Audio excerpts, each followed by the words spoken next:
So, there was a little bit more, game, I think, than I anticipated. Honestly, I think it was probably a mistake to push past, that moment where, we had to turn the power off to the house. I think I gotta be a bit more strict on myself to, like, not play too far out from, like, my estimated schedule stuff. Mostly because, like, I want to try and keep it a bit more consistent. I don't mind going up a bit over if, like, it really feels like we're gonna finish off a game or something. But I think I should have, like, realized that, like, I probably had at least, like, 2 endings left outside of the one I was already trying to go through. And, yeah.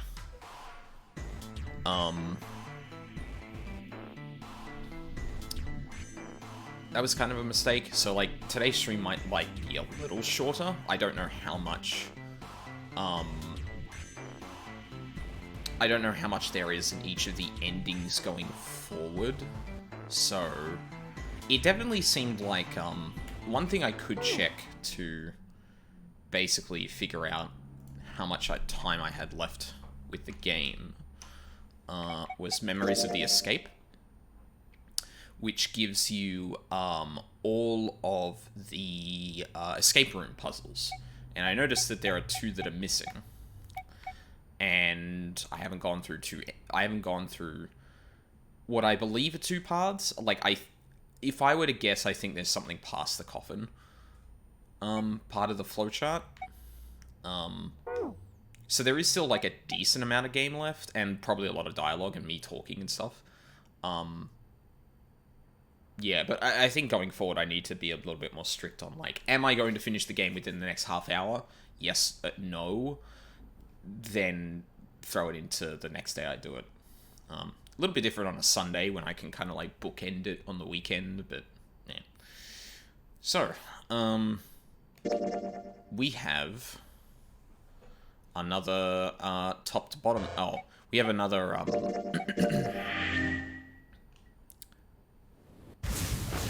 beginning to start.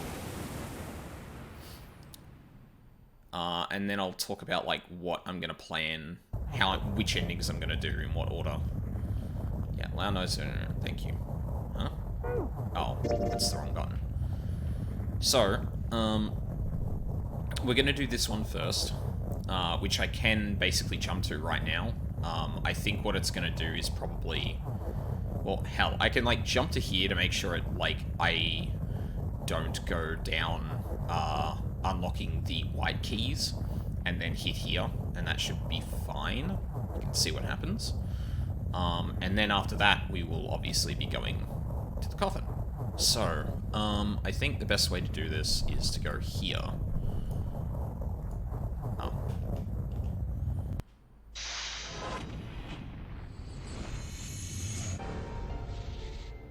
Junpei's face wasn't on... Okay, that was weird. Alright, cool. Those are exclusive now, so we're going to go to here now and find out what's up and how it differs. They stepped out of the captain's quarters and into another hallway. Oh. Yeah, there we go. Alright, let's go. That's the next door. Wait, a piece of paper. This is... map of the ship's interior for ADEC. What's wrong? I found a map for this floor. I see. Well, that was anticlimactic. I should keep this, though. Hey, where's Clover? Damn it, what the hell is she up to? Clover! There she is. Huh? What the hell are you doing? Nothing. What do you mean, nothing? Just gonna double check. Yeah, I didn't actually. Okay. What the hell is that? What? You've got something in your pocket. What is it? Oh, this? This is... So I was thinking the bracelet, right? I wonder. What the hell? Come on, we gotta hurry. Huh? Clover, what's that on your back? A stick? Hey, Clover! What the hell's that thing on your back? Oh my god, did she take the axe? Huh. Interesting we didn't see that. Huh. So, if I had to guess, going down the white path and hitting all the white keys seemed to be related to, like, getting to know Clover and her history with the Nonary game. I would bet that part of what's going to happen here is maybe Clover is a little less trusting of Junpei, or that Junpei doesn't know something about Clover's past that could help later on. But I'm struggling to think of, like, what that would mean. Is she ignoring me? For crying out loud. I mean, that definitely seems to track with what I'm thinking, but... The big stairs. Huh. So this is where it ends up, just like it says on the map. Ace, did he head down? Oh, there he is. Look, the 4 others are there too. Really? Let's join them. Jumpy, Clover, What's up? we found it. Found what? We found it. What did you find? The last door. We found door 9. What? Come on, just follow us. We'll explain on the way. Okay. Well, if that's the case... Wait for me. We should get going as well. Jumpy, we finally made it. Yeah, it's finally time. We've reached the end. But something's bothering me. Only 3 to 5 people can go through the numbered door. 7 of us are on our way to door 9. That means that, best case scenario, there will be 2 of us who have to stay behind. 2 people. Is there a way? 4:30. We've only got 90 minutes left. I've got no time to wonder about it now. Hey, Junpei! June! What the hell are you two doing? Hurry it up! Let's go, Jumpy. Yeah. Hey, what about door 2? What about door 2? Door 2 is the only one we haven't gone through it, I mean. Yes, that is true. Are you guys okay with that? Not investigating it, I mean. Huh. Did... Well, I guess... Actually, hold on. Clover would have seen Snake's body in the shower room, regardless of which doors we took. And she didn't seem to be concerned that we never went through 7 and 8, like we all just went straight to 2. And, like, we know for a fact that there were things that helped progress the Nonary game in the other paths, but she wasn't bringing that up. So why are you bringing this up now? So what? We found door 9. We don't need any of the other doors. What's the point? Huh? What's the point in going to door 9? Huh? We can't all go through it, right?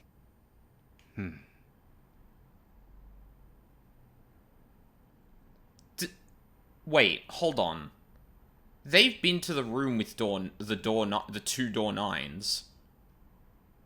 And we should do what we have to do before we go any further. It's like a jigsaw puzzle. The best way to finish it quickly is to do the border pieces first. You know? Or what? You think all 7 of us should go to door 9? And then we argue over who stays behind and who gets to go? Do we really want to do that again? I mean, what she's saying is, like, reasonably sensible. Like, hey, not all of us are going to be able to go through door 9. Someone should probably go through door 2, like, just to see. No one's been through it. probably sensible to, like, cover all our bases. That's perfectly reasonable.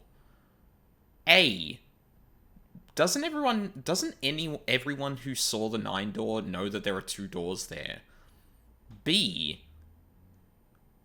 even if that's the case, why wouldn't you inspect the 9 doors before you make this decision? You're just making an assumption about... Who knows? If we check out door 2, maybe we'll find something. Maybe we can find a way to get all of us out. Huh. I don't know what might be in there. We may not find anything.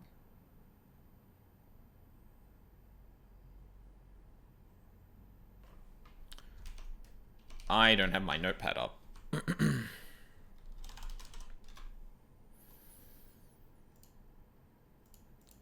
Where's my list of numbers? There you are.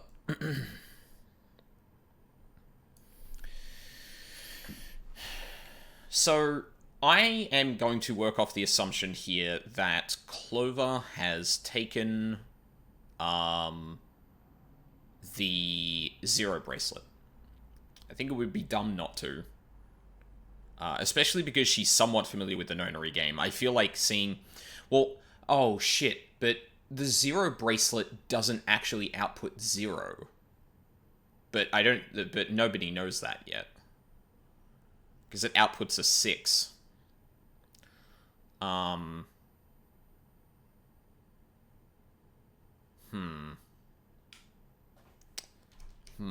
am very suspicious of this. But don't you think it'd be better to at least have a look? I mean, am I wrong? Does that sound wrong to you guys?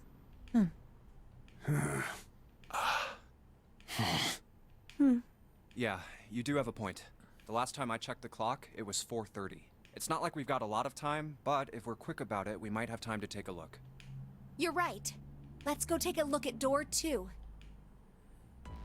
Why a The look? elevator can take us down to door 2. Who shall go then? Let's see. Me. I'm going. Then June, 7, and I need to go with her. Hey, why do you get to... I don't mind. We'd only waste time arguing over it. Jumpy, I'm okay too. See? Can we just go now? Fine. All right, let's get going. I'll see you later. Hang on, so... Clover, 7, Santa, and June? Clover and June is 10... Well, actually, June and Santa is 3 and 6, which is 9, so we can take those 2 out. And then Clover and 7, 4 and 7 is 11, is 2, yeah. Okay. Be careful. Also, I'm sure I could probably sit here and say that that's probably the only combination that could make sense. Lotus, would you be so kind as to go with me? Go with you? Well, I didn't think people still talked that way outside of the 1950s. Well, I'm a mother. Would that be a problem for you? Huh? That wasn't what I meant to... I was hoping you would come with me. Seriously, though. I was kidding. So, where was it you wanted to take me? There's something I wanted to show you.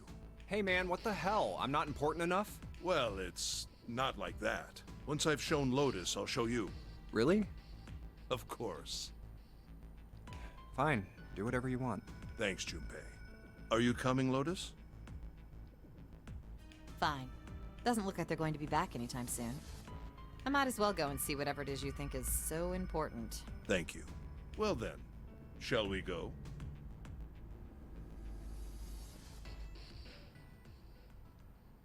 This is going to so go very slow. badly, I can tell already. And what's keeping Ace and Lotus?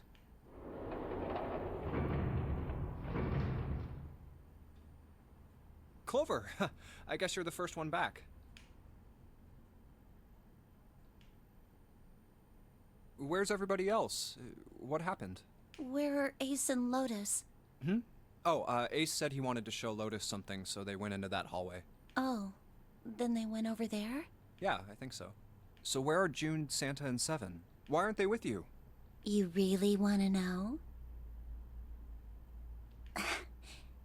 Yeah. Okay, sure. Here, let me show you. bracelets.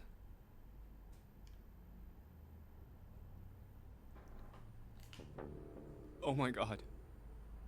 Oh, holy shit. No.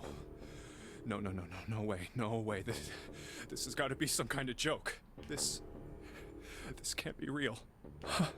3, 7, 6. Lastly, let us discuss how to remove the bracelets. There are 1. You escape from this ship 2. Lord Hartley, which is 0. In other words, Yeah. But why? Revenge for my brother. He was forced into door 3 and murdered. Oh, so she's just like, fuck everyone. You need at least 3 people to open a door. Who were the 2 that opened that door with him? It could only have been Santa and 7. Oh my god.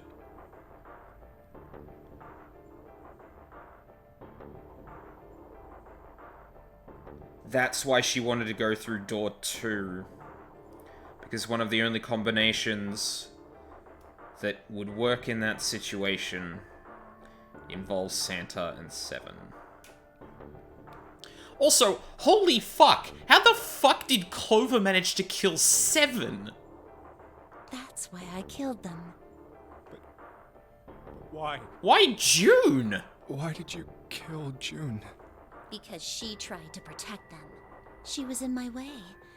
She had to die too. No.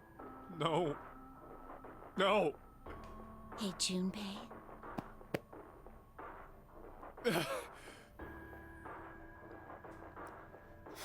That...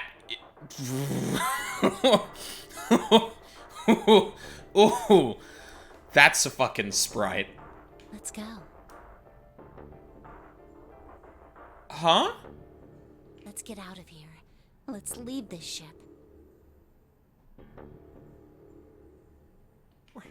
What the hell are you talking about? To open a numbered door, you... Yes, I know. You need at least 3 people. But as long as we have this... That's... the 0 bracelet.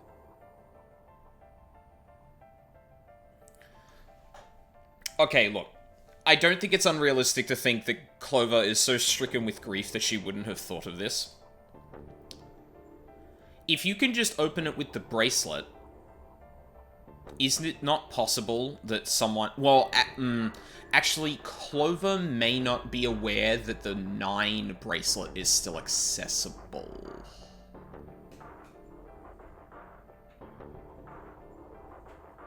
Because she goes through door 4, and the only people that know about 7 leaving door 5's pathway open is Snake and Junpei, and presumably Ace. I assume, like, given the fact that Ace set up the 9th man, I would presume that he knows you can get back through there. Or can retrieve it. So Clover may not actually be aware. Okay, no, that actually makes more sense. Clover just doesn't know that the 9th bracelet is actually still in play. You've got something in your pocket. What is it? Oh, this? This is... See? You get it now? If we have the 0 bracelet, we can leave.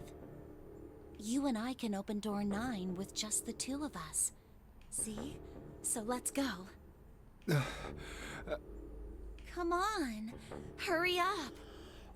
Oh my god. Those 2 are going to get to the 9 door and they're not going to... Oh, this is going to end up so bad. Junpei. Also, like... Okay, let's presume that, like, we're taking Clover at her word, that she, in fact, killed all 3 of them. I don't think there's any reason to doubt that, but let's just assume that's the case. I'm still running with the idea that June is 0. Well, but then again, in the ending we just got last night, Zero failed.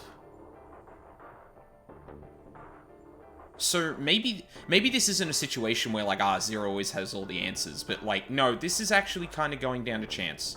If things don't go the way they do, then they can end badly for Zero as well. Junpei. Clover.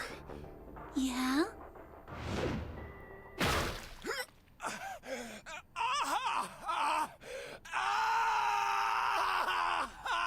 There's the axe.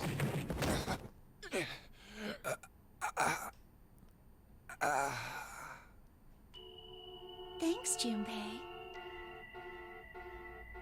Did she cut off his fucking arm? I'm just gonna borrow this, okay?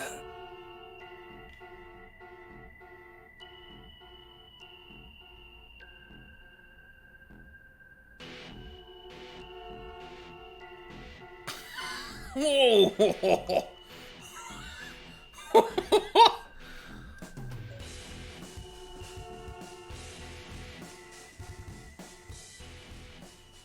Oh god, that achievement. Let me ask you a question. Fuck. Okay. Yeah, so I guess, like... Well, I mean, we're going to be going through the alternate route of that. Actually, I'm going to go back up to the bit where we do the fork in the road based on whether we've got all the white keys unlocked. Because I'm super curious. Again, I feel like, I'm wondering why Clover doesn't act that way when... I mean, I guess the idea is that, like, Clover's like, okay, no, fuck everyone. Like, no one's helping me, my brother's dead, like, no one gives a shit about him, no one's helping look for them, I know who the killer is, or I know who the killers are. Fuck it. Yandere. It's time to Yandere, but... There's the fucking axe.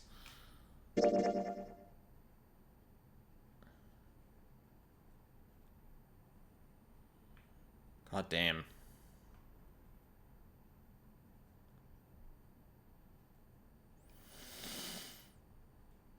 That was a shorter ending than I think I was expecting, but I probably should have put that together, because, like... The endings are a tile, so... Yeah. Alright. Well. Back to the top. There's Junpei. I don't know why he didn't come up last time, but...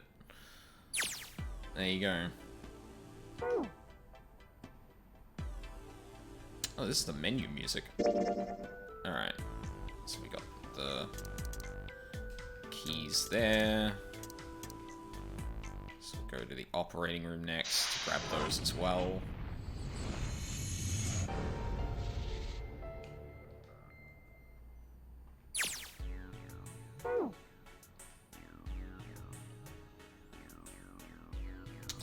Do I want to go through each of the...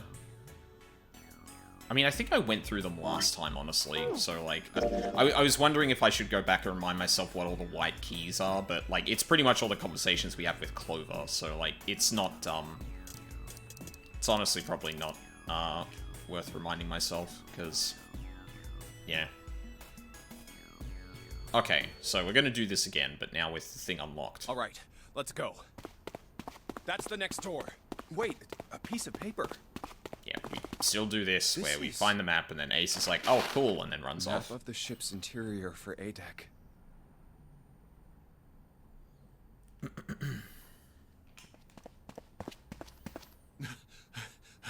What's wrong? I found a map for this floor. I see. Well, that was anticlimactic. I should keep this, though. Hey, where's Clover? Damn it, what the hell is she up to? Actually, hold on. Oh yeah, no, I've got the yellow key.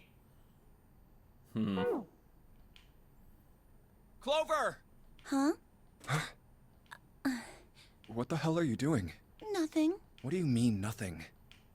What the hell is that? What? You've got something in your pocket. What is it? So this is where it diverges, because I'm pretty sure Clover has a different reaction to this question. Oh, this? This is a note. A note? Yeah, I found it in the pocket of the guy with the captain's clothes. It said something about the darkness of the sinister hand or something. Oh.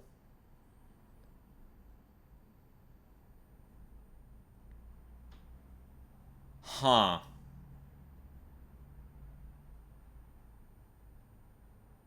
What the hell? Let me see it. No, not right. Hey, Junpei, Clover! What are you two doing? Hurry up! He's getting mad. I'll show it to you later, all right? Come on, we gotta hurry. From the look of that pocket, it doesn't particularly look like just a note. Jeez, what are you thinking? For crying out loud. Also, Junpei doesn't notice the axe, and I don't know if I want to interpret that as she doesn't have it, or Junpei's just not Big stairs. focusing on that. So this is where it ends up, just like it says on the map. Ace, did he head down? Oh, there he is. Look, the 4 others are there too. Really? Let's join them. Jumpy, What's up? we found it. Found what? We found it. What did you find? The last door. We found door 9. Oh. What? I guess they really didn't actually I guess they really didn't notice that there were 2 9 doors. Come on, just follow us. We'll explain on the way. Although, to be fair, they probably opened the door, looked directly across the room, saw the 9 door, and went, yeah, okay, no, we need to, we need to get everyone here. Okay. Well, if that's the case... Wait for me. We should get going as well. Jumpy, we finally made it. Also, Clover is, like, raring to go instead of, like, precocious. Yeah, it's finally time. We've reached the end. Something's bothering me. Only 3 to 5 people can go through the numbered door. 7 of us are on our way to door 9. That means that, best case scenario, there will be 2 of us who have to stay behind. 2 people. Is there a way? 4:30. We've only got 90 minutes left. I've got no time to wonder about it now. Hey, Junpei! June! What the hell are you two doing? Hurry it up! Let's go, Jumpy. Yeah.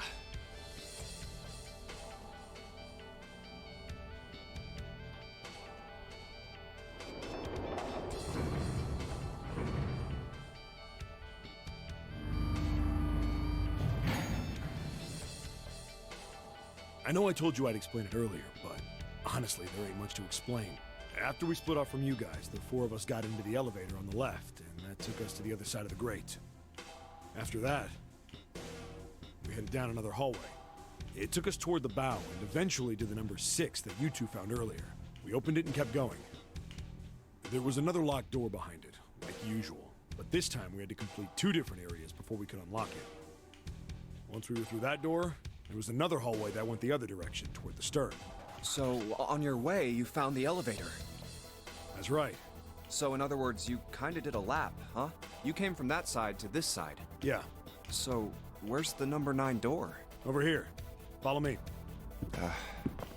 By the way, you know, it's because of Santa that we're all here right now. Huh? That all 7 of us are going to door 9. What? You don't get it? Santa, 7, and Lotus. What's their digital route? 9. It's 9. That's right. They could have just left me behind and kept going if they'd wanted to. But they didn't. Yes, because Santa wouldn't let them. He said, we can't leave June and the others behind. That's why we went looking for you guys. Because now that we know what Santa's plan is gonna be, like...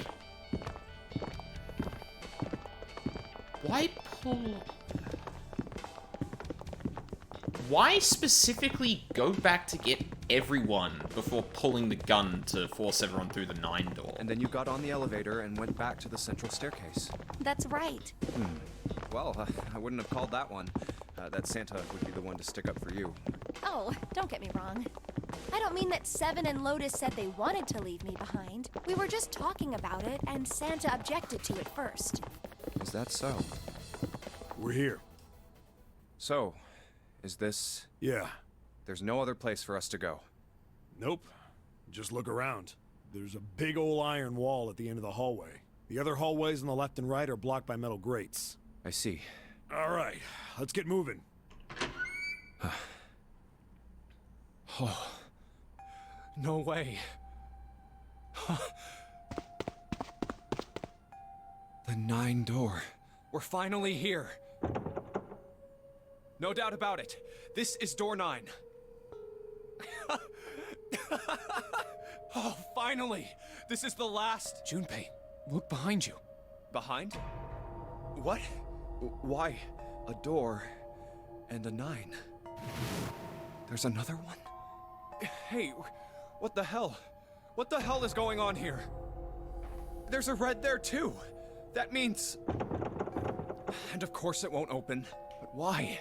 Why the hell are there 2 doors? Do you think perhaps one is the right door and the other is the wrong one? I don't know about that. It seems unlikely. What makes you say so?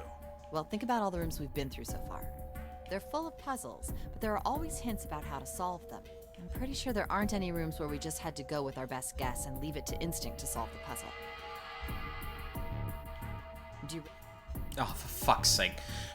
One problem this game has, it's like incredibly minor, and it's got to do with like the text boxes, is that the text on screen seems to really lag behind the VA if it's more than...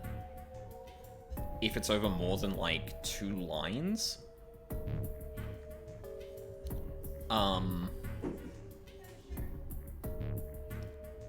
And like, so you try and hit the button to advance it, right? And it like lags behind a bit, and then you can press it again. But if you press it at a point where it's starting to advance, it will autocomplete.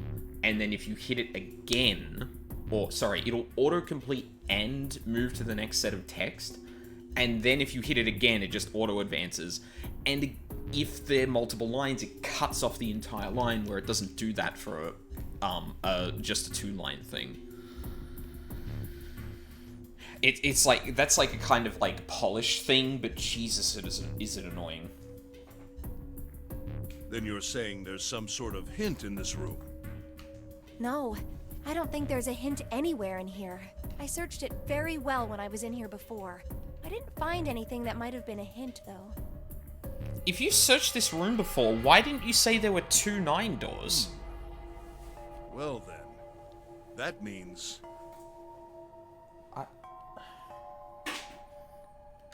Yeah, both of these are the right door. I mean, if you think about it, Zero never actually said there was only one door with a 9 on it. It is hidden, but an exit can be found. Seek a way out. Seek a door that carries a 9. So if there are 2 number 9 doors, if we split it up right? That's not gonna work. You've got a notebook and a pen, right? Can I borrow them? Yeah, here.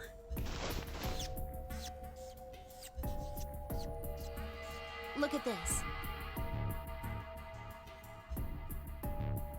You get it? The numbers on the top are all the combinations with digital roots of 9. The numbers on the bottom are the people who don't fit. There's only 8 possibilities if we split up into 2 groups of... so... Oh, shit. If 3 people go through the door, then 4 are left behind. If 4 go through, then 3 are left behind. Right? Yeah. No way.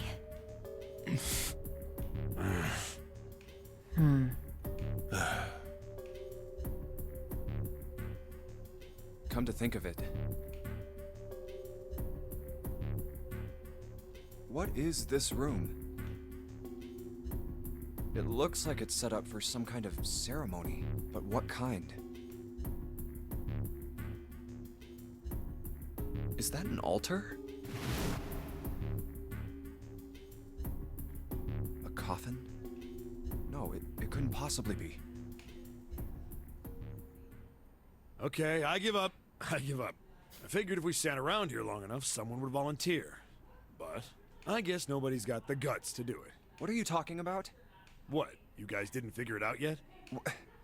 Fine, fine, let me enlighten you. Clover was mostly right with her little explanation earlier, but she missed something. She wasn't really wrong, she just... screw it! Let me just write it out.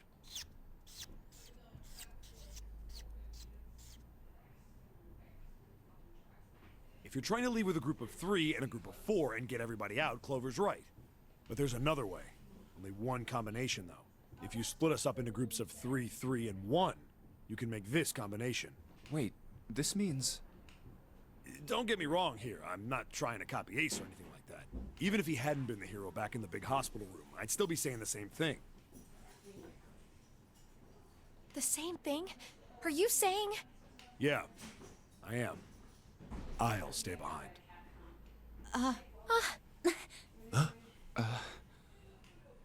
Why are you acting so heroic all of a sudden? Are you some kind of idiot? No, I am completely against this. I'll be goddamned if I'm gonna have to owe you for getting out of here. I'm against it too. I didn't want to leave Ace behind, and I don't want to leave you either. I don't like that idea. There's gotta be other options. I disagree as well. I can't say I care much for you being the hero. Well, there you go, Seven. Proposal denied. Clover's right. There's gotta be a better way than this. Doesn't make any sense.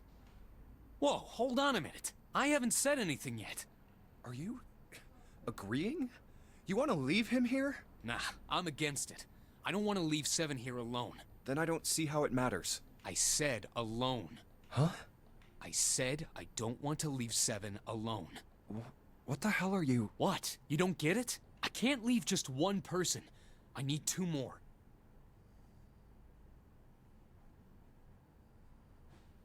Three people, including Seven. I'll be leaving behind 3 people.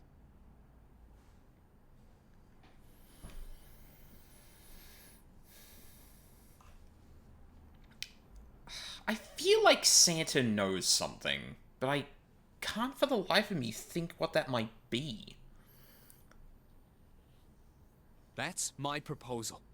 No, those are my orders. What do you mean, orders? What the hell makes you think you can order us around? Who the hell's gonna listen to you? You all will. In 3 seconds, you won't have a choice. What? 3, 2, 1. See? I told you. Huh? What? Why? What the hell is that? The gun's from the other room. What room? One of the rooms behind door 6. I should have known he was gonna do this. I should have taken the gun. Well, it's too late now, fat ass. Damn it!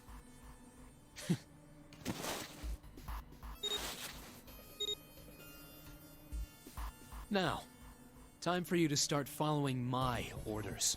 Ace, Lotus, congratulations! I've chosen you to come with me. Put your hands in the red. Hey, you deaf? I gave you an order. Right, fine.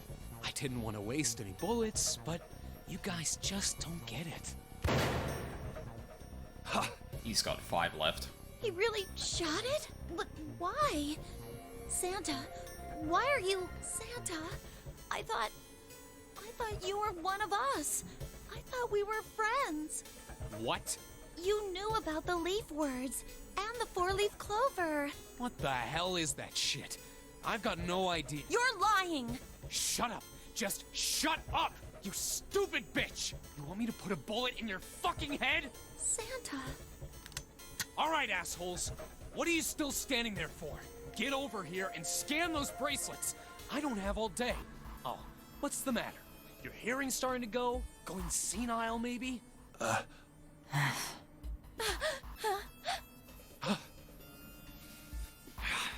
That's it. It's the only way. Please, go. Huh? No way. Jumpy, what are you saying? If you stay here, you're going to be stuck, Jumpy. And so will Clover and Seven. I know, but you don't need to worry about us. We'll figure something out. Right, Seven? Right. You just leave it to us. It's gonna piss me off to do what Santa says, but... Don't worry about me either. There's still something I have to take care of. No, no! You can't! Ace, Lotus, don't come over! Don't worry about me! Please! Please. Go. All right. Fine. All right, now let's get those hands on the scanner panel. What's the holdup? What? You think I'm fucking around here? I don't give a shit about this girl. The red doesn't need a person, you know? All I need is the bracelet. You get it? Good. Now put your fucking hands on the scanner. I'm not gonna say it again.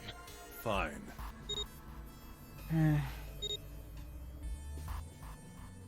Good job.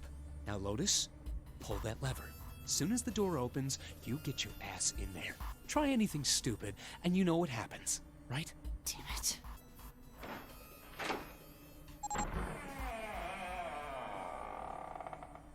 God, I wish I could remember Good. which door Go. Ace and Lotus went through in the safe ending. Later. Like, I want to say it was the double doors, but...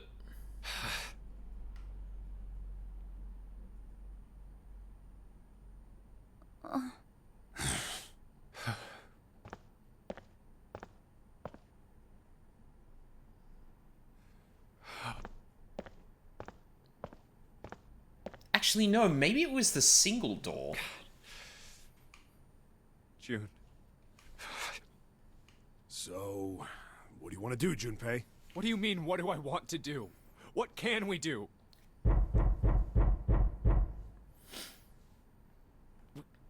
What the hell is that? Shh, quiet!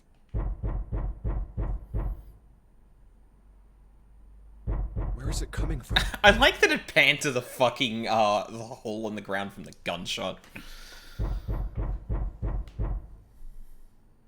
Could it be? Hey, I think it's coming from this coffin. You're right! Let's open it. But how? What are those muscles for? For show? You're telling me to force it open? Just shut up and try!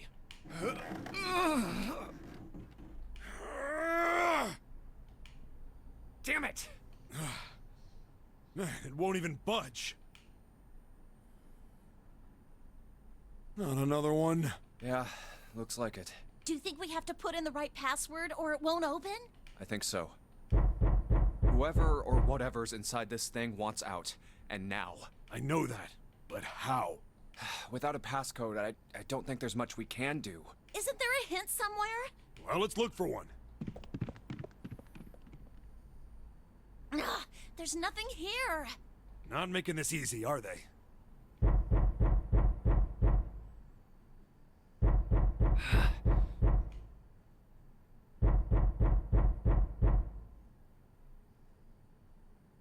What's the passcode? What am I supposed to do? How can we figure it out? I need something.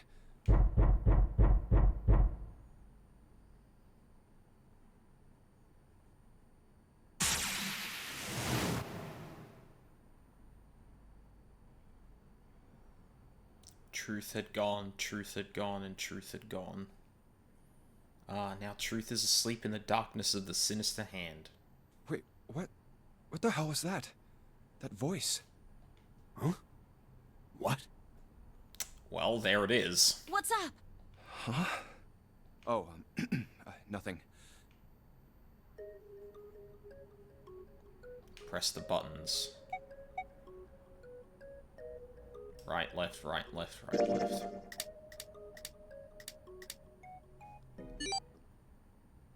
One, 4, 3, 8, 3, 4, 2, 1.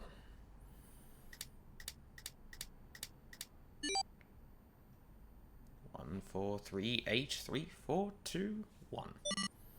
1, 4, 3, 8, 3, 4, 2, 1. Huh? Huh? Hey, what the hell were those numbers? Oh my gosh. Are those...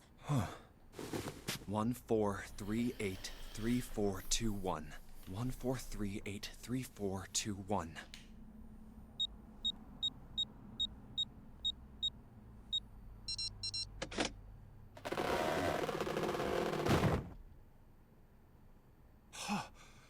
way. What? Why are you... Hey, Snake. Oh?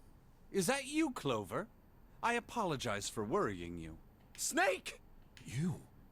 Why? Junpei? And Seven? Is that you? Is everyone else there as well?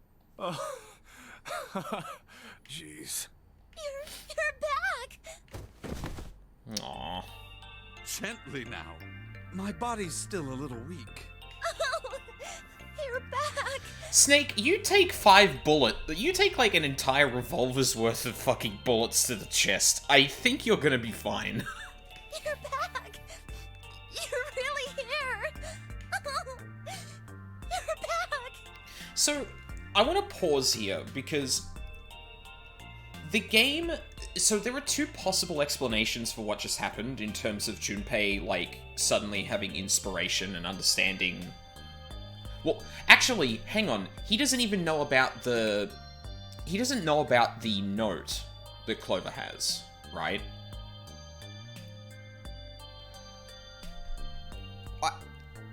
I wonder how much, if this is actually going to be a meta, like, the person who's controlling you is doing that, or, if it's just literally, no, the other person involved in the nonary game related to you is trying to communicate that to you. Like, I don't know if I want to, like, I don't know where the game's going to go in terms of, like, was it an alternate timeline that pushed the fucking information into his head? Or is it someone involved in the nonary game, like Clover had? Maybe I should have gone through the bits where Clover kind of explains what was up with the nonary games. Again. We are kind of in the middle of this, though. Maybe if we clearly get to a point where, like, there's an escape room puzzle or something, maybe I'll, quickly rewind and just have a look at all the keys. Come now, what's gotten into you? You're acting as though I've returned from the grave. Not as though. You did. I really thought you were dead. Huh? You jerk! Idiot! Idiot! Idiot!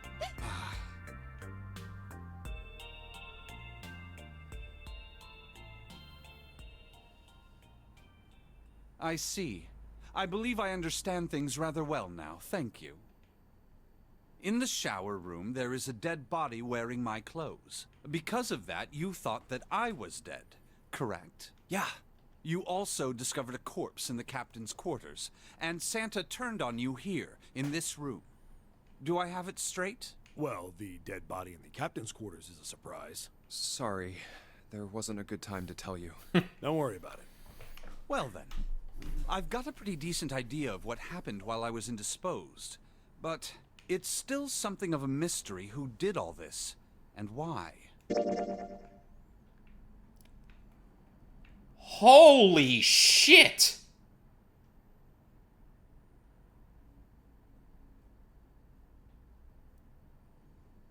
Okay. Okay. Okay. Holy crap. There's so much game left.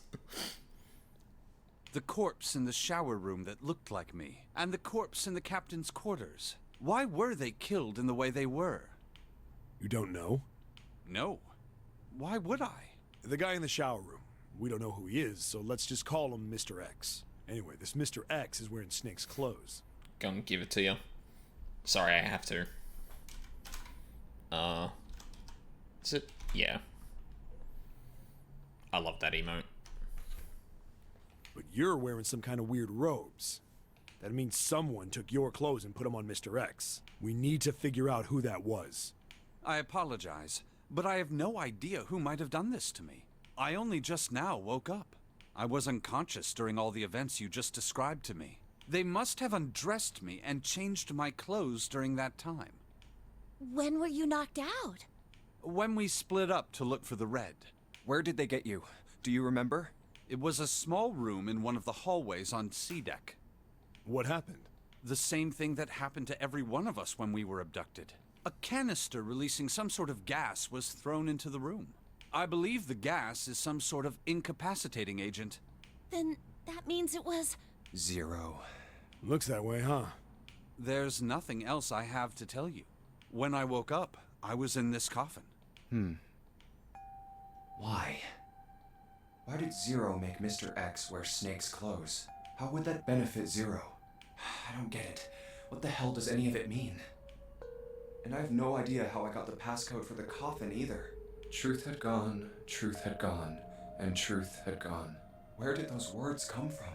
Why did I feel compelled to push the buttons on the bracelet after hearing them? All I know is my fingers moved on their own. It was like I did it subconsciously. I don't get it. What the hell does any of it mean? Also, Snake and Clover had been subjects in a similar experiment 9 years ago. The ability to access a morphogenetic field is affected by a couple of things. The first is epiphany, and the other is danger.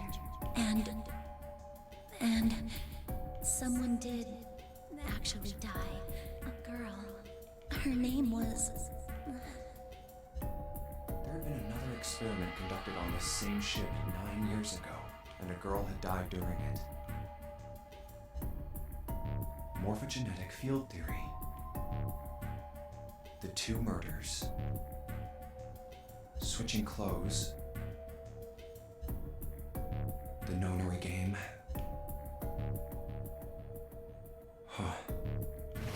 Zero. He's the ringleader. The person who trapped 9 of us on this sinking ship. Zero should know everything. If we can uncover Zero's identity, all of our questions will be answered. At any rate, we'll have plenty of time to decipher the details later. For now, it is of utmost importance that we escape. Junpei, it was 4:30 the last time you checked the clock, yes? That means we have less than an hour. We must hurry. Hey, how are we gonna get out of here? Isn't that obvious? Through the other number 9 door. Oh yeah, you're right. With Snake, we can open the door. Don't tell me you hadn't figured that out. Come on, you gotta tell me these things. I, assumed you'd figured it out. Listen, someone we thought was dead just came back to life.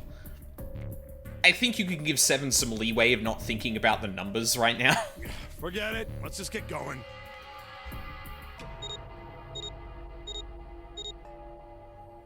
All right. You guys ready to go? Yes. Yep. Not yet. Huh? Before we go in, I'd like to check something. You want to check something? Yeah, but before I do, Seven, could you pull the lever? I want to make sure we can verify with just the 4 of us. What do you mean? We don't need... Why would we need to verify that? Just do it, all right? But if the door opens, don't go in yet, okay? Please, this is really important. I really need to check this, okay? Work with me here. Fine.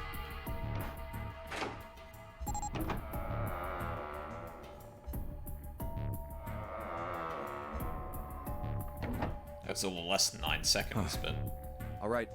That means the 4 of us can go into door 9. So, we knew that already. It's obvious. Obvious. Yeah, you're right. It is. Now, what happens if we add Zero's bracelet? And this is where we figure out what Zero's bracelet actually does. What? Zero's bracelet? Why don't you take it out, Clover? So you did know I had it. Mm-hmm. I picked it up because I thought it might be useful sometime. This was on the left hand of the corpse in the captain's quarters. If you look at it, you can see it's got a 0 on the face. Just to make this a little easier to talk about, I'm gonna call the guy we found dead in the captain's quarters, Cap. Then I should be able to open door 9 with just me, Clover, and his bracelet. Though the big question is, if Cap is the mastermind of this game, would he really put one of these bracelets on? Anyway, let's just give it a shot. Clover, give me your hand. Okay. You don't need to... Now the captain's bracelet. And pull the lever. I knew it. Now, what does this tell us? Maybe the bracelet has to be on your wrist in order for it to work? No, that's impossible. Did you see how the panel showed a 3rd asterisk when I scanned Cap's bracelet? Whether or not it's on your wrist doesn't matter. All you have to do is put the bracelet near the panel for it to register. Huh. Looks like you're right. See? So what does that mean? There's only one possibility. That bracelet isn't the number 0. Is that what you're saying? That's right. Then what number is it? Let's find out. Scan the bracelets with this combination. We need to equal a digital root of 3. It's not going to be either of the ones where everyone scans. 7 and Junpei would be 7 and 5, which is 12, which would be 3, so it's that. Let's try 7, me, and Cap. If this combination opens the door, then Cap's bracelet is number 6.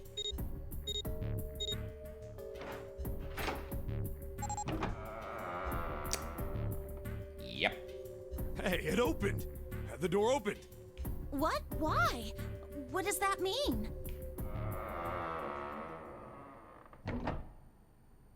Isn't it obvious? Cap's bracelet is number 6. But doesn't it say 0? This isn't a 0. The symbol on here isn't a number 0. It's a letter O.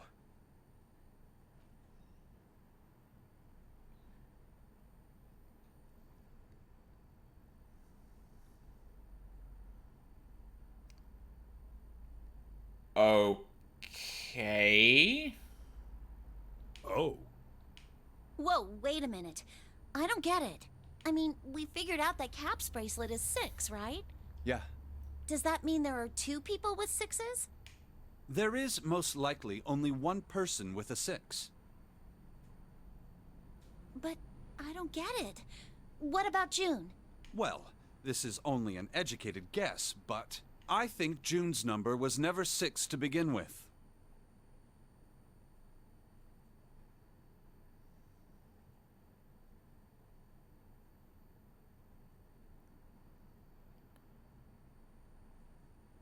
What?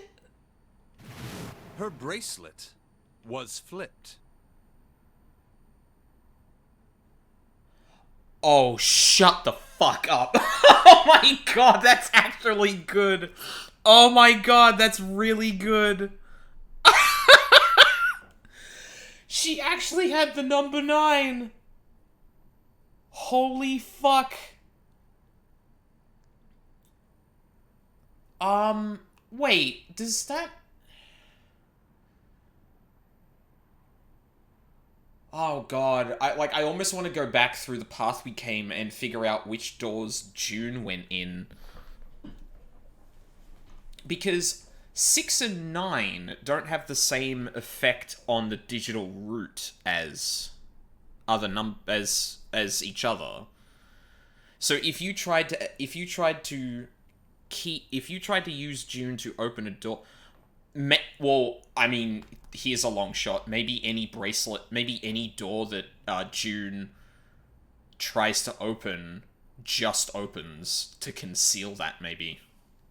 In other words, June's real number is 9. That seems the most likely. I really hope they actually sit here and go, hang on a minute, what doors did she go through? Then all this numbered door stuff was just a load of crap?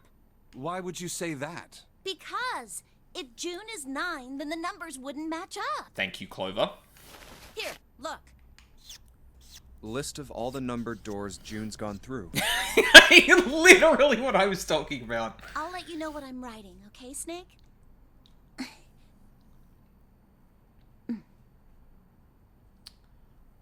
First door was 4, second door was 8, third door was 6, fourth door was... Oh, sorry.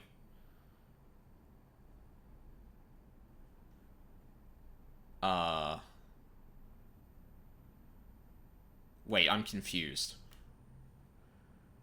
Number 1 door, number 2 door, number 3 door, number 4 door.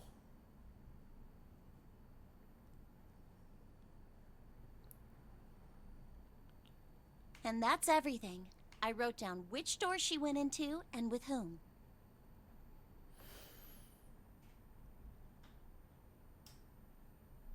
Why was there 4 again? And I wrote what all the numbers were. So if you switch 9 in wherever there's a 6, the numbers don't work. Oh, I guess... Oh, okay, I see. Sorry. Let me rethink this. She went through door 4, then door 8, then door 6, then door 9. Cool.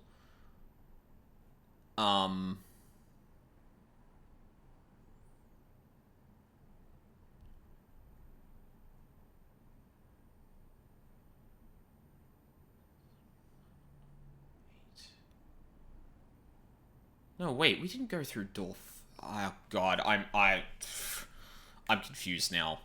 I don't know what... If the digital root is 7, then you can't open door 4. Yeah. If the digital root is 2, then you can't open door 8. Clover, do you notice anything interesting on that list?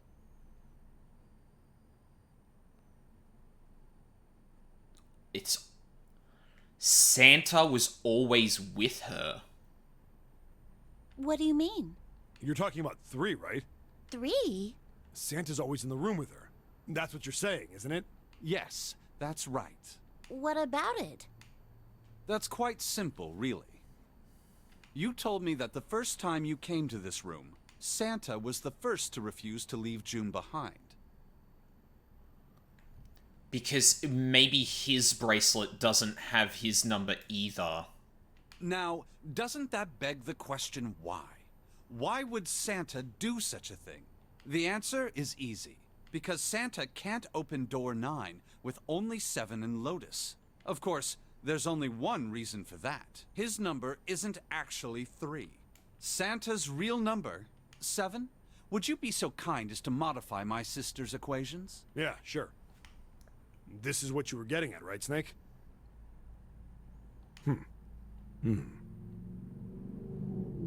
Thank you. That is exactly right, 7. Santa's true number wasn't 3. Well, I mean, it could be 9. You're just assuming it's 0. For all we know, it's actually completely backwards for June, right? Like 9 and 0 have the same effect on the digital root. And this might actually be a twist. Like they're going, "Oh, yes, we figured it out right now." Like Santa's 0, but well, no. Actually, it's the other way around. Because 9 and 0 have the same effect on the digital root. It was 0. No way. Santa is 0? And June was 9, not 6. Conversely, Santa was 0, not 3. Plus 3 and minus 3, they cancel one another out. Nothing appears out of order. Santa was still playing by the rules of the nonary game this whole time. Precisely. So you're saying Santa planned this whole thing?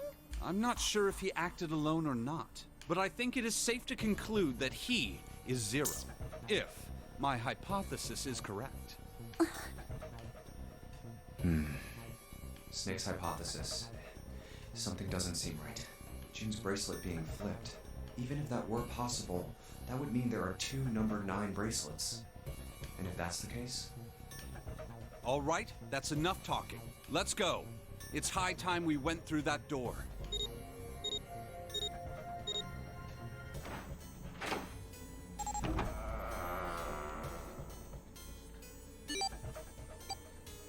Oh, it's right there.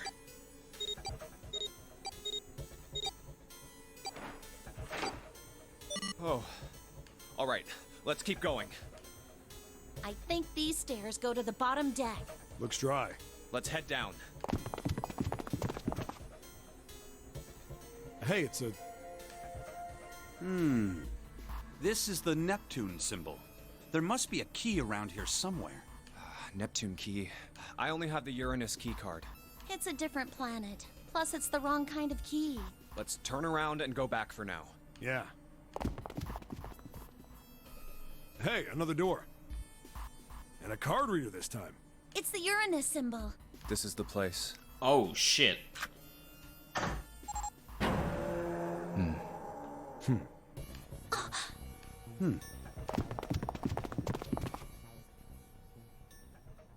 Wow! There it is. It's totally full of books. There's so many. I don't know where to look. All right, if we want to get through that door out there, we need the Neptune key. I say we split up and look for it. Okay. Very well. Sure thing. Good. Let's get started then. We don't have a lot of time. Hurry.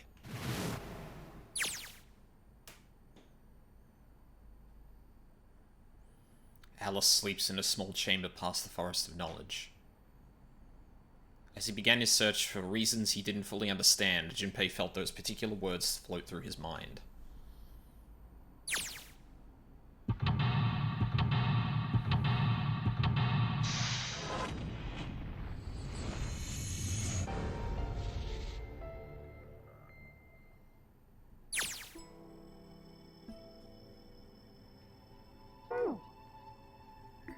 Okay, we can't go back and look at the dialogue. So...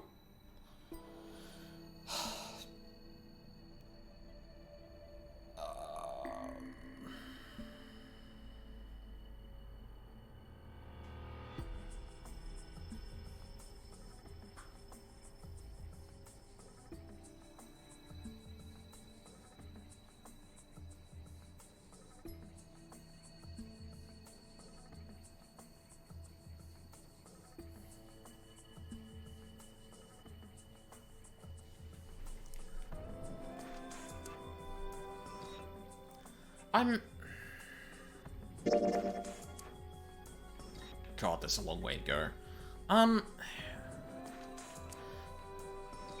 I'd actually be really curious to go over the game again and, like, see if Santa always goes with June. Because that's, like, a really... that's a really clever detail. Yeah, I don't know. I guess I just don't quite buy,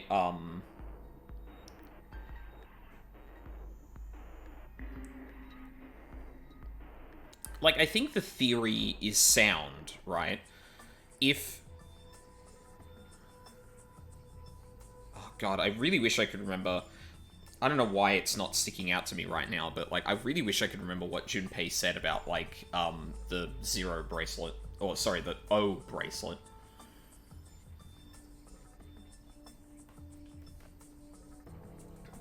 I think that just stuck with... I think him saying the bracelet was an O instead of a 0, it, like, stuck with me more than thing.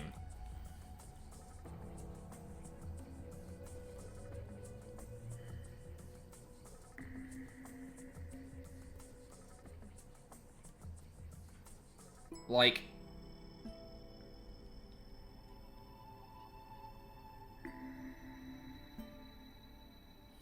Also, the thing that Junpei was kind of thinking of is like, well, wait a minute, the Ninth Man had a 9 bracelet, and that bracelet is 9, right? Like, other endings could not have happened if that was the case. Like, the 2 endings that relate to Ace, or, no, the fact that Ace tried to kill, Guy X, or Mr. X, rather, the fact that that happened means that the 9 bracelet is 9, unless, like, everyone's bracelets are incorrect. And if the 0 bracelet is meant to be indicative of anything, I would presume that,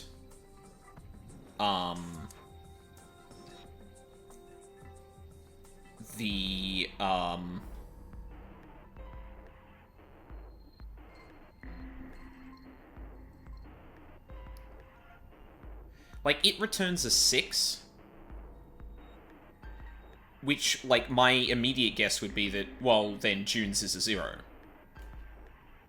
They switched, right?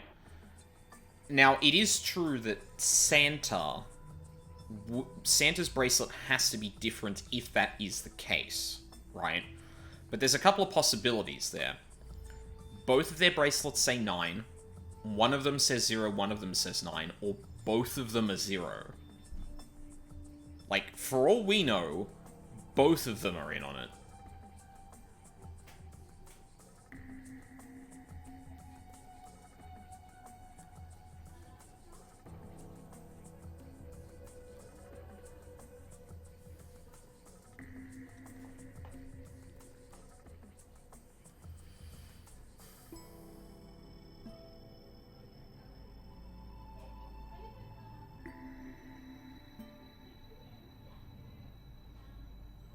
And with both of them having numbers, presumably, that, like, have no effect on the digital root, and that complement each other in terms of their digital root still being 9, or...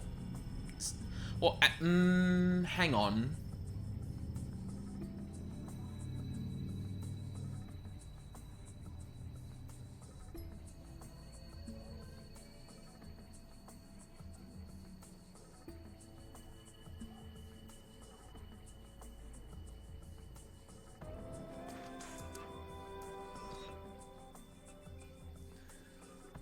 No, they need a third bracelet to... Because I was thinking, like, maybe it's not possible that both of them have 0. Because obviously, if you put 3 0 bracelets, it's not going to add up to anything, but, like, you need 3 to begin with, and the third is not 9 or 2, not 9 or 0, so... Yeah, fuck. Okay, yeah, there's a lot going on. There's a note on that table. Lights to the books. Huh? What does that mean? Interesting. Well, intelligence often hides itself in darkness. Have you ever thought about the pages of a book? Each page only sees, what, maybe 2 or 3 minutes of light before the reader is on to the next? They spend the rest of their lives locked in darkness. Rather like myself. That's horrible. Oh, don't get me wrong. I'm not complaining. Not at all. I live in the darkness, yes. But that has gifted me with the ability to catch the truths others might miss. I can hear the voices hidden in the darkness, you might say. It says lights to the books. It's a coat? It's a coat rack. Like a place where you can hang coats and hats and stuff. This one's not too big, but... so maybe just hats. Energy theory, huh? I don't even understand the damn title. Looks like this shelf's all science and technology.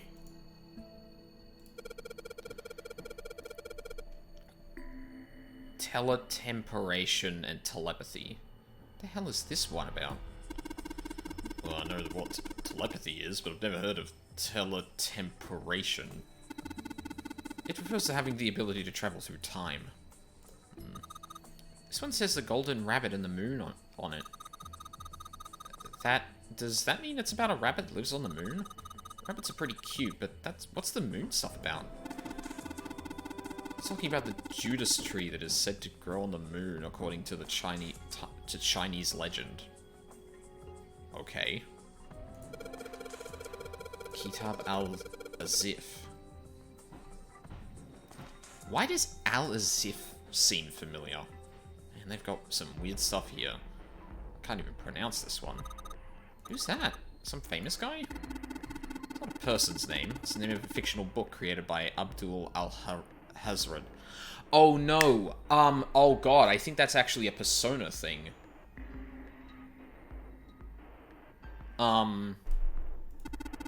It's said to be one of the sources used in the creation of the legendary Book of the Dead, the Necronomicon. Yeah. That's a spoiler. I'm not gonna say more. I just realized that's fucking Persona 5 spoiler. Oh. So these are all occult books and stuff? This book is called, Mind Swap. You mean you could, like, change bodies with someone? Well, I guess I wouldn't mind switching bodies with my brother or Junpei too much, but I'd rather die than let Seven switch with me. What the hell? Like, I'd even want to swap bodies with a little brat, like... Hey, were you just a man? Oh my god. Shut up. Wow, okay, yeah, no. Please, no. Oh, Jesus Christ, we're gonna look through a lot of shelves of books. Paleontology. This one's about fossils, right? Ammonites are pretty nasty looking. Mother Nature. Is that some sort of book about hippie chicks? Probably not, except perhaps tangentially. It's most likely about environmental protection. I was just trying to make a joke. Dude, hippie chicks? Really? The Theory of Evolution. Heck, even I know this one. This is that Darwin guy, right? Well, yes and no. Charles Darwin wrote a book called On the Origin of the Species. On the Origin of Species. In it, he put forth his theory of evolution. Yeah, I remember that part. He called it natural selection. Exactly. Theories of the Cambrian explosion? Did a bomb go off near somewhere called Cambria? A wrong kind of explosion. Roughly 500 million years ago, during what is known as the Cambrian period, research suggests that the variety of living organisms increased by an order of magnitude. Why that happened is, however, still something of a mystery. There are a number of theories. This book is most likely a collection of them. Oh shit, actually, I just forgot something. I will be right back.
I wonder how much that picks up on the mic. Yeah, sorry about that. I forgot to check on something before I started the stream. Also, I tried to close the little ducted heater grate in here, and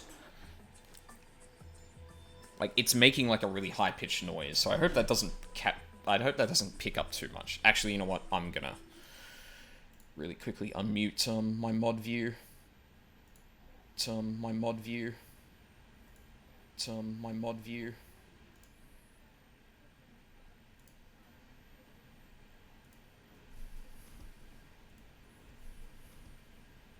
Oh yeah, you can hear it. That sucks. What the hell is the point of that? It's like, because clearly it's still letting air through if it's like making that kind of noise. So like, this thing doesn't even fucking close. Or maybe I didn't close it correctly. Hold on a sec. Take two.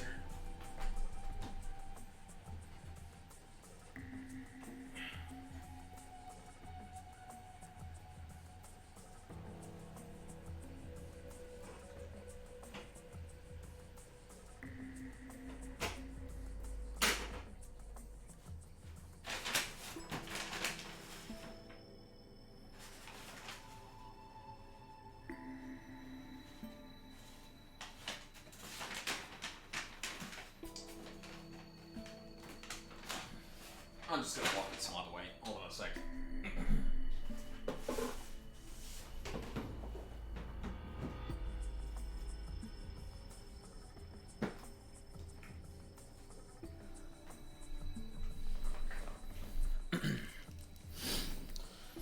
There we go. Just a little bit of improv. Okay. Anyway, we were reading a lot of bookshelves. Introduction to Geology, huh? Thinking about the Earth, even when you're on the ocean. Kind of romantic in a way, I guess. This one says transition of extinct species. You need to hurry up or we're going to end up in the pages of a book like that. Micrographia, huh? Ah yes, Robert Hooke's famous work, first published in 1665. He built a microscope and examined insects, inorganic substances, and other things too small to be seen in detail by human eyes. He then drew pictures of many of the things he'd examined and published them in a book. Just feel something rumble? What the fuck? I'd hazard a guess this shelf is concerned with natural sciences. Why did mankind lose their tails? Junpei, do you know what this one's about? Why are you asking me? I didn't even know we had tails to lose. Maybe you should ask a human with a tail. Mankind's ancestors most likely lost their tails as they were no longer useful and the nutrients required to grow them were better put to use elsewhere. At least that's what I read. I was rather young, I may have remembered it incorrectly. Huh? Why the hell would a kid be reading a book like that? Because Snake is a gigantic nerd. Obviously. Oh.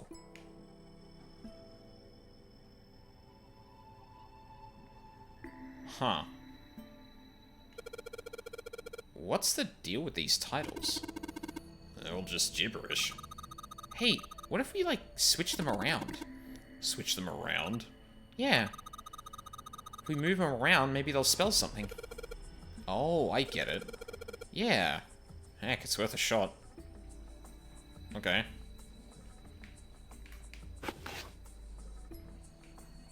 Hold on. I got a good one. Nope.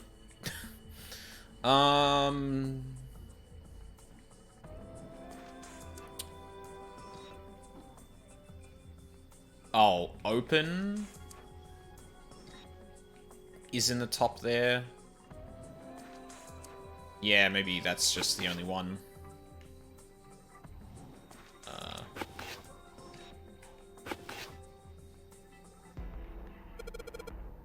How about open here, find bulb?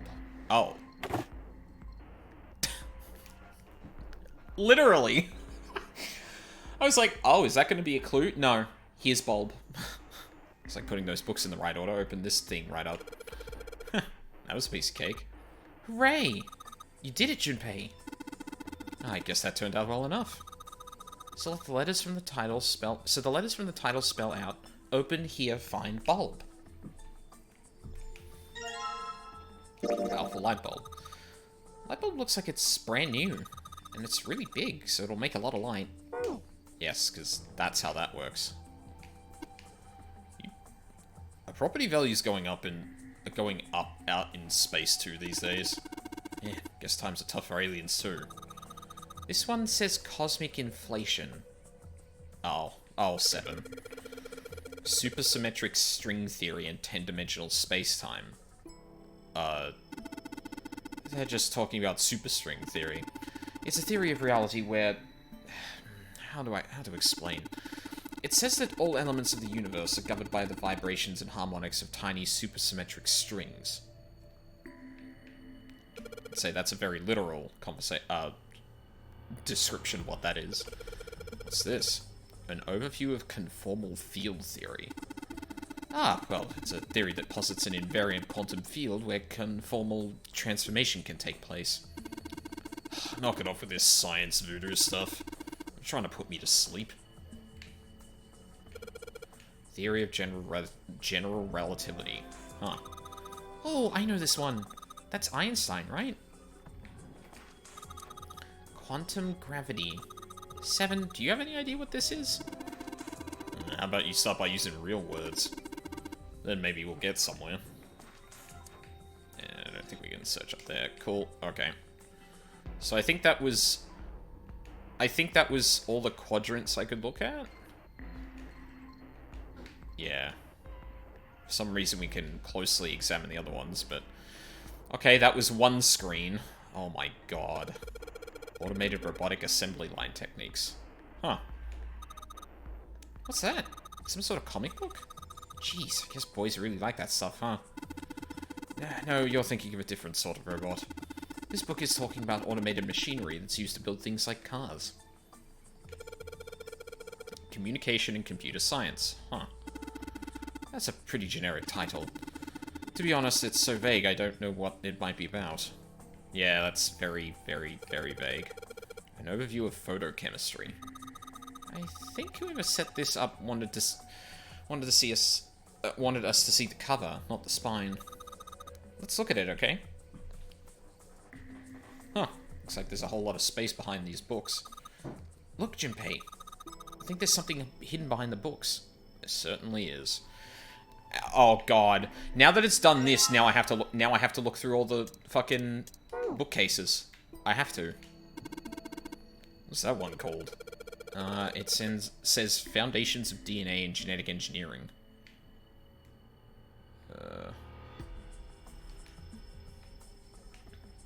This book says Mind Swap on the spine. Sounds like a reality show. Oh, is this... Oh, this is the same... Oh, okay. I think we took like a quarter turn, but like this side of the bookcase is the thing we already looked at. That's nice, at least. Functions of the human brain. Huh. Guess this is a book about the nervous system. I'd love to ask you to read it to me, but I don't think we have the time. I'm kind of curious about it too. There's got to be a reason why people connect with each other, you know? Dissection Atlas. Huh. This whole shelf is full of medical books. Look, this one's called Recreation of Lost Human Functions. I think they're talking about if you, like, lose part of your body, then you could grow it back. I don't think so. Maybe they're talking about reconstructing abilities that humankind once possessed. I'm here, lost track of time in Tsukiyomi Farm. That's fair. Were you here for the first ending we got today, newest girl? Because it was quite short, but, I haven't been here today. Oh, good. Yeah, it was a lot. It was very short. But it was a thing. Also, I got past... This is past the coffin ending, so... so a couple of things have happened, just to catch you up. So... We got to the point where we... In the last coffin ending, where we get there and... What's the password? No one knows the passcode. Oh god, what do we do? And then Junpei's hit with inspiration. And we are able to get Snake out. Then Junpei tests the Zero Bracelet. And we figure out that the Zero Bracelet actually outputs 6. At which point, Snake posits that June's bracelet is not 6. Like, the number that's output is not 6. He reckons it's 9. He reckons it's 9 because June has her bracelet on upside down.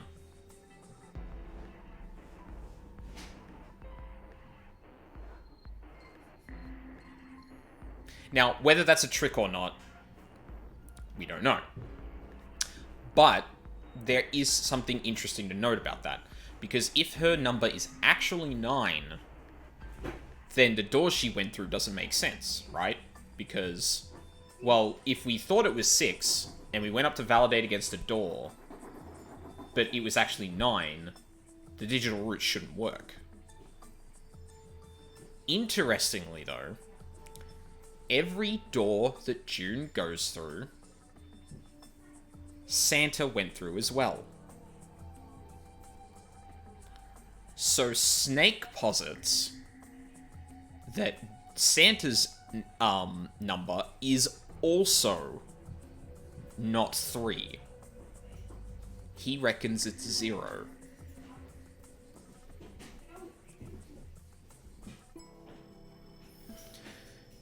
Now, I have, like, based on the things we know, I have a small issue with that theory. 0 and 9 have the same effect on the digital route. Right? We're assuming that 9 we're assuming that 9 is June's actual number. That doesn't mean Santa's is 0. It could be 9. And if we're also working on the theory that...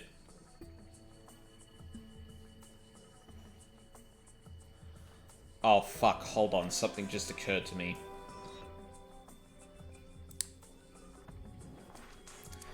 Something just occurred to me. So, something Junpei points out, or says at some point,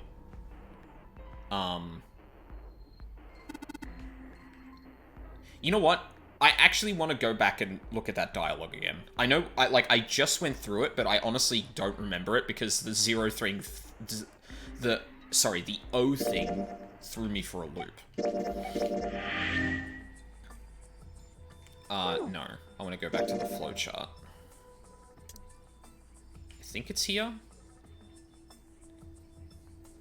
Yeah, it's probably here. And I can easily get back to where I was, so... Yeah, oh god, what do we do?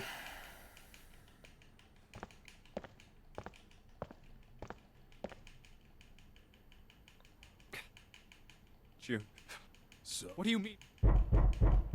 Oh no, the coffin.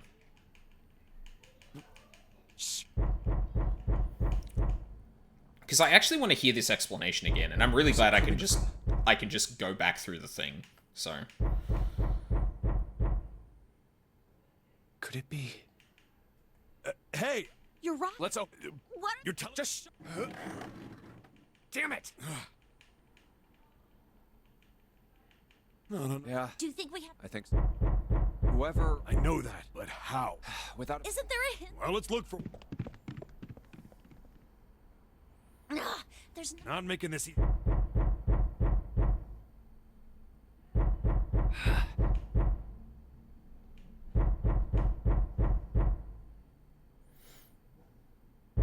What's the pass? What am I supposed? I need.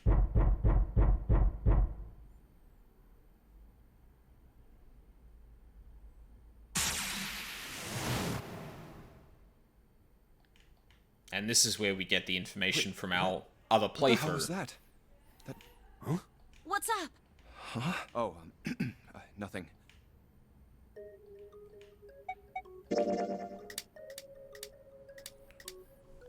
And then he just does it. I'm presuming that, like, so there's one of two things happening here. Either it's alternate timelines communicating with each other, or it is like someone else involved with the Nonary game that's related to Junpei actually managed to communicate that message to him. 1-4. Huh? Oh my god. 1.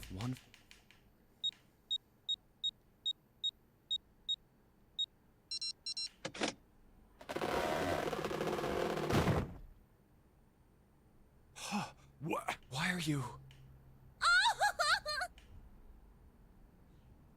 Oh. There he is. Snake! You? June Gee. Aw. sent my body. You're acting. Also, As though you... Huh? I love that my hotel key isn't working. Oh, Jesus. That sucks. That's something to report to front desk immediately, because that should not be happening. Locked out of my room. I mean, yeah, go to front desk. That's my quickest... That's my suggestion. Also, I find it funny that Snake's like, hey, I'm still a little weak, but then in one of the endings, it's 3 blocks away? What? Oh, that... Fuck. Air Force bases, right.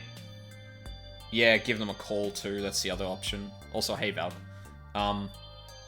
Yeah, I find it funny that Snake's like, don't, be careful, I'm a little weak. And then, like, in the other ending we got, proceeds to take 6 bullets to the chest. Yeah, no problem. Maybe when you get back, I'll be able to recount this a little bit more accurately. I see. In the shower, because... Yeah. You... Yeah. Do I... Well, don't worry. Well, then, it's the... And the... Why... You don't... No. The guy. Anyway, but you're. That means we need. I was. They must. When? Where did it was What happened? the same? I believe Then Zero. Looks at. there's when I. Why?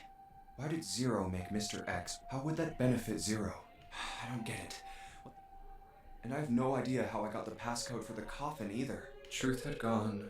Where did those words come from? Why did I feel compelled to push the buttons on the bracelet after hearing them? All I know is my fingers moved on their own. I don't get it. What the hell does any of it mean? Also, Snake and Clover had been subjects in a similar experiment 9 years ago. the ability to the first, and someone did. Her name was. There had been another experiment and a girl had died. Morphogenetic field theory. The two murders. Switching clothes. The Nonary game. Huh. Zero. He's the ringleader. The person who trapped 9 of us on this sinking ship. Zero should know everything. If we can uncover Zero's... At any rate, we'll have plenty of time to decipher the details later. Junpei, that means we must... Hey. Isn't that obvious? Oh yeah. With Snake, we can open... Don't tell me. Come on.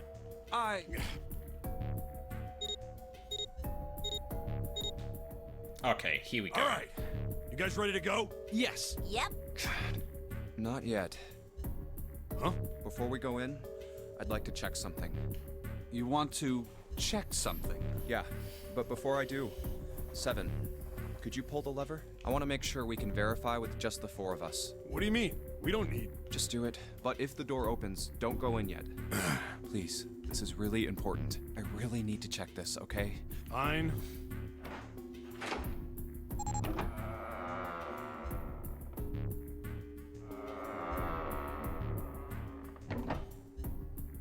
Huh.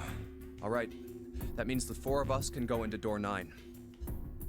So, we knew that already. It's obvious. Obvious. Yeah, you're right. It is. Now, what happens if we add Zero's bracelet? What? Zero's bracelet? Okay, hold on a second. I just thought of something. In base 36, what is the letter O? A, B, C, D, E, F, G, H, I, J, K, L, M, N, O, P, Q, R, S, T. Oh shit, I kind of passed it. 9. 1, 2, 3, 4, 5, 6, 7, 8, 9. 9. A, B, C, D, E, F, G, H, I, J, K, L, M, N, O. 24.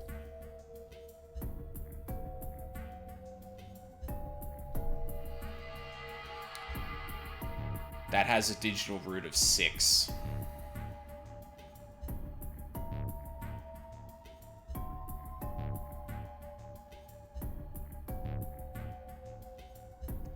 Oh my god, that's the secret, isn't it? Some of the bracelets don't have numbers on them. They have base 36 letters. 1, 2, 3, 4, 5, 6, 7, 8, 9. A, B, C, D, E. 14? That'd be digital root of 5.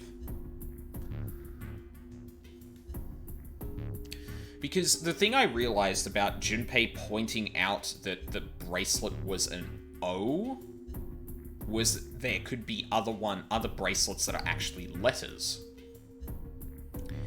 And 3 also looks like an E. In fact, this path specifically goes down a route where we have to figure out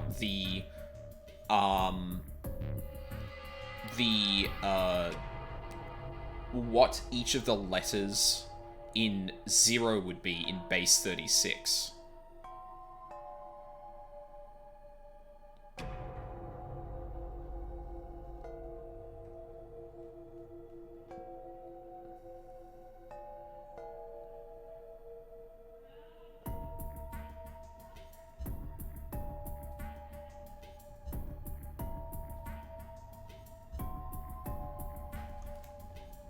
Sorry, I'm taking my time here, but I'm trying to figure something out. 1, 2, 3, 4, 5, 6, 7, 8, 9. A, B, C, D, E, F, G, H, I, J, K, L, M, N, O, P, Q, R, S, T, U, V, W, X, Y, Z. 35, which would be 8.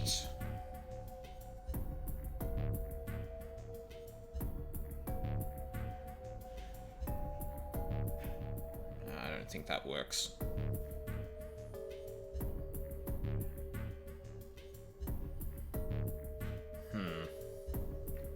Why don't you take it out, Clover? So you did know I had it. I picked it up because I thought it might be useful sometime. This was on the left hand of the corpse in the captain's quarters. If you look at it, you can see it's got a 0 on the... Just to make this a little easier to talk about, then I should be able to open door 9 with... the big question is, if Cap is the mastermind of this...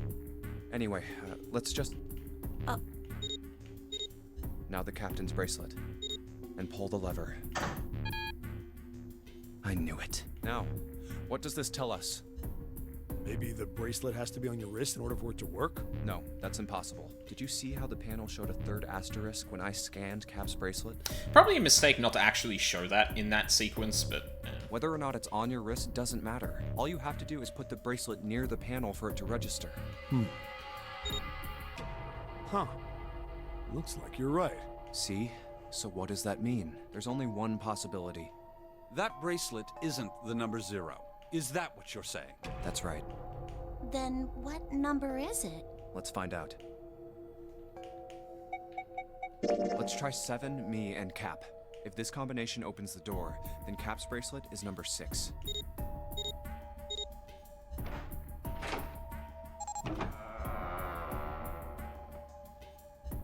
Hey, it opened! The door opened! What? Why? What does that mean?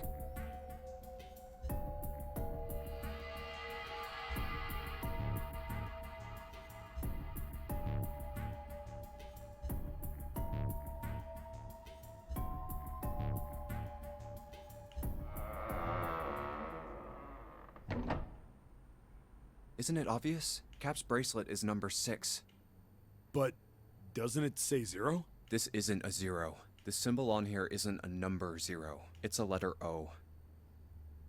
Yeah, and I just proved that the letter 0 in base, in base 36, the letter 0 would be 24 in decimals, and the digital root of that is 6.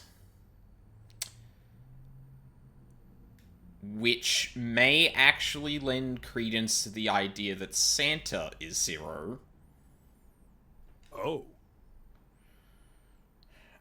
Like, one of the things that Junpei kind of... there's going to be more to this, and Junpei's going to say it, so I might as well go through it again. Whoa, wait a minute. I don't get it. I mean, we figured out that Cap's bracelet is 6, right? Yeah. Does that mean there are 2 people with 6s? There is most likely only one person with a 6. So, that means that there should only be one person with a 9, right?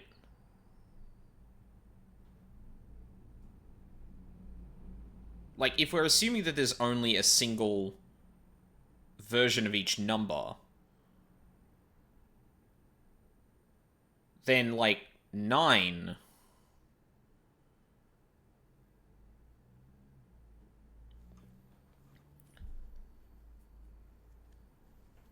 Well, I mean, we're gonna go over this, so again, maybe I'll shut up until it goes over it. I don't get it. What about June? Well, this is only an educated guess, but I think June's number was never 6 to begin with. Her bracelet was flipped. In other words, June's real number is... 9. So if we're going off the assumption that only one person can have one number, how did Ace kill Mr. X? Ace used the number 9 bracelet, which was on the 9th man's wrist. So that would mean that you can have multiple people with the same number on the bracelet. But if that's the case, then we don't know if 6 Although, okay, the number 9 bracelet is, like, yeah, obviously really good. The actual 0 bracelet, not the O bracelet, would be as powerful because 9 and 0 have no effect on the digital root. And one argument you could make is that 9 is basically 0 in that case. So June's isn't actually outputting a 9, it's outputting a 0, but we'll get to that in a sec now. That seems the most likely. Then all this numbered door stuff was just a load of crap? Why would you say that? Because if June is 9, then the numbers wouldn't match up. Here, look. A list of all the numbered doors June's gone through. I'll let you know what I'm writing.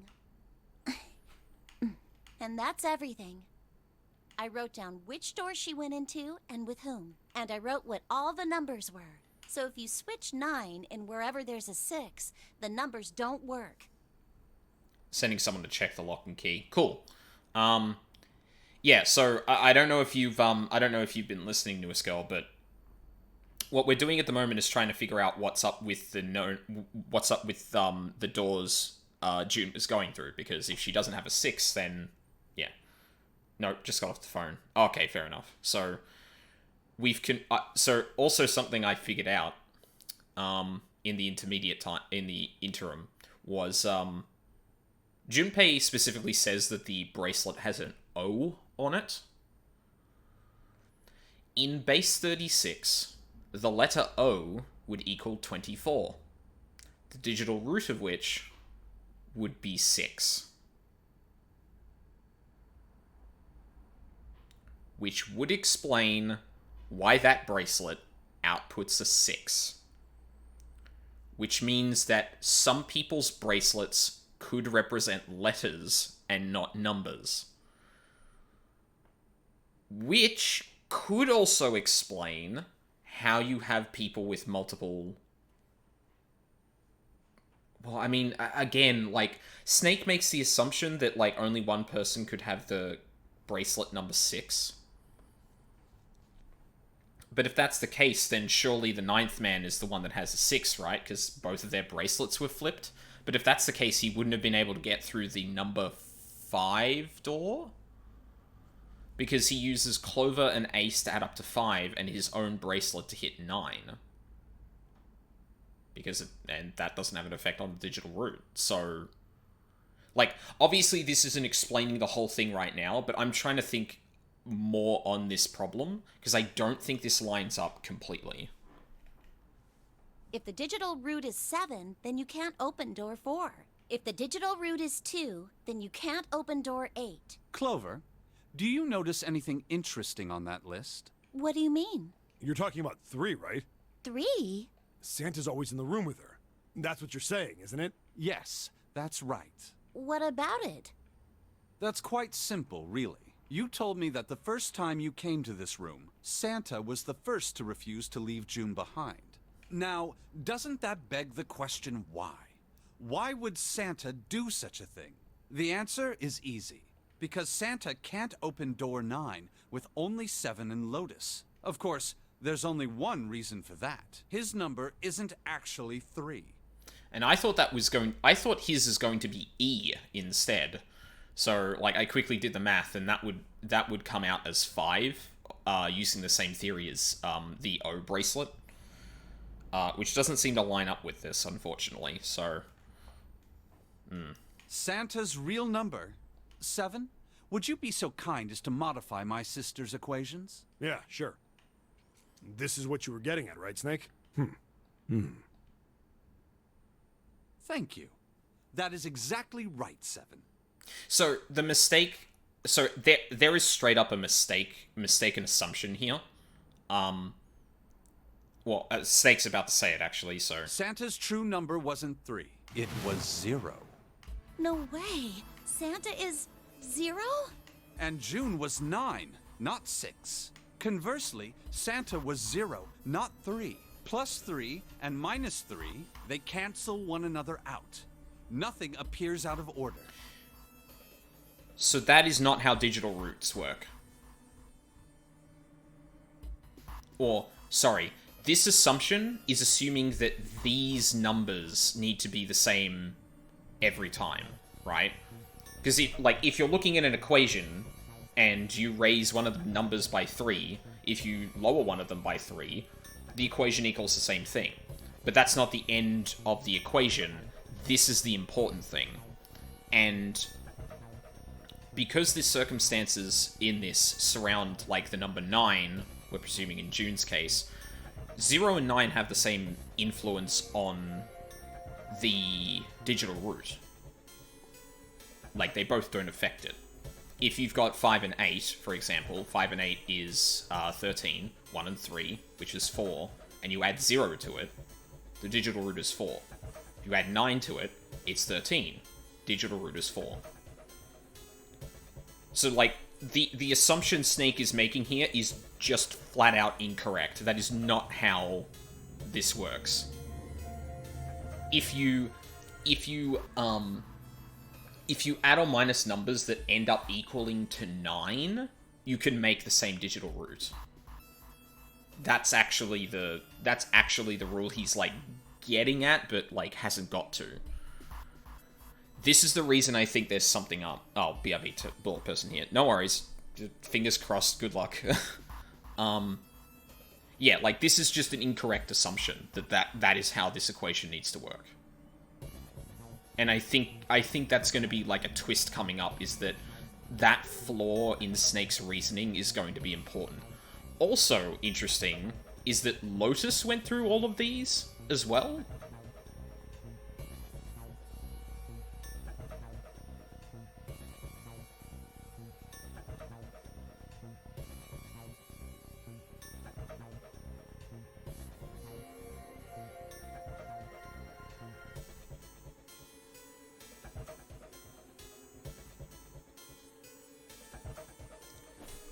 Hang on, wait. 1, 2, 3, 4, 5, 6, 7, 8, 9. A, B, C, D, E, F, G, H, I, J, K, L, M, N, O, P, Q, R, S. What's that, 28?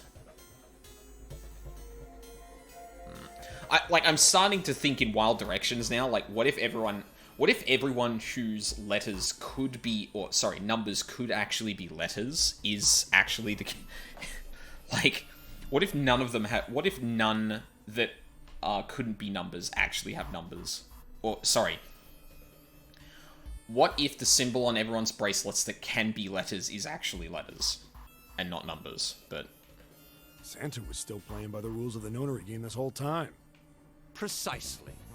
So you're saying Santa planned this whole thing? I'm not sure if he acted alone or not, but I think it is safe to conclude that he is 0, if my hypothesis is correct. Snake's hypothesis. Something doesn't seem right. yeah, June's bracelet being flipped. Even if that were possible, that would mean there are 2 number 9 bracelets. yep. And if that's the case, All right, that's enough talking. Then his whole logic chain to get here is broken, because he's assuming that June couldn't possibly have 6 when he's assuming that he's assuming that people couldn't have the same number, but then his conclusion also assumes that people can have the same number, which doesn't line up. Let's go. It's high time we went. Yeah, it's high time we went through that door. Okay. We'll get back to where we were.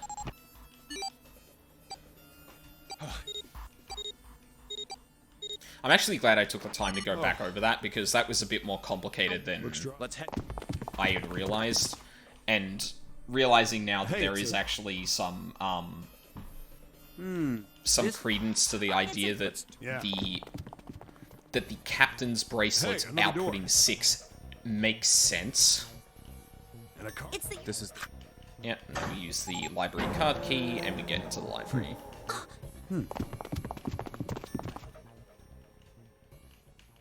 What? It's... all right, I say Okay. Very Sure thing. good. And then, yep. Words floating in mind.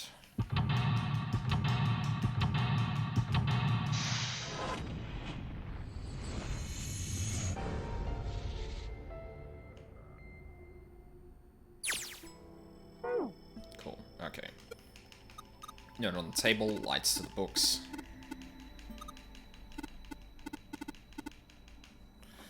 Alright.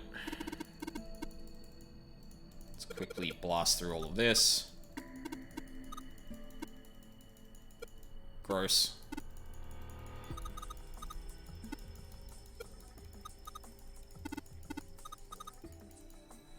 Oh no, Persona 5 spoilers.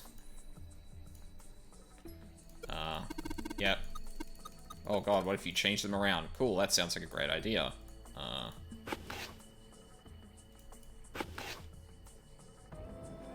There we go.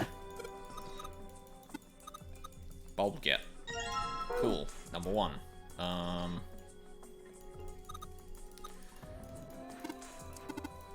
Yep.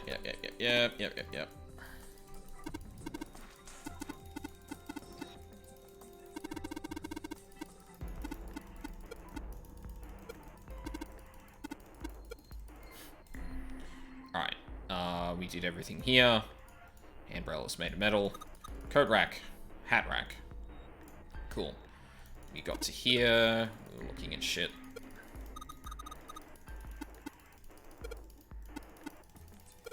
And then here we see another bulb.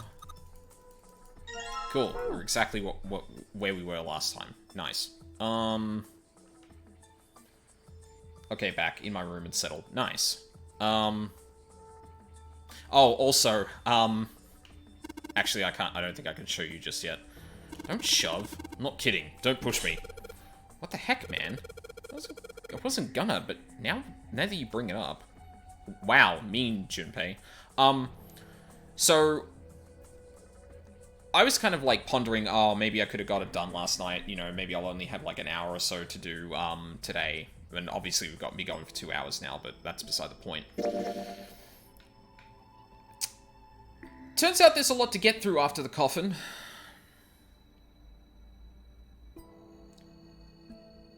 So, we might have a full stream of this today. Yeah. I looked at that and went, oh my god. Like, the second we, like, it was a little bit after we had clearly gotten past, the coffin bit. But I opened that and just went, oh god. There's way more to this than I thought. Let's have a look at all the books. Permian creatures. Seems a little fancy for some kind of prehistoric critter.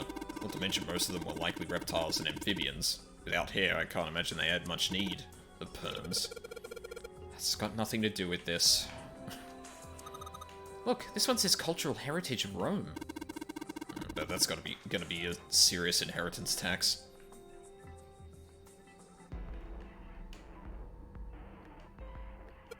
God damn it, 7. A history of Buddhism. History of the medical period. Oh, medieval period. Maybe it's about Sir Lancelot? Isn't he just a story? I don't think you're gonna find a guy who didn't really exist in a history book. First person I ever watched play this game got axe ending first, and that really makes things interesting. I got the submarine ending first. I still think that actually, like, really sold me on this game. It was just like, oh my god, things went so fucking badly. Yeah. Newest girl, axe ending was the one I got before you turned up. I might show you that once we're kind of through the rest of this, but yeah, axe ending is interesting. Did I check the middle one? A kid's book? Here? Looks like it's a children's story about Native Americans. Don't you think a random book like that is kind of suspicious? Maybe you ought to hold on to it. Sure? This one has some Native Americans on the cover. Hey, Junpei, take a look at this one. Native Americans, huh? Maybe it's got, whoa. Kill.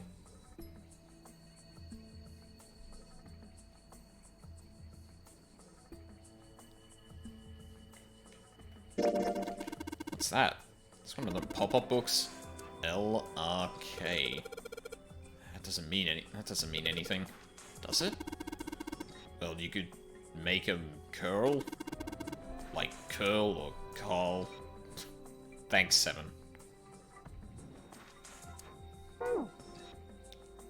Like retweet. Look at this. This book's called Greek Mythology. Damn, that thing's huge. Can't imagine anyone's actually read the whole thing. Pretty sure it just put me to sleep. This one's called History of the Western World. Well, I'd assume it's about European history. Yeah. Just gonna leave it at that, Snake. Doesn't seem like you. Oriental history. Maybe this one's about China's 4,000 years of history or something. Hey, Chinese history and Oriental history aren't the same thing. That's true. The black hole hypothesis. Gamma ray astrophysics. I guess this book has an astronomy theme. Oh, is this the one we were looking at just then? Yep. I think we're back to energy theory, development of nanotechnology materials, interaction between shortwave energy and matter. What else have we got?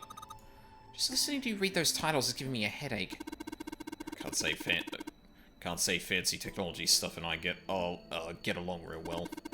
Keep on talking about that stuff and you're gonna put me to sleep. How are you not asleep already? Okay, so that was everything here. Could I go downstairs? I sure can. Hello.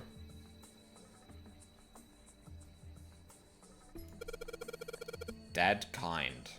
What the hell is this? Wasn't that a German mathematician? Maybe it's a compilation of his works. Leibniz. This book is in German. Looks like it's the complete works of something. I've never heard of it.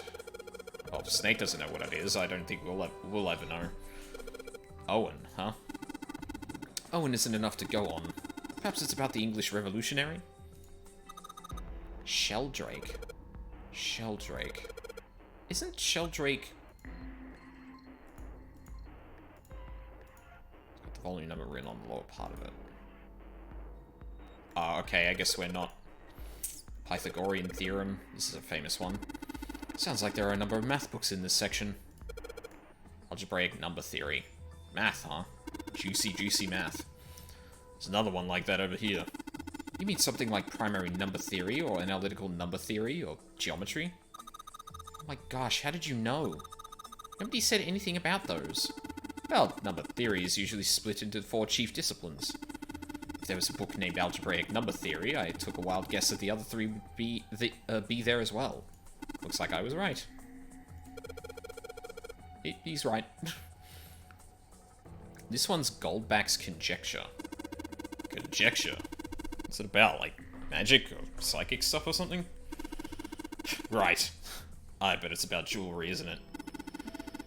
It may have an odd title, but it's actually a very respectable mathematics book. It deals with one of the unsolved problems of additive number theory. Sorry I said anything. Look, let's not get into this right now, okay? It's a weird book, Junpei. Indian mathematics. Haha, that's funny. Why is that funny?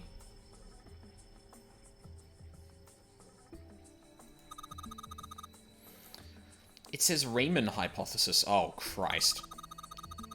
What is there to hypothesize about a Riemann? Isn't it pretty straightforward? Heavens no.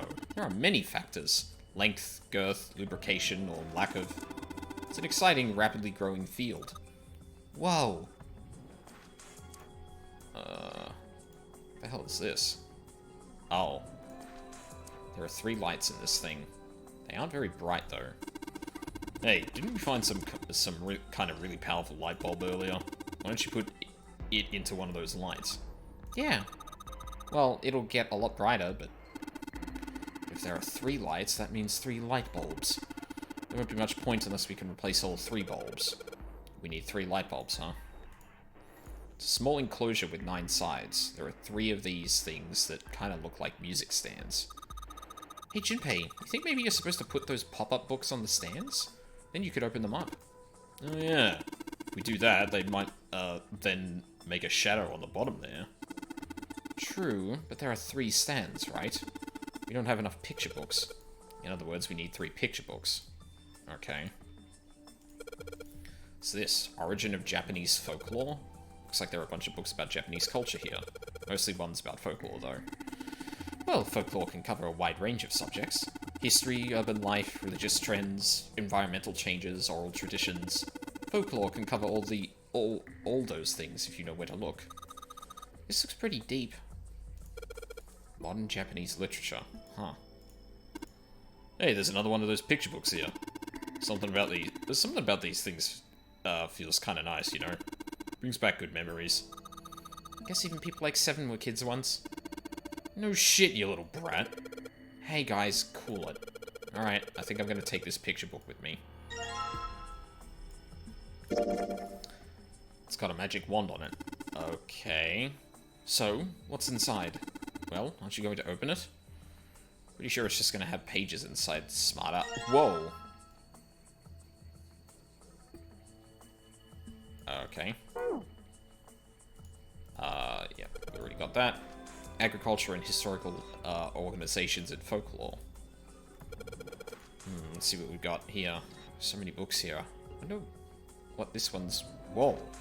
What's this? Warm? Oh, sorry. No, I'm sorry. Hey, what's the deal with this sappy stuff? What the fuck it... There are books here in all sorts of languages, but there's something suspicious about the shelf on the left. Astronomy. Ugh.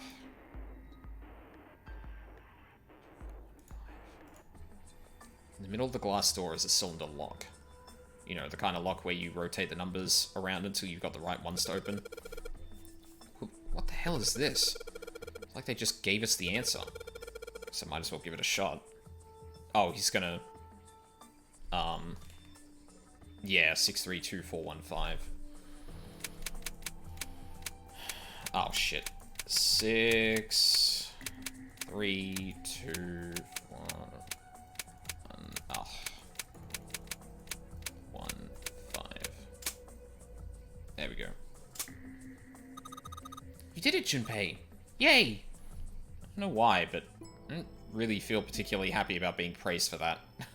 Whatever. At least the lock's open now. Let's see if we can get it open, alright?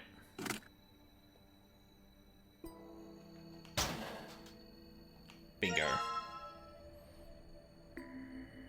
I'm gonna do a Clover cosplay. Clover came up in, a discussion, oh god, no, it's gone. Sorry, brain is only puzzling now. Oops, now they should...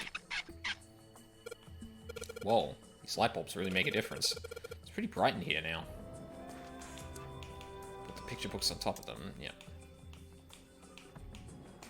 Did I really miss a picture book? How the fuck did we miss one?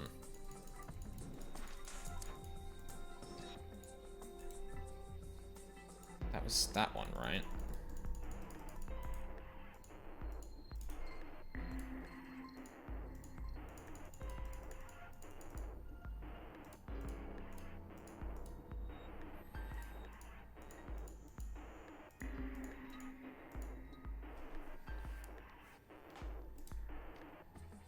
I don't know what's up with that, though. Oh, God. Okay. I may as well go left to right again and see if I miss one. Look, 7, here's a bit... Are you serious? I thought I already did this. Yes, the headphones are going to be a bra. Well, that would be appropriate. It's called correlation of muscle bone density and bone strength. You're just saying that because it says muscle. Did I really not read this shelf? This book is just called Dissection. This bookshelf must be all medical books. From what I can tell, it sounds as though these books have been organized by genre. This library must be massive. I'm rather impressed by how well organized it is. Principles of Monkey Behavior. Huh. I'd imagine that's a book describing, praxeology studies on monkeys. Monkeys are very similar to humans evolutionary, so I imagine the research was fruitful. Functions of the human brain, huh? I guess this is a book about the nervous system. I'd have to ask you to read it to me, but I don't think we have the time. I'm kind of curious about it too. There's got to be a reason why people connect with each other, right? This one, it looks like the picture book from earlier, the ones with the pop-ups. You think they're part of a series or something? They do have the same binding. Oh god, again. There we go. Human equilibrium theory. Human anatomy. Regeneration of internal organs. Ancient gladiators. What's this book doing here? Maybe they were researching human physical limits across history? Look, this one's called Recreation of Lost Human Fun. Didn't I already look through this? Did I? Wow, I must have done a shitty job of going back over these when I got back to thing.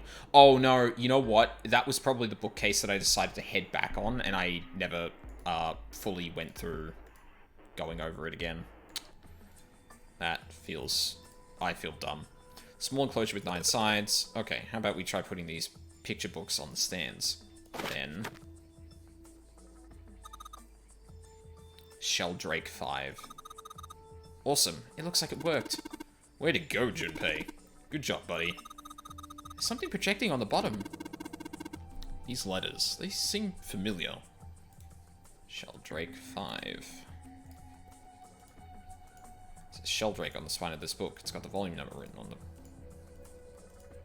Are you fuck... I probably had to click on the goddamn... Yeah. Sheldrake 5? I think I saw the rest of this collection somewhere. Yeah, I think it was somewhere around here. Let's go take a look. Okay. Sheldrake. Have you heard of him? Sheldrake, I mean. Yeah, Lotus told me about him. There's a British biochemist named Sheldrake. Oh. He has a rather interesting theory. This thing. Morphogenetic fields, Yeah. which relies on the theory of morphic resonance. Really? From Lotus, huh? Well, Clover also said something to me about that stuff. She did? Yeah, what was it? The ability to access a morphogenetic field is affected by a couple of things. The first is epiphany. That girl. I told her not to tell anyone. You did? Why? Well... Look, man, I didn't push it because we're in a hurry, but I'm kind of sick of this. How about you just tell me, okay? Tell you what? Don't give me that. About the experiment. Ugh. Very well, fine. I'll tell you everything. Thank you, Snake. But not here. Let's move to the top floor. Why? I suppose I might as well start by telling you why I kept quiet, and why I made sure Clover did as well. To be honest, the explanation is quite simple. Zero told me not to. I had little choice. He didn't walk up and tell me, of course. He gave me a message engraved on a card. That's He didn't tell us everything that was on the card. I fucking knew it. a Braille card. Sports. It looks just like the one you showed us earlier. So you had 2 cards. No, only one. Huh? What do you mean? I thought that card just had some rules for the nonary game on it. He lied, Junpei. Yes, it did. And those were the rules I read you. However, they were not the only thing on the card. There was something I didn't read. Yeah. Well, perhaps I should say there was something I couldn't read. Oh. There was actual text on the card that he couldn't read. And that was? Tell no one of the events that took place 9 years ago. Tell, and I activate your sister's detonator. It's a threat on our lives. Oh. Well, what about Clover? Did she get a message from Zero too? Oh, sorry. That wasn't a I couldn't read it. that wasn't I couldn't read it as in I couldn't actually read what was on the card. That was I couldn't read it as in I couldn't read it out aloud, because... I don't believe she did. But doesn't it strike you as strange that Zero would shut my mouth, but not hers? Yeah. To be on the safe side, however, I told her it was best not to tell anyone. Fuck. Was Clover the one that wasn't involved in the game, and she was one of the 9 people that were related to someone in the game? I'm pretty sure that was the case. Because I think there was something along the lines of, like, Clover reckoned that Santa was part of the game, or the last game, and the reason she didn't recognize him was because she wasn't the one that participated in it, Snake was. Like, I'm pretty sure that's what she said. Yeah, there was a game 9 years ago, and there were 2 groups of 9 people. There were 9 people in the Nonary game, and then there were 9 people outside of it, like, and they were basically trying to see if telepathy, blah blah blah. Still, apparently she told you. That girl. What's wrong with her telling me? I figured some stuff out with the things she told me. I mean, it looks like the whole activate her detonator thing was just a bluff. She's prancing around downstairs happy as a clam now that you're back. That's very true. I've decided I can trust you. I've decided to tell you the truth. The chance that Santa is Zero is very high. I feel I can assume Santa doesn't have the time to observe us at the moment. Oh... Santa does really have a... Santa really doesn't like bringing up anything related to the game 9 years ago, though. Which would line up with Zero's motivations of fuck everyone that, fuck everyone that put us in this position before.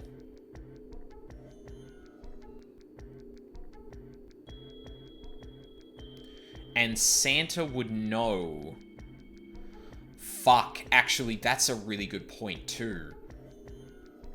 If Snake didn't recognize Santa when they were, even though they participated in the game, that makes sense. Why wouldn't Santa bring that up? Because he would have seen Snake before. And Zero knows that Snake participated in the previous game, which, yeah, of course they did. Because they know about the events of the last game. But I don't think it's him. He's been grouped with Ace too much for things to not have gone sideways earlier. Well, to be fair, we don't know what his, like, really ultimate aim with this whole thing is, right?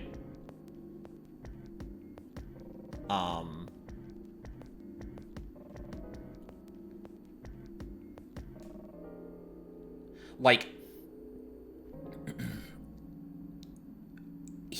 I don't think Zero would set up this game just to get into the same room with Ace and then shiv him, you know? That doesn't seem like it's the point.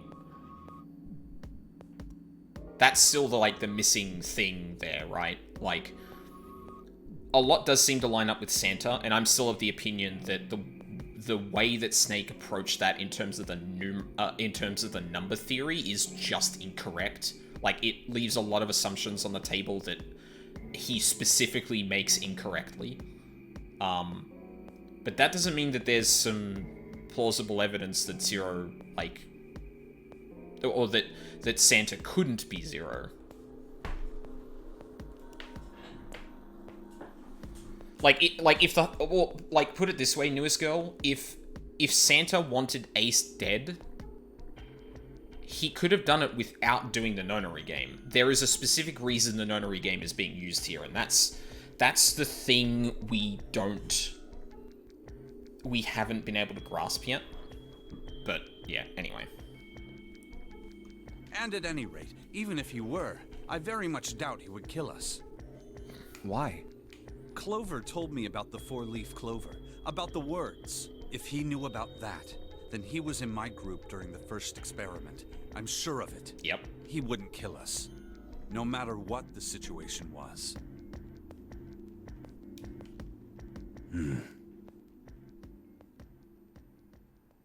Hey, Snake?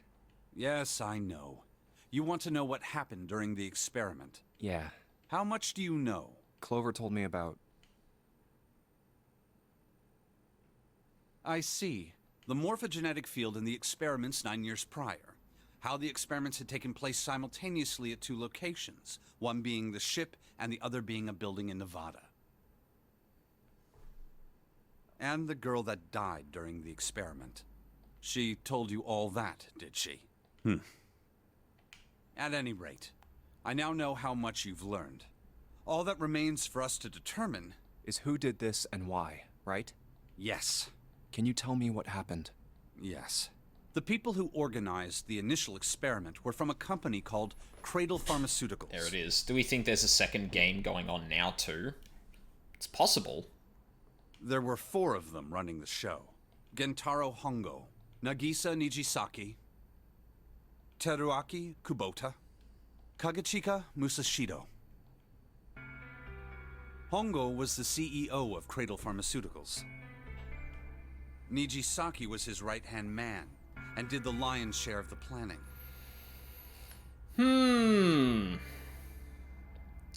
That looks an awful lot like the person that was thrown into the number 2 door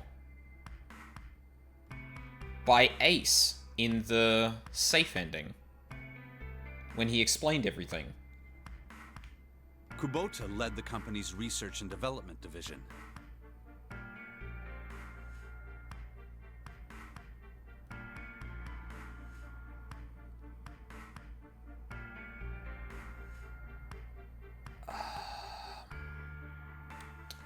Yeah, I was gonna say Ninth Man. Could also be the captain, though. Because, remember, like, Ace looks older than in this bit right here, right? It's also 9 years ago, so, like... But it also wouldn't surprise me if... Well, no, but... Surely Ace would know who the Ninth Man is then, right? I think the guy on the right, maybe the captain? Could be. Musashido was their majority stockholder. Oh, yeah, could be. It was these 4 people who planned the initial experiment. Let me simplify it for you. Hongo designed it, and Nijisaki put it all together. Kubota developed the technology required, and Musashido provided the cash. Remember Ace says in Safe Ending that he knows who the Ninth Man is. Oh, okay.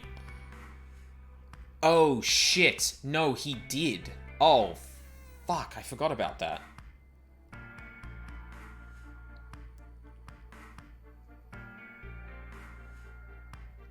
Oh, right. Yeah, and he specifically says that the Nonary game has changed, so the Ninth Man was involved in the last one. And that's why the Ninth Man would have trusted him with... Fucking God! I completely forgot they show you this picture in this room. Well, yeah. So it's Hongo, Nijisaki, Kubota, Musashido... Which would mean that three of the 4 people who designed the game are now dead. Of course, more than 4 people were required to conduct an experiment of this scale. To that end, they organized a top-secret team to assist them with their research. All in all, they gathered 10 people or so. Those 10 completed their team, and they were able to begin the project. They named it the Nonary Project. The purpose of the experiment was to research the prospect of controlling a human mind through sheer will. The vessel, I suppose you could say, for this control was the morphogenetic field. Why did the glycerin suddenly begin to crystallize? Why did the crystal structure of EDT undergo a sudden change? Why did the rats improve their puzzle-solving skills with each generation? Experiments with humans produce the same results. The more people who knew the answer to a question, the more there were who could answer correctly without having seen the problem before. Why is that? How could it happen? The answer is that the shape of the answer has been stored in a field invisible to the naked eye. And through that field, the resonant event transmits information related to that answer. That's essentially the idea behind morphogenetic fields. But that's just a theory. Can't bring yourself to believe it? Yeah, Let's say someone killed another person because the devil told them to do it. That's just a theory. A nonary theory. Sorry, I had to. Whether the devil exists or not has no relevance to the murder. They believe the devil exists. Whether or not he does is immaterial. So what matters here is that Hongo believed in the morphogenetic field. That's right. I was literally typing it. But Sorry. I still don't get it. You said they wanted to figure out how to control people, right? That is what you were saying. Yes. So how are they going to do that with a morphogenetic field? I'll keep it simple.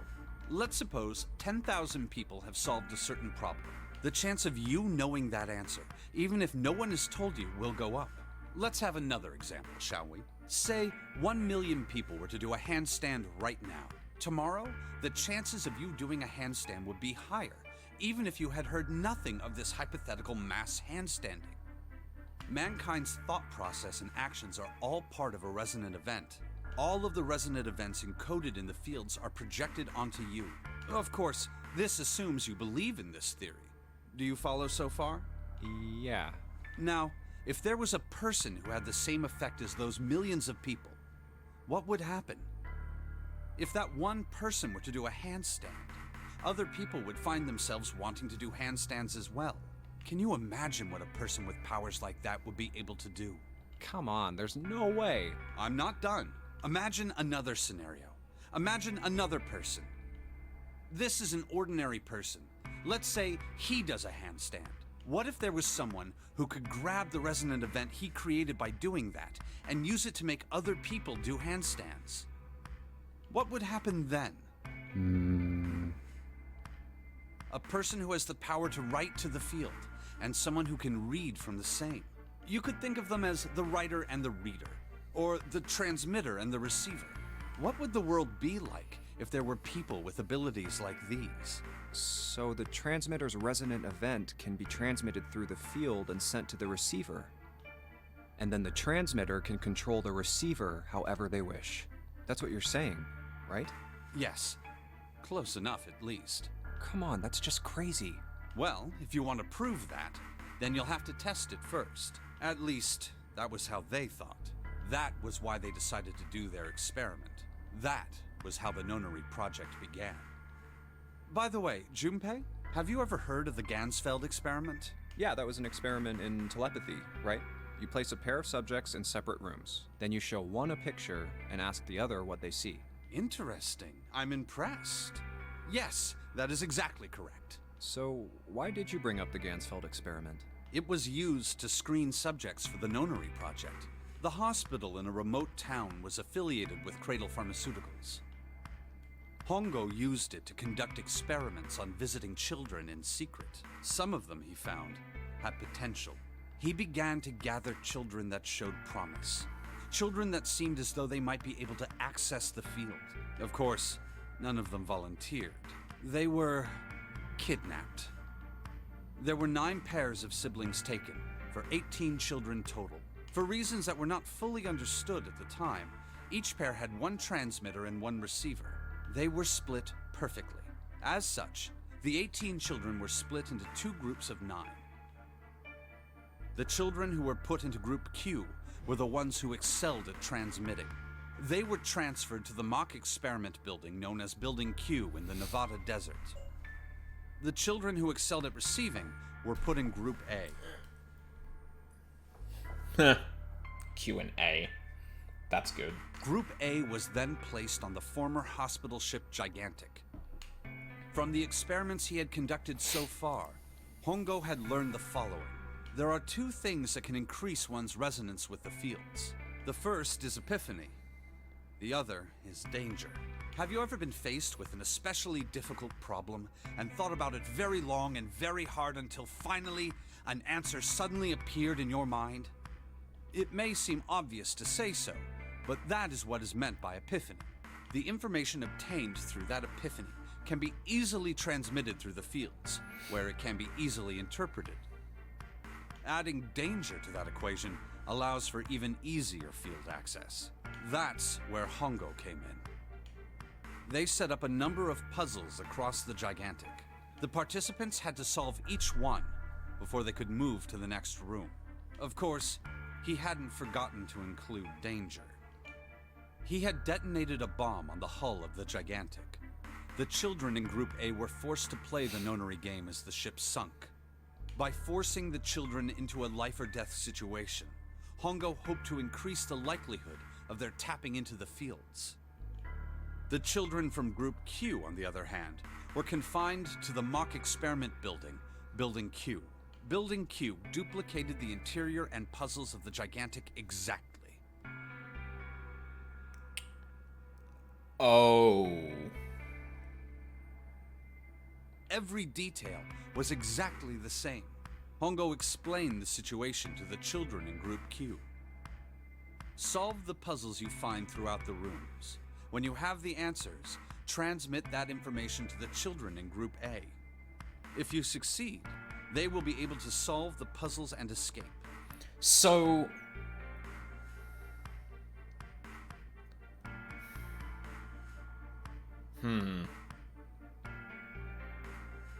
Like, if Zero was going to set this up, like, in a very similar way, I feel like he wouldn't put Snake and Clover on the ship. So maybe there isn't a second game going on? But then the question is, how did Junpei get the information to open the coffin? Because we played through that. But does that mean we transferred it? Or is there someone diegetically who did that? But if you fail, then the Gigantic will sink, and your brothers and sisters will drown. Those were his orders. Do you know why the astronauts of Apollo 13 were able to return to Earth safely? It was because NASA had access to a replica of the Apollo 13 capsule. All of the equipment, the instruments, everything. All of it identical. Everything was just like the real Apollo 13. NASA was able to replicate the situation the astronauts found themselves in. By putting themselves in the same situation, they attempted to solve the problems the astronauts were dealing with. Once they found solutions, they reported their findings to the men aboard the actual capsule. Different paths, different groups? Yeah, potentially? Well, but the thing is that, like... Yeah, I'm unsure how the game is actually going to, like, imply that should be read. Because either other people are doing this right now as well, but, like... It strikes me as weird that Zero would set it up that way. But if it's not me, then, like... Is it just across timelines? Is all the... Yeah. We're in some weird time-space fuckery. Potentially? That was how they were able to return safely. It was the same with the Gigantic in Building Q. The children from Group Q had to use the power of Epiphany to solve the puzzles they found and transmit what they learned through the fields. The children in Group A, however, they had to access the fields to learn how they might advance to the next stage. That is the simplest explanation I can manage. Huh. Hey, Junpei, Snake! How much longer are you two gonna sit around on those bony asses? Get down here already! He's right. Let's go, shall we? We don't have much time. We need to get out of here, and soon. Hold it. There's one more thing I want to ask you. Are you sure that there were 18 kids? Why? Well, I thought it was only 16. Oh, yes. That was what they said on the news, wasn't it? Yes, I have no doubt that 18 children were abducted and used in Hongo's experiment. 16 were recovered. After all, you couldn't exactly play a nonary game with any less, could you? Well, yeah, but are you saying that the news got it wrong? Yes, I am. There were 2 more children. However, they had no relatives that I'm aware of. I imagine no one filed a police report when they went missing. Ah, that would make sense. They were brother and sister, like Clover and I. The brother's name was Aoi. The sister's name was... Her name was Akane. That was the girl who died.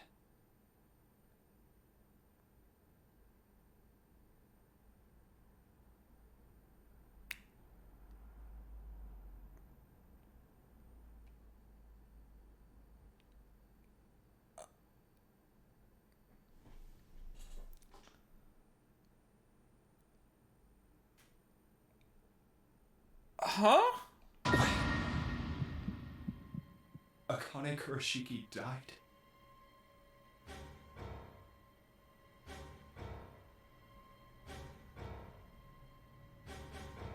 "9 years ago? Then, who is June?" No. That's impossible. It can't be true. Akane isn't that uncommon of a name. If Snake had known her last name, that's a different matter entirely. So they share a name. A lot of other people do too. It doesn't mean anything. If only you knew you were in a story, It Junpei. was someone else. Of course it was. It has to be. Is something wrong, Junpei? Your breathing sounds strange. Oh, no, it's nothing. I'm fine. Let's get back down there, all right? I couldn't do it. Why didn't I ask? What's her last name? I just couldn't get the words to come out.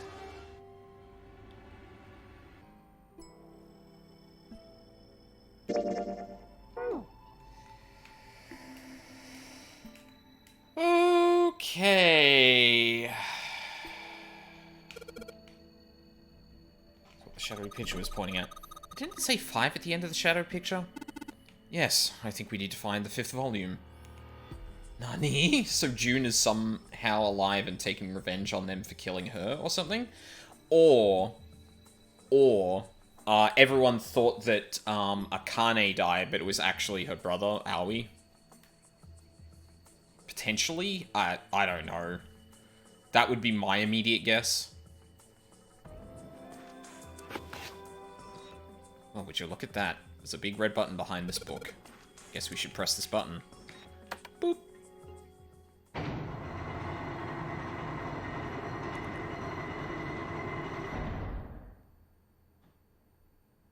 Okay. And she's getting revenge for him? Potentially, yeah. What was that sound? It sounded like something really big was moving. Came from the top floor. Alright, let's go check it out.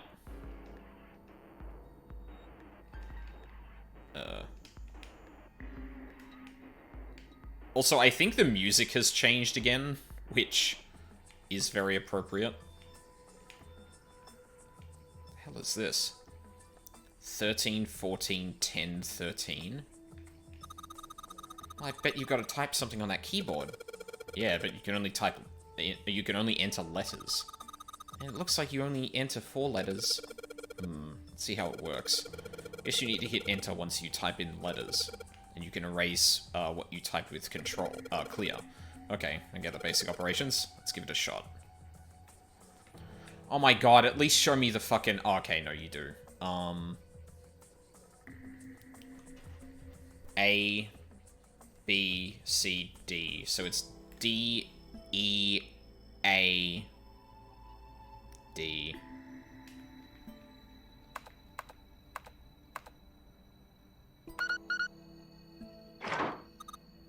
Yay!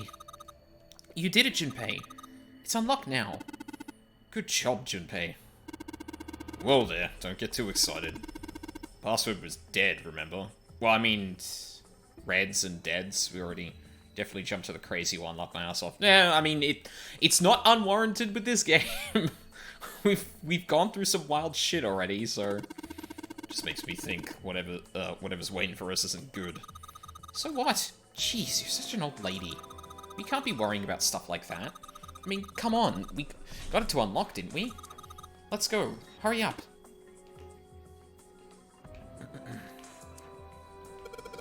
Alright, let's get this thing open. Bucket of sunshine, that one. Yeah, listen. They've just been through a death game for a fair while now. I think it's reasonable to be at least a little pessimistic. Oh, the door! Did that just close on its own? Don't tell me we can't go back. I don't know. Let's see. Damn it. It looks like it locks automatically. Is there any other way out? Well, there's another door over on the right. There's a card reader next to it. It's got a red light on it, though, so I'm pretty sure it's locked, too. But there is a card reader, right? Yeah. Then perhaps if we find a key card, we could open the door and leave? Hey, Charles, how's it going? Well, Yeah, that might work, but Hey! Wait a minute. Are you saying we're gonna have to search through this room for one little card? Yeah. Oh, man. This place is a fucking mess. looks that way. No way! For real? Well, we can sit down and wait to die, if that's what you prefer. I rather doubt that, however. So it would be wise to start looking. We haven't much time. Let's find that key card. Oh, and the Neptune key as well. Doing good plates of Spider-Man for a chill stream. Nice. I hope that was good. We won't be able to get through the hallway without it. I really should get that. I really should get the Amazing Spider-Man at some point. I heard that was really good, and I just haven't had time to get it. Oh, hey, it's your armory chest.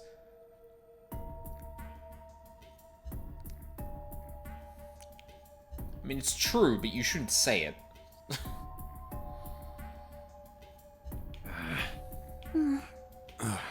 All right then, let's begin. Alright, puzzle room 2. It's so good. Ugh. At some point, I'll get it. Hopefully.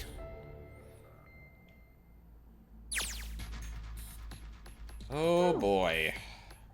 This is gonna be an interesting one. There are piles of crap everywhere. Man, this place is a mess. It's so messy. I don't know where to start. Some of this crap looks familiar. I think a lot of these are parts of the puzzles we've solved in the other rooms. Yeah, I can see a dead there. I can see, like, one of the mannequins. Over on the other side where we did, like, the quick pan over the room, I could clearly see what was, like, the mannequin torso again. I got the Platinum Spider-Man, but I never played the DLC. Also, I had to do a chill stream because before I tackled the big playthrough. Oh, yeah. Oh, yeah. If that's true, then this room could be Zero's laboratory.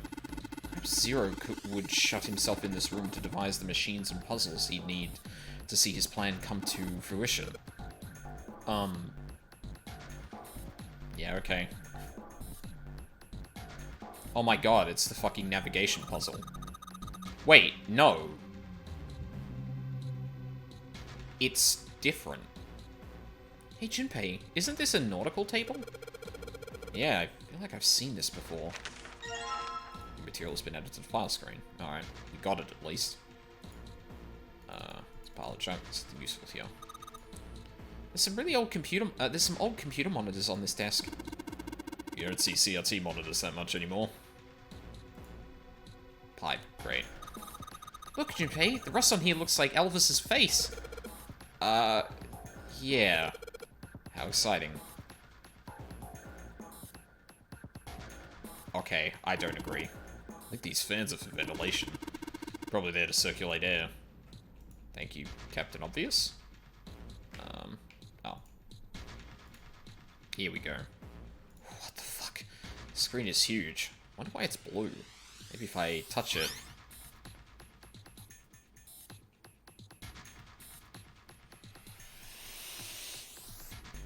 Oh my god, no! Oh no! Was what puzzle solved on this route? There's something on the screen. What's this? There are 15 cells here with numbers and letters in them. Let me see that. Oh, I see. So whenever you touch a cell, the ones next to it turn on or off. Was that puzzle... Oh, the navigation one? Yes. Yes, it was, because we do that to get to... We go through door 1 to get to that, and door 1 leads to this route, so... You just gotta use that to make the all cells on the right and the bottom green. Hey, Junpei, I found this piece of paper under that thing. You want to take a look at it? Do you think this might have something to do with the puzzle? It's a piece of paper Clover gave me. There are a bunch of numbers and letters connected by equal signs on it. Just like she said, this is probably related to the puzzle on the screen somehow. Thanks, Clover. This really helps. Alright, let's go back and try again. Anyway, looks like I just need to make all of the cells all green. What's the hint?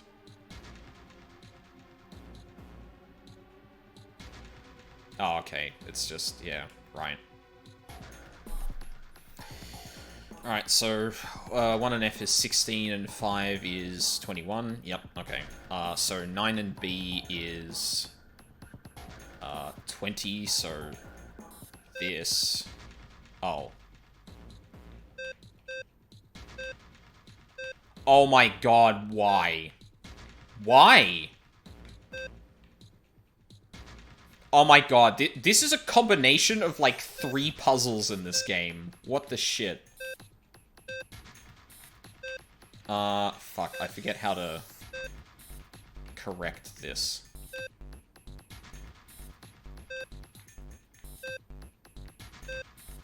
Oh no. Hold on, let me reset this. What harder I expected. Well, according to the chart Clover gave me, I just need to plug in the number for each letter. Oh, I touch any of the 9 cells that aren't the all cells. When I touch a cell, the cell I touch and the ones next to it change. So I just have to touch the right cells to make the all cells all green. Okay, one more time. But I like, the thing is, I want to see all the numbers. But obviously I can't.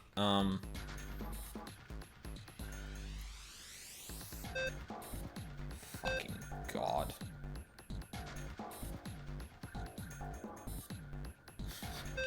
Holy shit. We've gone puzzle mad here. Okay, hold on a second. I'm actually going to... We're gonna bring out good old Notepad again, because I'm gonna need it. There you are. So...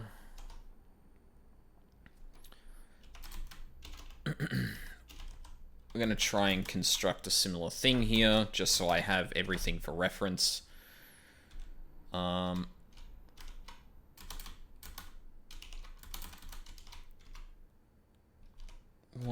plus F plus 5.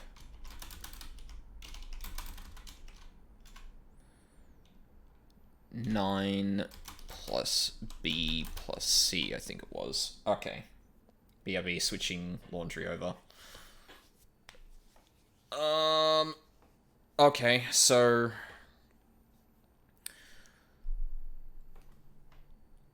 The first column needs to equal, what is that, 10? Oh, I guess... A. No. The second column needs to equal L. And this one needs to also equal L. I know I'm like literally just transcribing this over, but it's going to be important. Equals A. Fuck. Equals L. Equals L. Okay, so on the bottom row, I know that, U... Oh, crap. How do I put highlights on this again?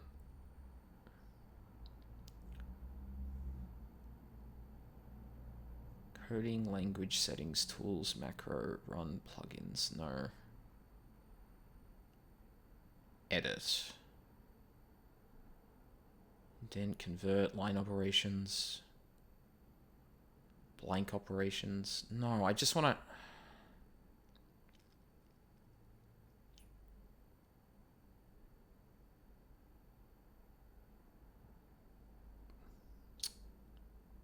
Because I know there's a way for...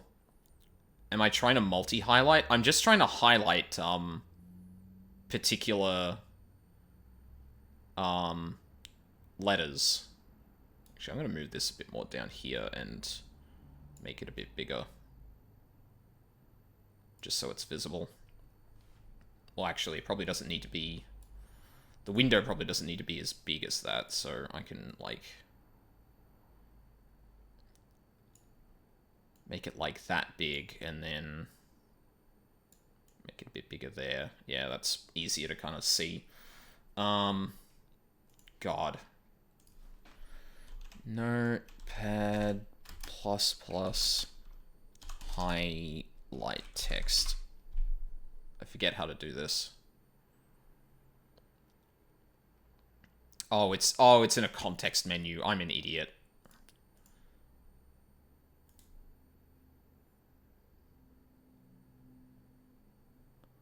Fuck, where is it? Oh, yeah, there we go. Yeah, that's highlighted. So, to get L on the bottom row, we need to do this. Welcome back. Cool. So, 9 and C is 9 and 12. 9 and 12 is 21. Cool. F is 15. Well, okay, so all of these need to be correct. All of these need to be highlighted as well.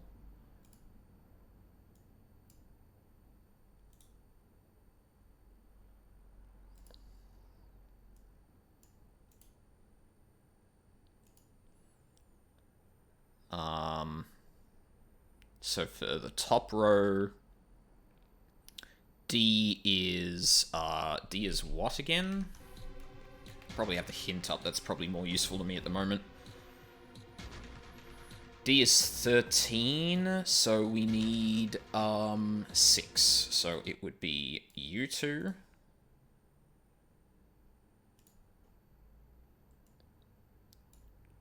As well.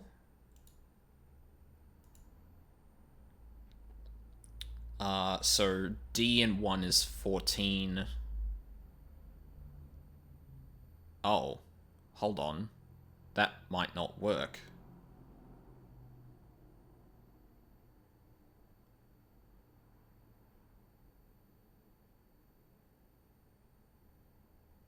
Because...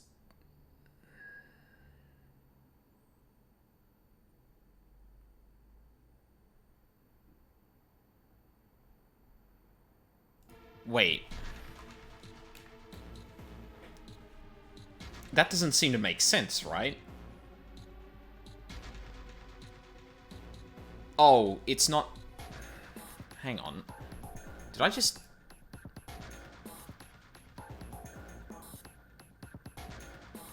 Oh. Wait, D plus 6 plus... D, 6, and 4 can never actually add up to... Oh no, it's just 6 and 4, it's not D. Oh god. Sorry, I was thinking of hitting 21 again, not, that. So, I'm just a moron. Fuck. I forgot that's what that does. Hang on. I forgot you have to reset.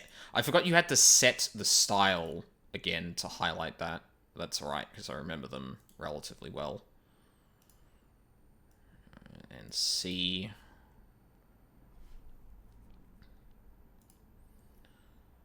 Uh, 6 and 15, so it's all of that.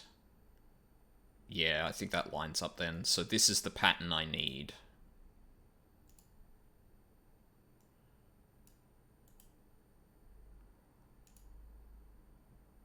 Yeah. Okay, so that's what we need to get to. Now we just have to figure out how the fuck to do that. I'm not really great at the, like, switching thing puzzles.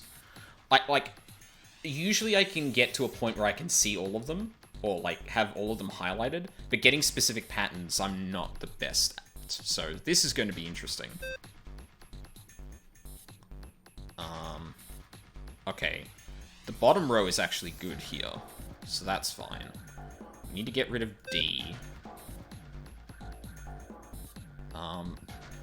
I need you, you, and you, though.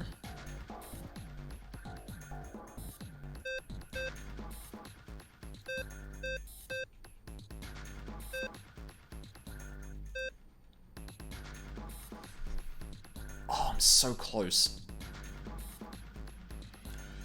I don't know how to swap those two, though.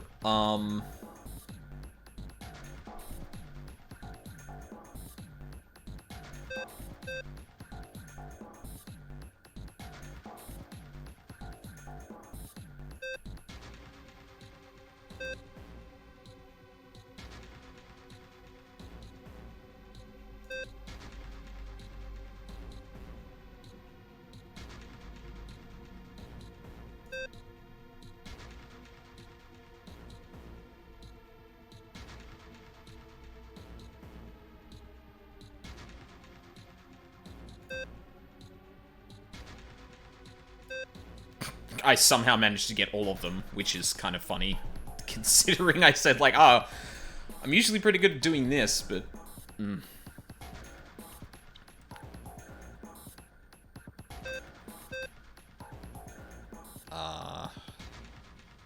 No, I need those to be different before I do that. I need you two to be the same.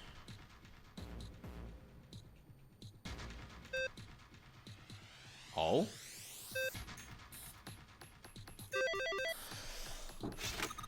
Yes! Thank you very much. You did it, Junpei. You're so smart. You seem to have done an excellent job and solved the puzzle.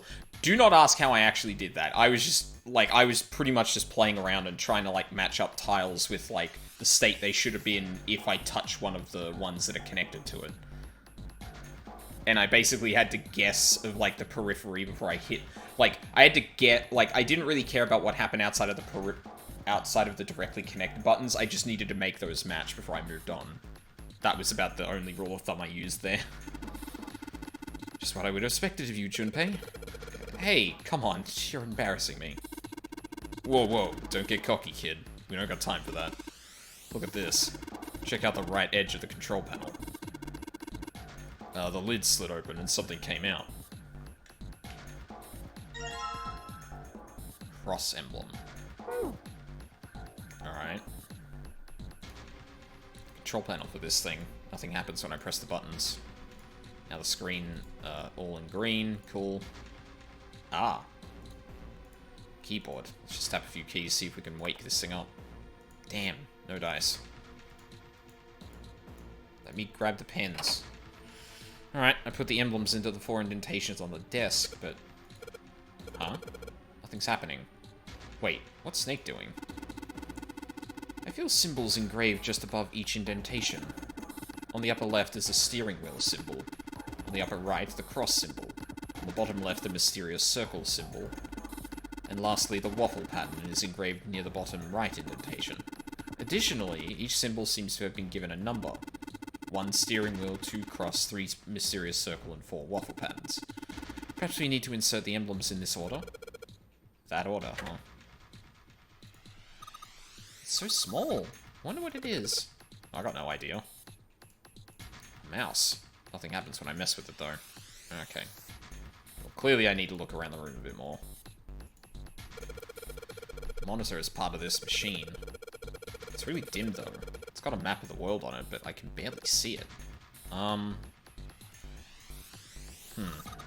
Junpei, looks like there's a compass on there. Ah, now I get it. What do you mean? I guess you weren't there, Clover, but I solved a puzzle like this one in the wheelhouse. I think I just need to do the same thing here. The same thing? The important part is the nautical table we just found. Just have to match up the directions on the compass with the lines on the nautical table. I used the steering wheel in the wheelhouse, but this time I think I'm gonna use the wheel attached to the side here. Okay then, show me. Now. Of course. Maybe I ought to run through the instructions. This looks like it probably works the same way the steering wheel in the wheelhouse did. If I just touch the direction I want to turn to, the compass will turn that direction. Then I press stop when the compass is pointing where I want it to. Betting something will happen if I can do it right. Alright, let's do this. Alright, so south.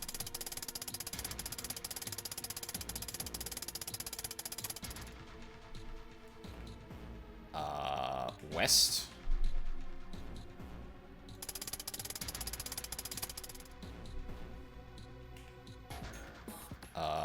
Southeast.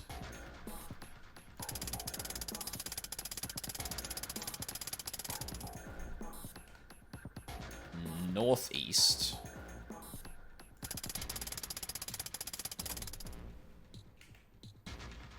East. North.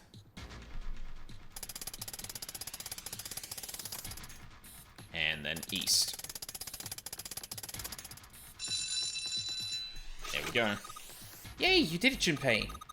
Good boy. Who's a good boy? Ah, knock it off. Hey, you don't have time for screwing around right now. Check out the right side of the monitor. It just kind of slid open and something came out. Oh yeah. I heard a noise too. You know that big box in the hall by the exit? I think it made a noise. Like something unlocking, you know? A noise, huh? Helm emblem.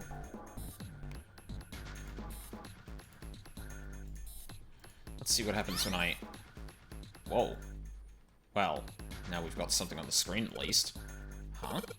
What is this? Oh, wait a minute. I saw something like this when I figured out that Morse code puzzle back in the communications office. Morse code? Yeah. The dots on here look like dits for Morse code. There's 2 dots on the first line, 4 on the second, and 1 on the last. Ah, I'm afraid I don't understand. Well, perhaps you should give it a shot anyway. Alright, I'll try. Before I do that, though, maybe I ought to run through the instructions. I just tap the button, dit, yep, hold the button. Once we enter our answer, it will automatically determine if the correct answer. Alright, let's do this. Cool.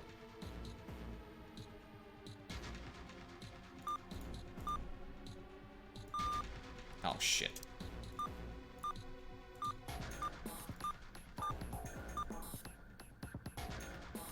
Huh? Alright, let's give it another shot. Before I do that, though.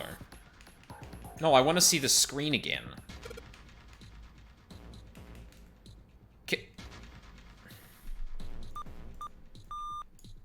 What? Hang on. Can't I see...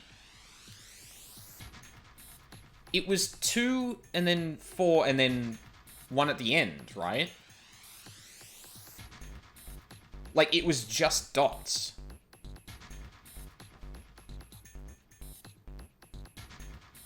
What the fuck?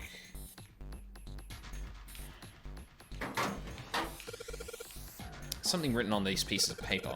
Looks like I've got 3 sheets of the stuff. Oh my god. Not that. That one. No.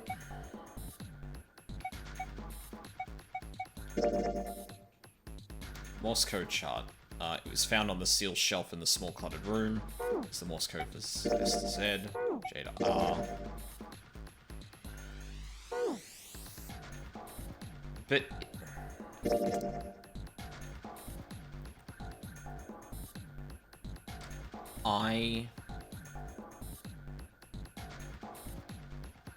I-H-E? Oh, for fuck's sake. Screen, yeah, I don't care about those. The file system in this game is not very good. I will say that. Oh, that's the same thing. Okay. There's something unlocked here? Lots of crap everywhere. It's a pretty impressive mess. Try and search every one of these. We're gonna be at it till the cows come home. Well, that doesn't seem too bad. We don't have to go bring them in ourselves then. Don't you get smart with me, kid.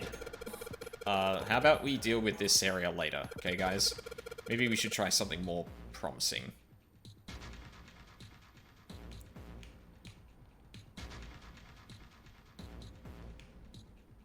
It's just a pile of junk. There's nothing...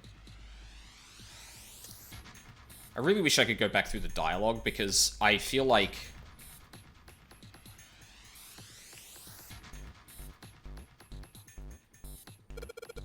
Alright, let's give it another shot. Before I do that, though, maybe I ought to run through the instructions. If I hold the button, it will do a da. Once we enter our answer, it will automatically determine if it was correct answer or not. I can also switch through the code sheets I've got by touching the 3 icons over on the right. Oh, okay, so it actually shows me that. It let me try and do this puzzle without doing that. Okay, sure. Okay, so I guess... So the first one has 2 in it, so it can be A, I, or N. Alright, I guess we have to figure it out like this then, so... More notepad. Although I'm going to make this one a bit bigger, because we're going to be writing a fair bit on it.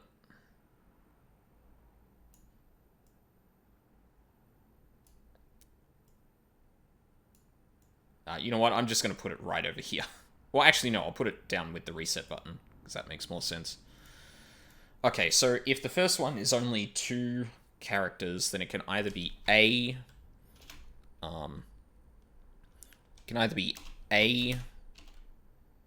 N, or I. If it's 4, it could be B, C, F, H.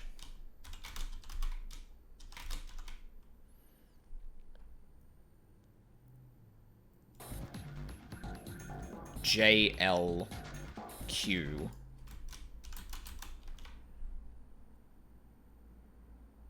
Oh, and P.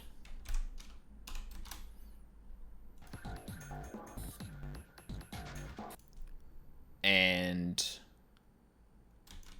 the X, Y, Z.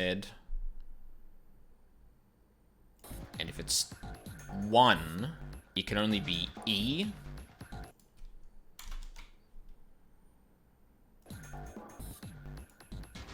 Or T.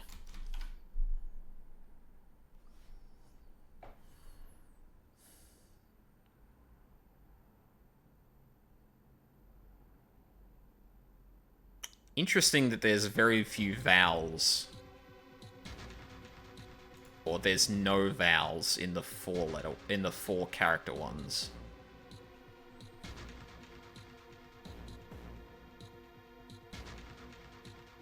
Hmm. Oh.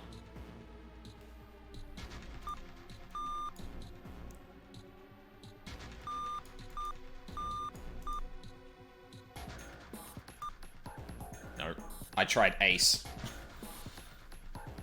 Because vowels are common. Oh, well, I mean, they're not, but, like, there are literally no vowels in for the options for the second character.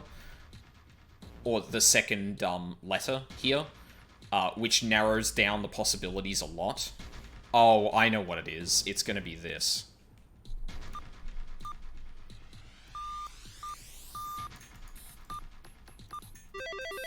Ice.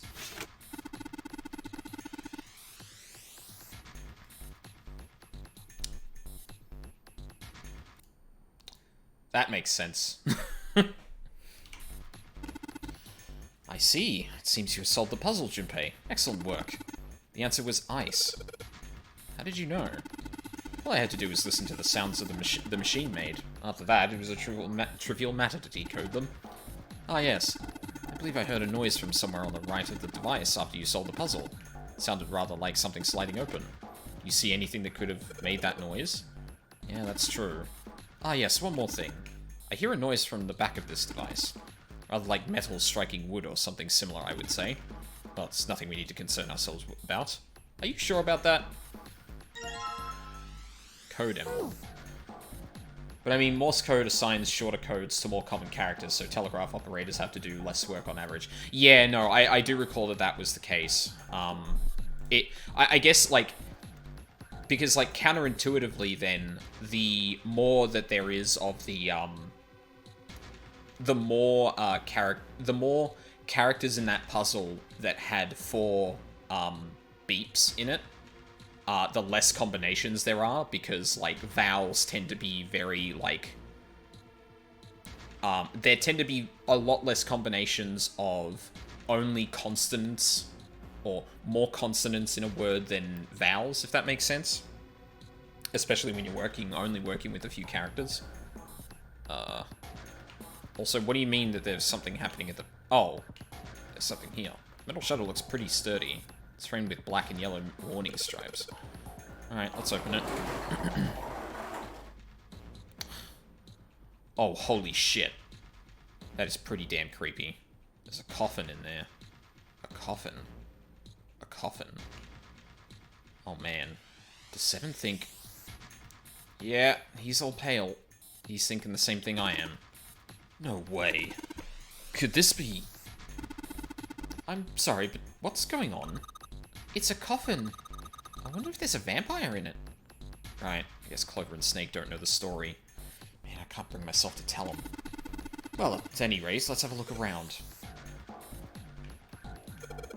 Alright, fine. I'll open it. Okay, Junpei, you can do this. It's just a box. It's just a box. Oh, holy shit, this is a coffin. There is going to be something horrible in there, I just know it. Okay. Okay. Deep breaths. Here we go. And nothing.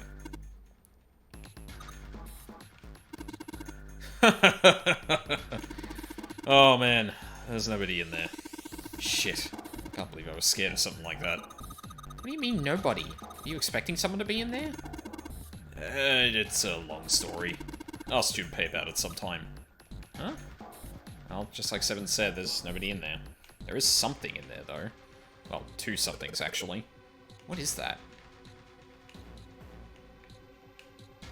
Oh. Oh, the Neptune key. There are two things on the bottom of the coffin. Looks like we got a plate with an emblem on it, and... The Neptune key! Yes, we finally found it! Now we can get through the hallway. That's correct, Clover, but we do need to get out of this room first, you know. Yeah, I know. Okay, let's get the hell out of here as quickly as possible. I don't have any objections to that. I don't think we'll use the Neptune key in this room. It's really important though, so I'll keep it in my pocket for now. As far as this other thing goes.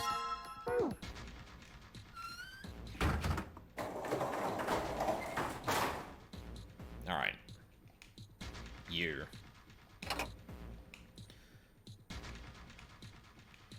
Oh, right.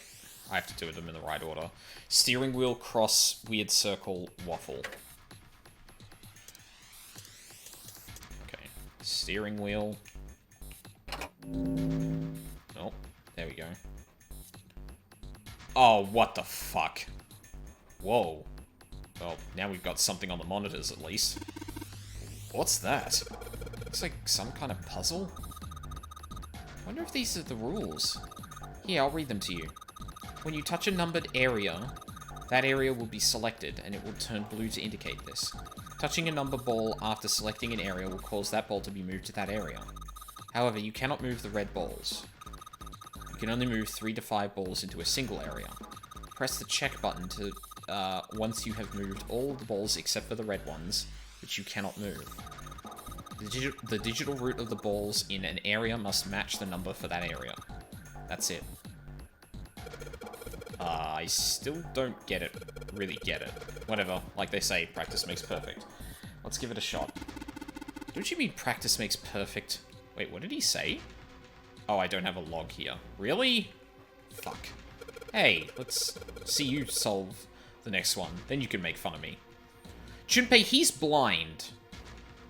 Fucking rude. Okay. So we need to be able to make digital roots of 6 and 3.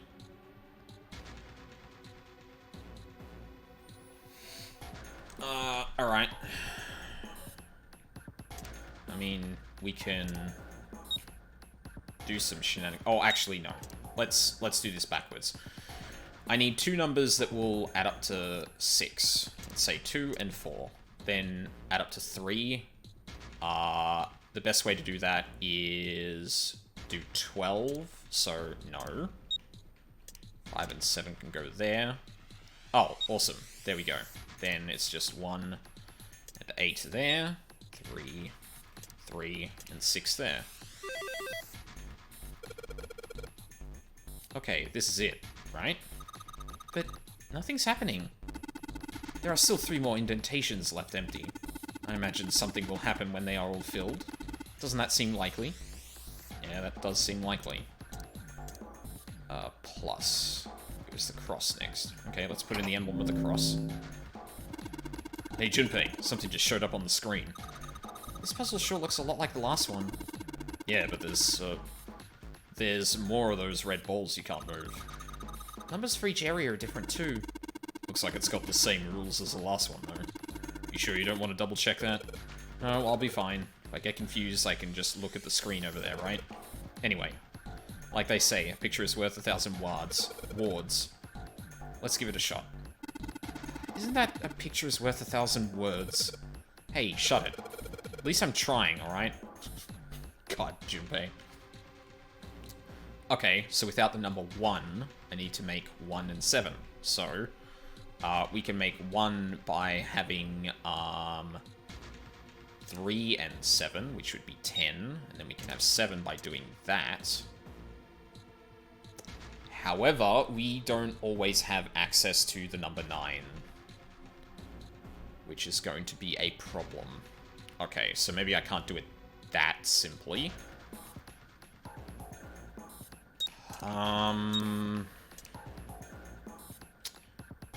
So I can still make 9 with 3, 4, 5, and 6. So if I can somehow make 1 and 7... Oh. No, that's it. Yeah, and then 3 and 6, and then 4 and 5. Oh, I'm on fire. That's awesome, Junpei. There's only 2 left now. You can do it. Yep. We had the circle one next. Damn, this puzzle looks a lot like the last one. Looks like the rules are the same, though. Don't you think you should double check it? Come on, this is the 3rd time I've done this. It'll be fine. So this, if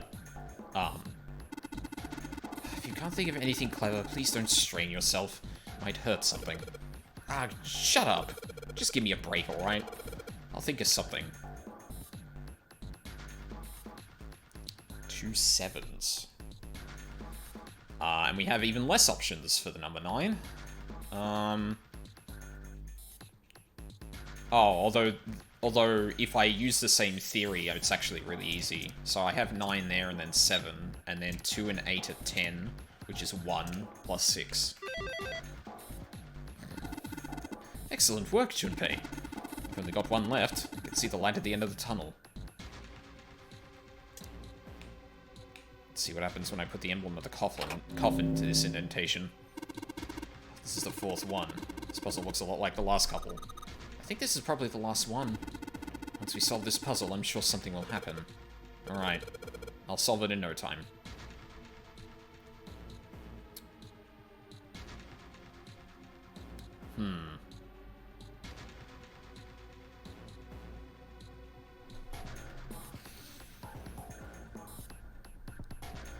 Oh, yeah, no, once again, that's easy.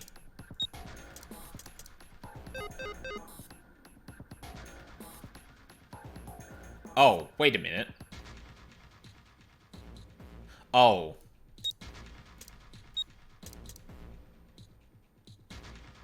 Wait, what?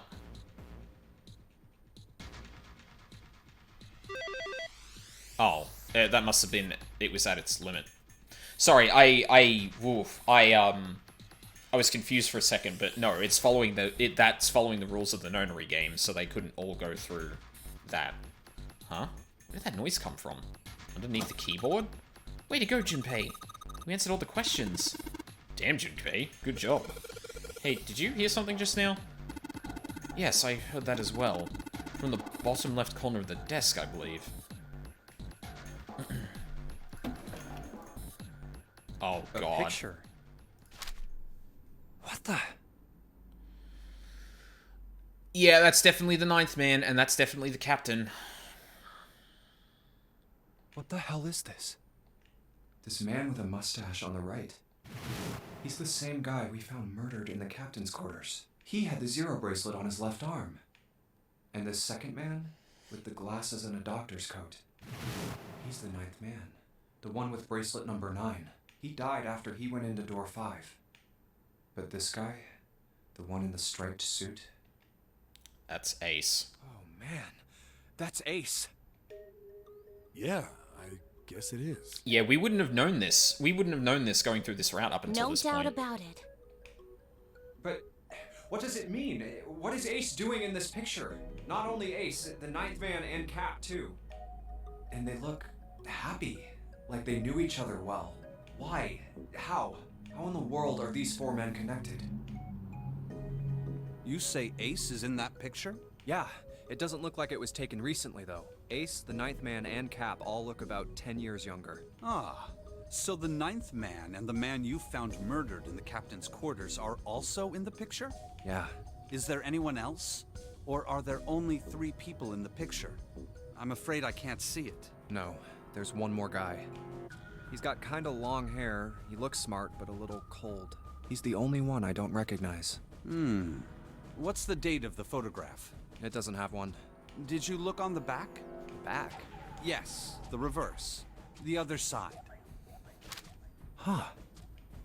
Praying for the success of the Nonary project. With Nijisaki, Kubota, and Musashido. Huh.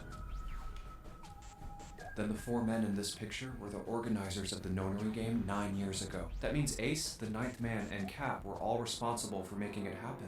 But I feel like I should be more shocked about this. It's almost as if that's just how things were always supposed to be. Why?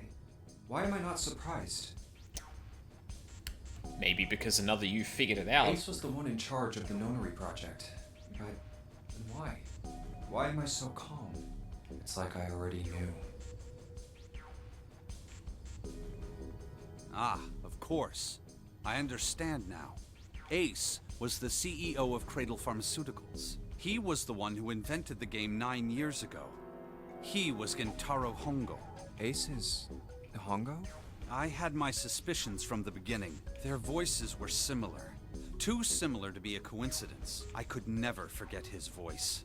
It was the voice of the devil. I couldn't be sure, though. After all, I had no way to check. I certainly couldn't ask him. Even if I had known, however, I would never have told you. Zero made it quite clear what would have happened if I did. Oh my gosh, I had no idea. So Snake said something interesting before. That if Santa was Zero, he would... Well, someone made the implication that Santa would never kill Clover or Snake. Which would line up with Zero replacing Snake with the person who ended up dying in, behind door number 3.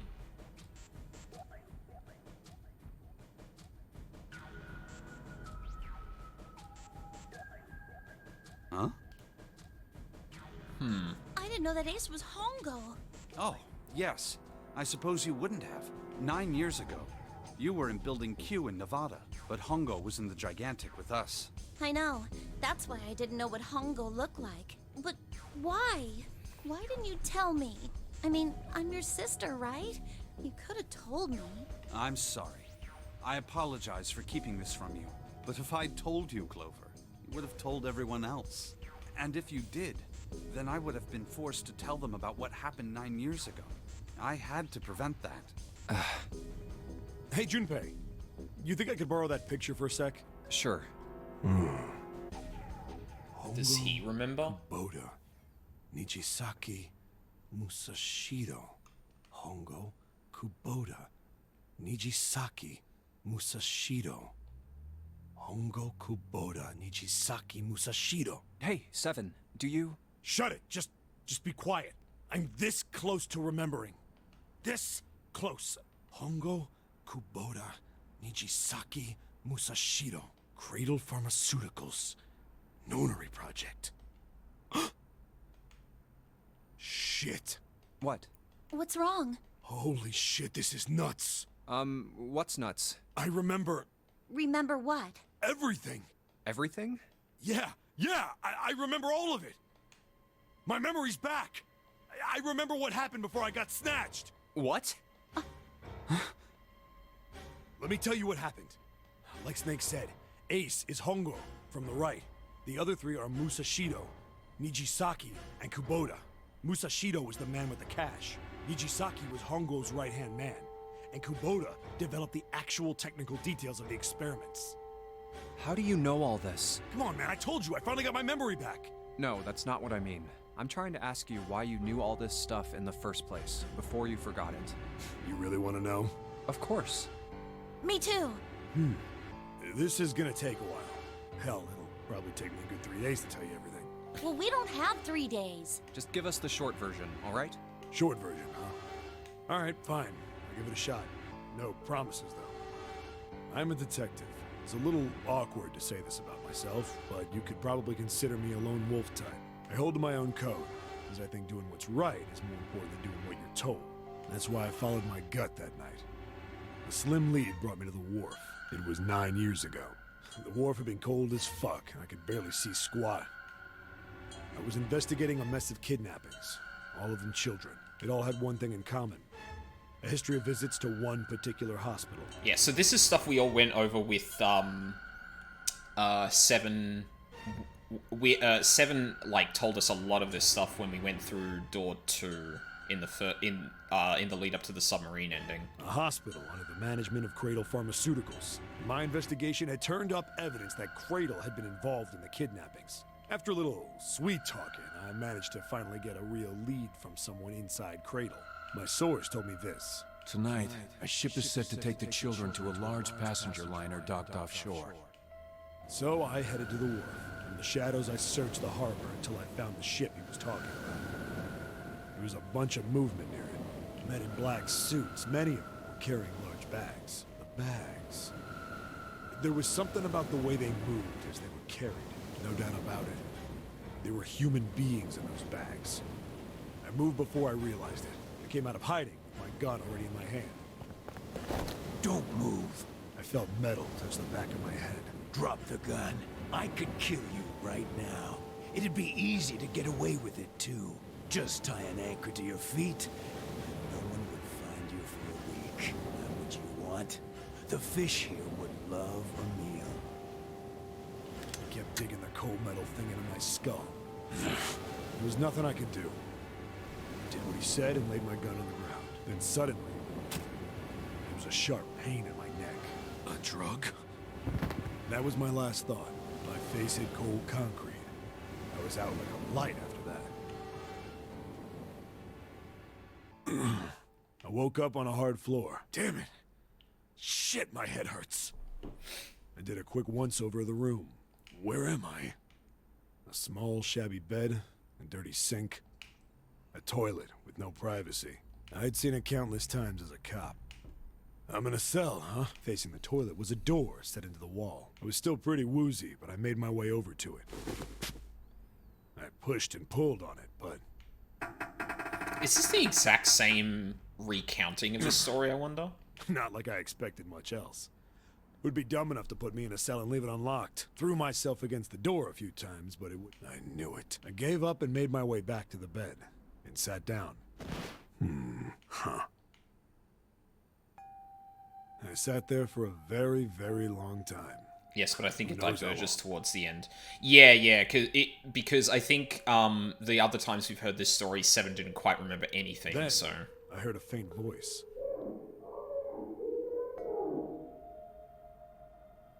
It's the 9 door, maybe? I am still gonna go through this, because it's been a while since we've seen this. I couldn't understand what it was saying, but I could hear one. It was pretty high, probably a little kid. Huh? No, it was several. I hear 5, or 6, maybe more. Where? Where are they coming from? I pressed my ear to the wall and tried to listen through it. No, that's not it. Left. It's coming from under the bed? I hauled on the metal frame and flipped the thing over. And there it was. Where are we at right now? Not very close to the end. Holy shit. The bed had hidden an air vent under it. The hole in the wall was covered by a metal grate. I dropped flat on the floor and peered through the grate. I couldn't see shit, but I knew it in my gut. This was where those voices were coming from. Hold up. Why are there kids here? But then what my inside man told me popped into my head. Tonight, a ship is set to take the children to a large passenger liner docked offshore. Whoa, whoa, whoa. Am I on that ship? It didn't matter. All I knew was I had to get to those kids. I checked out the metal grate. Could I fit? I stuck my fingers in and grabbed it. And then...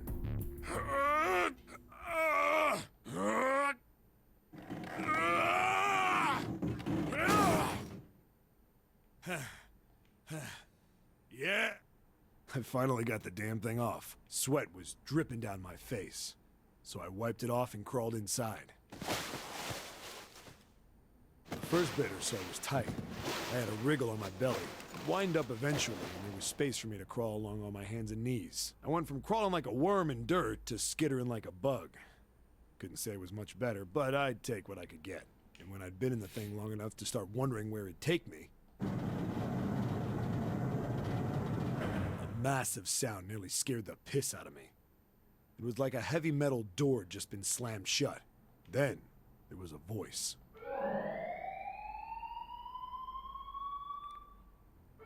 This is gonna lead to the incinerator.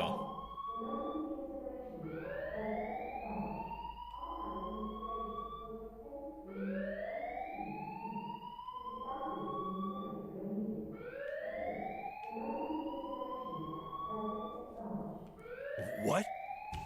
I wasn't sure what it meant, but anything with incinerator is bad news. Then, almost as if that was a cue, I heard a mess of young-sounding voices. A bunch of them were straight up screaming in terror.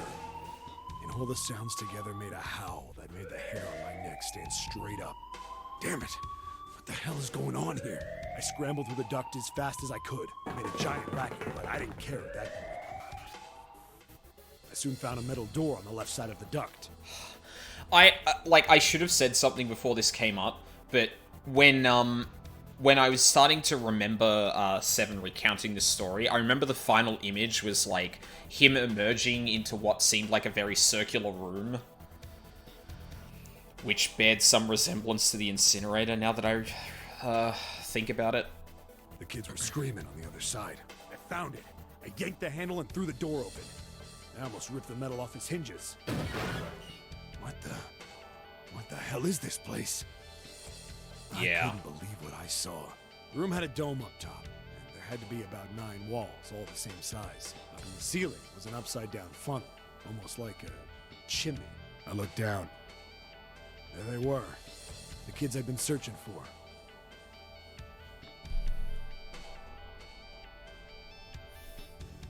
They all gawked up at me, suddenly silent. For the moment, from surprise and fear. Scared of the room or me, I couldn't tell. Probably both, actually.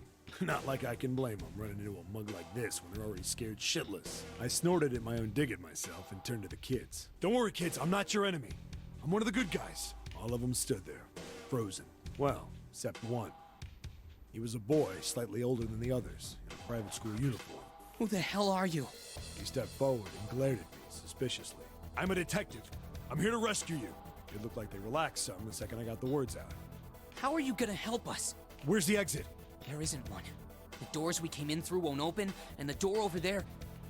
He kinda cut himself off. I think he was considering something before he changed his mind.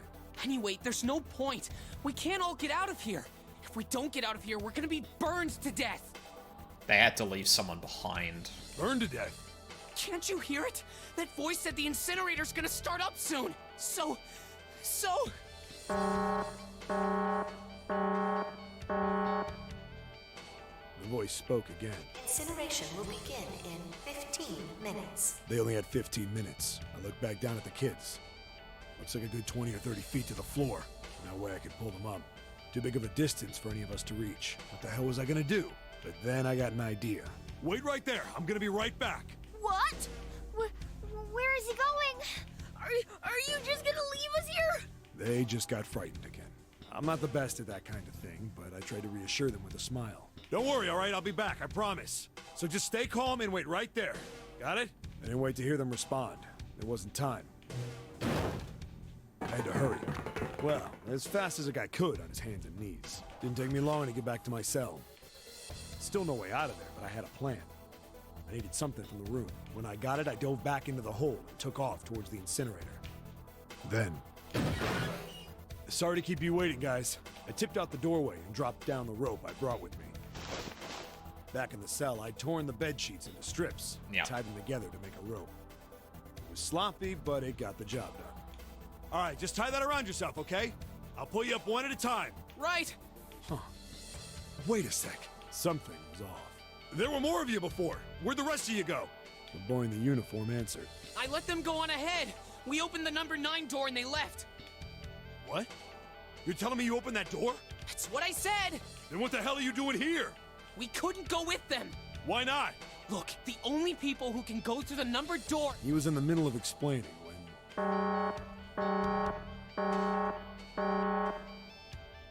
Incineration will begin in 5.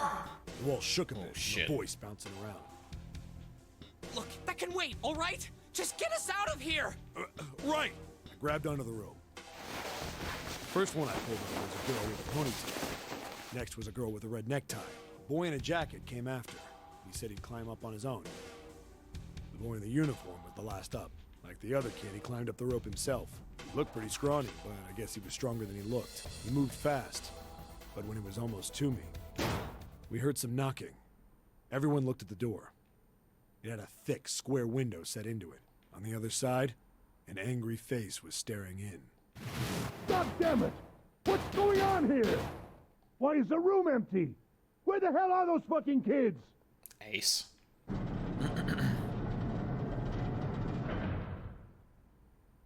door opened, and a man stepped in looking half mad with fury. I recognized his face. I saw him many times in photos during my investigation. The man's name was Gintaro Hongo, the CEO of Cradle Pharmaceuticals. Hongo saw the boy hanging from the rope. Yeah! It was like he was an animal. He lunged for the rope. Hurry! I know! The boy in the uniform booked it up the rope. You son of a bitch! Get back here, you little shit! 15 feet. 10. The second I could reach the kid, I grabbed him. Wait, why is he doing this? What? Why is Ace angry at this? Like, unless he literally wanted the kids to die? I hauled him up and tossed him into the duct Why the behind me. fuck? No! Hongo had lost it. His face didn't even look human. It was like the bastard pulled off his fake face. He was really a terrifying devil or some kind of damn monster. Interfering in the experiment, I guess? Yeah, but like... yeah, I guess. Quickly reeled in the rope, leaving a furious Hongo yelling at me from the floor. You fucking bastard! You won't get away with this! How dare you compromise this experiment! Oh my god. The kids have to die if they fail the experiment, Seven. What are you doing saving the kids? Ugh. Experiment? What experiment? God. Remember there was a convo with either Lotus or Clover about Danger being part of morphogenetic field access? Yes, I do remember that. But they're stuck in the incinerator room with no way to get through the 9 door. So, unless there is something else about this room... unless there's something else about, like, because I get what you're getting at, right? But, like, if you are actually smart about this and you didn't want murdered children on your conscience, you could just, like, show that that's happening, and then, because it's the end of the experiment, just not.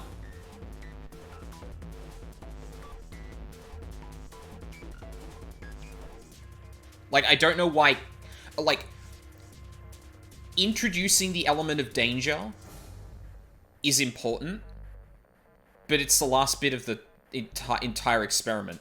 Does it matter if they die or not? It only matters if they feel they're in danger.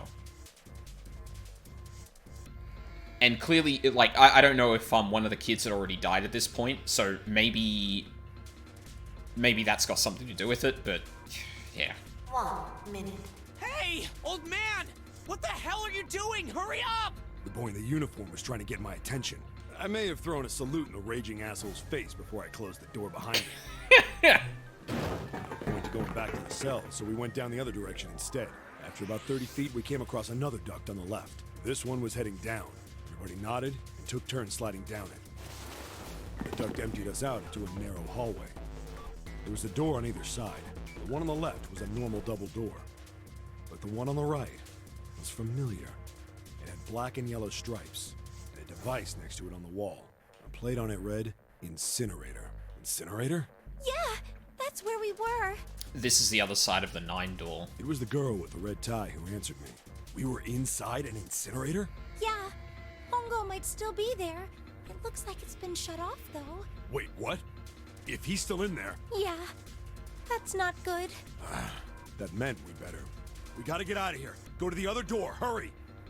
The kids started running, and I was close on their heels. On the other side of the door was a large spiral staircase. Run! Didn't need to tell them twice. We went up and up and up. Feet pounded the steps. Our arms pumping fast. We went round and round and round. The devil was on our tail. The stairway kept going. We passed a couple of landings when the boy in the uniform suddenly spoke. Is that fucking Junpei? Something's up. Akane's not catching up to us. Akane? My kid sister. The girl with the red Oh. necktie. Akane. That's strange. I didn't remember seeing that name on the list of missing kids. Hey! Akane! He kept his hands around his mouth and yelled. That didn't get voiced. Nobody answered it. Maybe we outran her. The boy in the uniform skidded to a stop. I stopped too. So did the other two kids. When did we do that? Well, we passed a couple big rooms on the way here. Maybe she took a rest in one of them? No, that's impossible. Sorry, Grandpa. You keep going. I gotta go look for her downstairs. He turned to go. Hey, kid, wait! God damn it, I said wait! I don't think the kid even heard me. Fuck! I spun around to the boy in the jacket and a girl with a ponytail. I'm going after him. You two keep going, all right? You got it? The girl nodded and ran up the stairs. But the boy... That's not Junpei, that was Aoi. I'm going with you. I didn't have time to argue. I just nodded and took off down the stairs. I could hear him following me. We ran all the way to the bottom floor, calling for her. Akane was nowhere to be found. God damn it, where the hell did she go? I could tell the kid was frustrated, and then suddenly... Help me! Somebody help me! We heard a girl's voice. Akane! The boy in the uniform threw open the door and leapt into the hallway by the incinerator. We rushed in after him. I couldn't for the life of me believe what we were seeing. That bastard Hongo had Akane by the arm and was forcing her into the incinerator. Come on, goddammit, move! No, I don't want to! Let me go, please! Let go of me! She planted her feet squarely on the floor and was struggling to get away. But Hongo was bigger and stronger. She wasn't gonna win. Akane! My brother roared with anger and charged toward Hongo. Help me! Ah! You're too late, idiot! Kani. Like, literally get... That's a bit on the nose. Hongo lifted Akane bodily into the air and threw her, still fighting him, into the incinerator. Before we could even blink, Hongo had leapt through the door after her. We saw him land inside.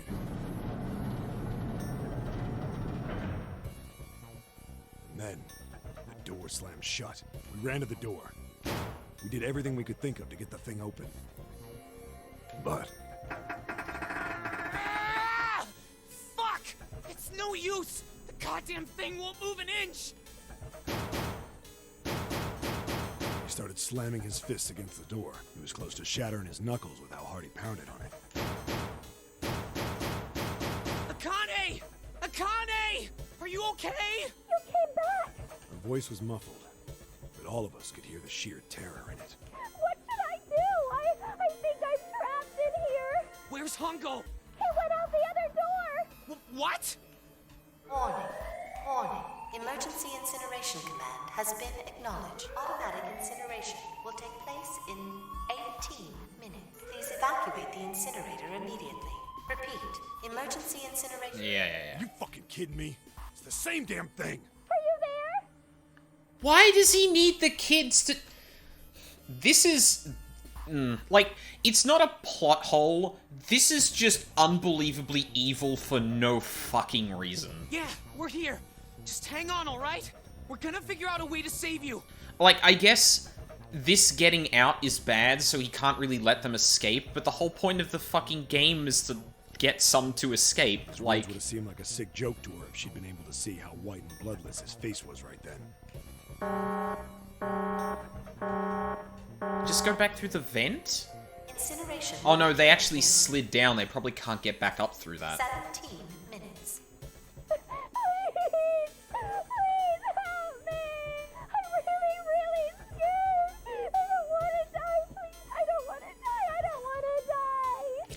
all right. I'll figure something out. I promise. I promise, okay? You hear me? I promise! It was torture listening to her sobbing on the other side of the door. Her brother was nearly crying himself. He could only stand there, fists clenched so tight his knuckles were white.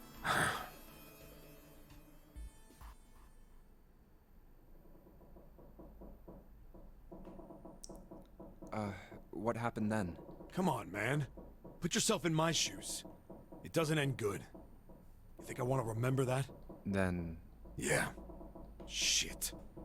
If I'd known it was gonna be like this, I almost wish I hadn't remembered. Hey, are you sure? Huh? Look, I don't want to ask this either, but there's something I don't get. So if you could just tell me, did that girl, Akane, really... Yeah, I'm sure. There wasn't anything we could do. After a while, the countdown ended, and we heard something... burning. The fire stopped, but we still didn't move. Me and the jacket kid were frozen. The boy in the uniform collapsed as if he couldn't hold himself up anymore. A few minutes passed. The door opened.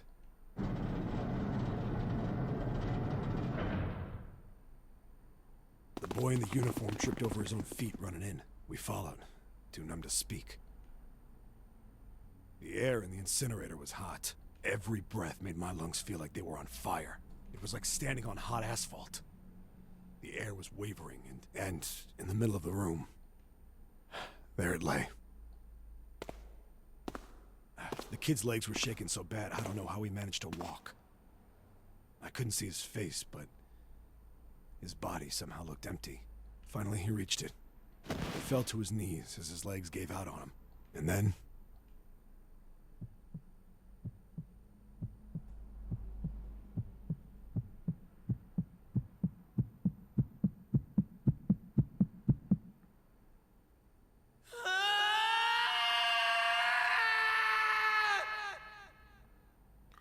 Wait!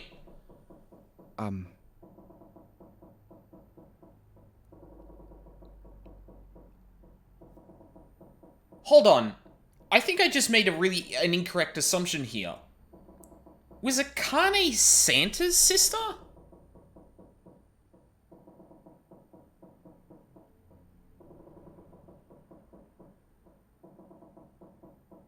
Because I thought it was just, like, there was the other kid there with, like, the brown hair, and I thought, oh, yeah, that's probably Aoi, right?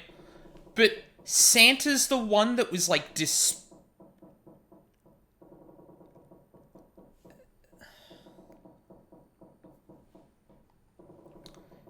they said that in the story, and you kind of glazed over it, and I didn't know what to think. Oh, okay, so the Akane that was in that vision was the kid with the white hair's sister. Is that right? Sorry, I think I probably got the... Because 7 is referring to them by what they're wearing, I think I kind of mixed them up as a result of that. Do you remember an earlier convo with Clover about how the experiment was set up? Not really.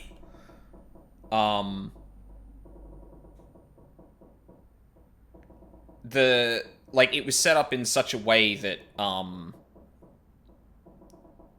Oh, sorry, no, wait a minute. No, it was siblings, and pairs of them were on different things, right? So there was Group Q, and there was Group A. And I think they had, like, sibling pairs split across both buildings, right? Which is why Clover and Snake were in different buildings. Or in different places. Or in the different groups, right? Right.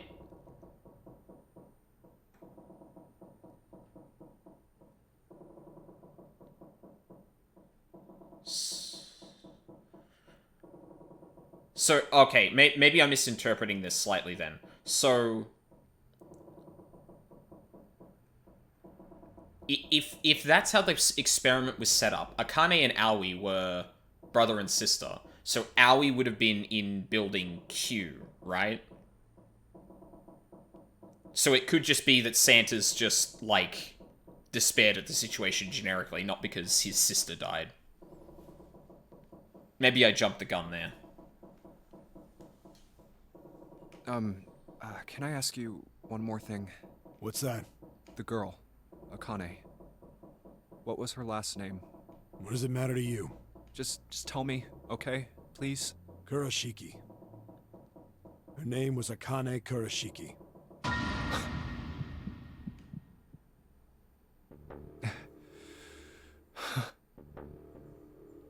You were there that day, weren't you? The tall kid in the jacket. That was you, wasn't it? Oh, fuck me. It was him! Yes, it was. You are correct, Detective. Oh, that was Snake. Oh, shit.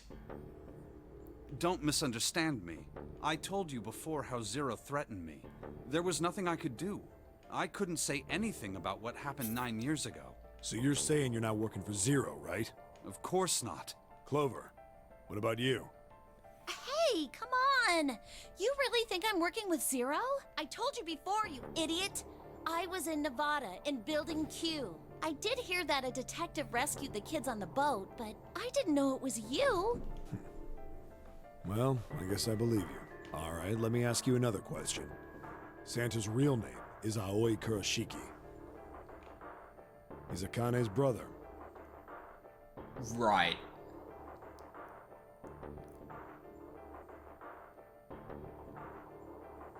So it's someone pretending to be Akane?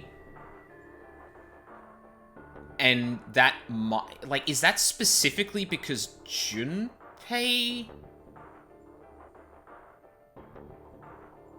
was involved?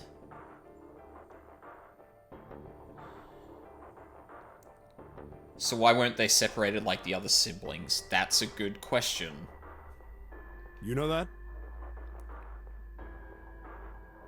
Unless it was because... Oh, well, okay, there's a couple... Unless it's because their receiver-transceiver pair was not brother and sister. Unless they were both receivers. And two other people were the transmitters for them. No, I didn't. Did you? Well, yes. I know Aoi Kurashiki was her brother, but I didn't know he was Santa. At least not from the beginning. 9 years ago, he was in the middle of puberty. His voice is entirely different now. That's really good. I'm ashamed to say that even my exceptional hearing wasn't able to make that connection. That's actually stupid. That's a stupid good reason for that. Of course his voice fucking changed. Snake wouldn't be able to pick that out. I had no reason to think Santa was Aoi.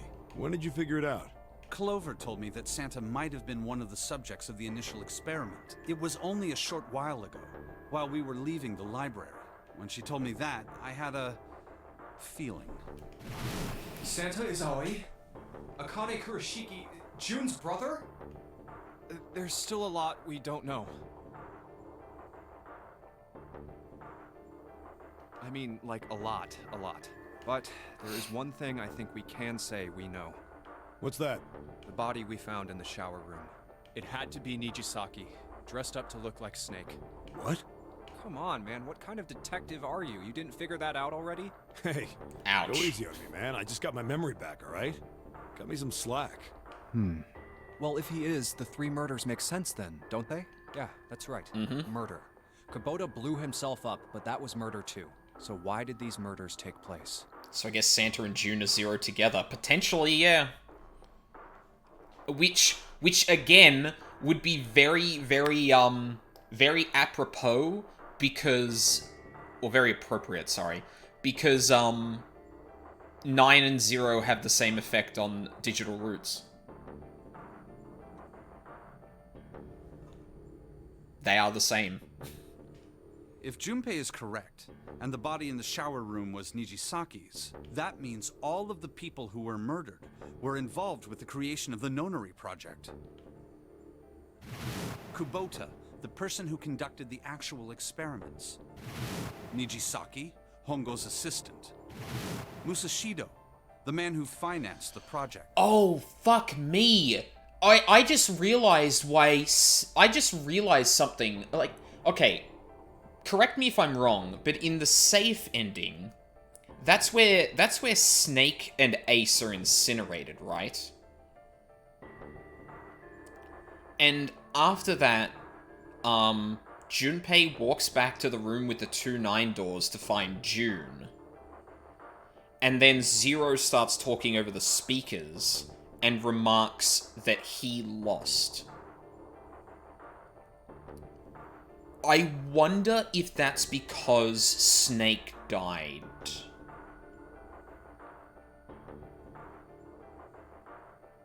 Because that would also line up. No? Well, shit. Dang it. There might be more to it. Like, now that I think about it, that didn't... You're going to have that answered. Okay, yeah, but you're not there. Fair enough. Fair enough. Just also voicing that out loud, because I need to think, but... You mean this was all just revenge? Santa is Zero. He's getting revenge for the death of his sister. That's why he killed them. No, I don't think Santa actually murdered anyone. If I'm right, then it's not hard to figure out who the next victim's gonna be, is it? I'm pretty sure I don't have to tell you. Yes. Yep. Right. The next target will be Gentaro Hongo. The person who planned the Nonary project. In other words, Ace. What? What the hell's going on here? It must be 6 a.m. Our time is up. Shit! Come on, we need to get out of here. How? I'm betting this sucker opens the exit. Come on, let's go.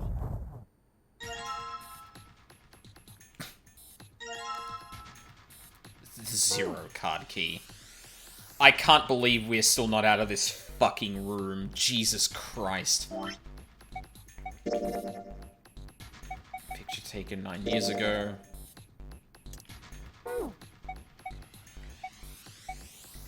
Huh? Oh, okay, that was the thing that was added. Yep.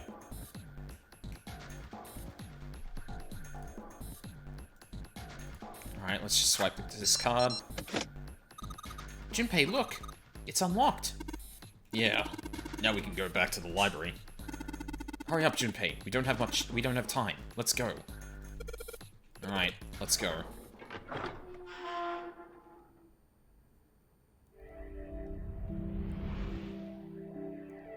Glad you decided to go to bed last night, eh? Yeah. Huh. I think the shaking stopped. Yeah, when I saw that this extended into this, I was like, well, shit. I'm glad I ended it then too. It would seem so, but we are yet to be out of danger. You're right. Let's hurry. This exit needs the Uranus card too. Hey, Junpei. Yeah, I know. All right, it's open. Let's go. Okay, Neptune Key, let's see if you work. Yes! I think it unlocked. It says incinerator. This is from Spike Chunsoft, yeah? Yep. So this is the incinerator. This is the first time I've seen it from this side, but yeah, I think so. Then there ought to be a lever near the door. Yeah, right here. Pull that and the door should open. Got it.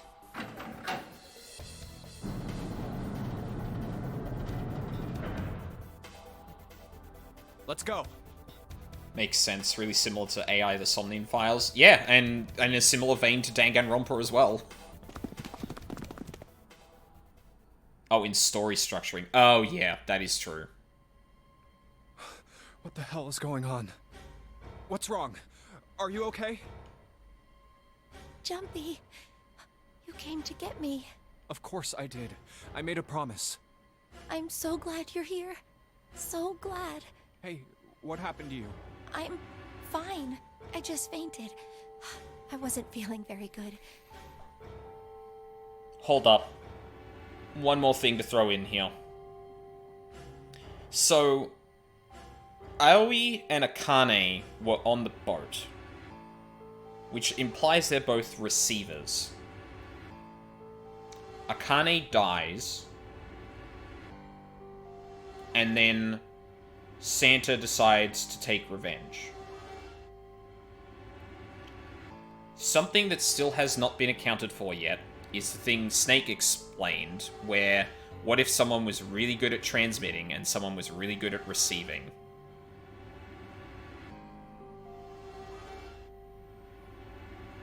What if Santa's being controlled?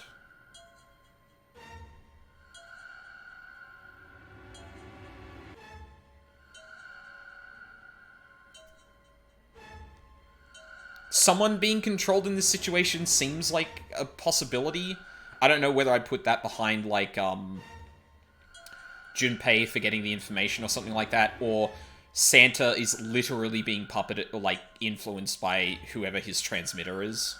Which, I mean, could be who June is.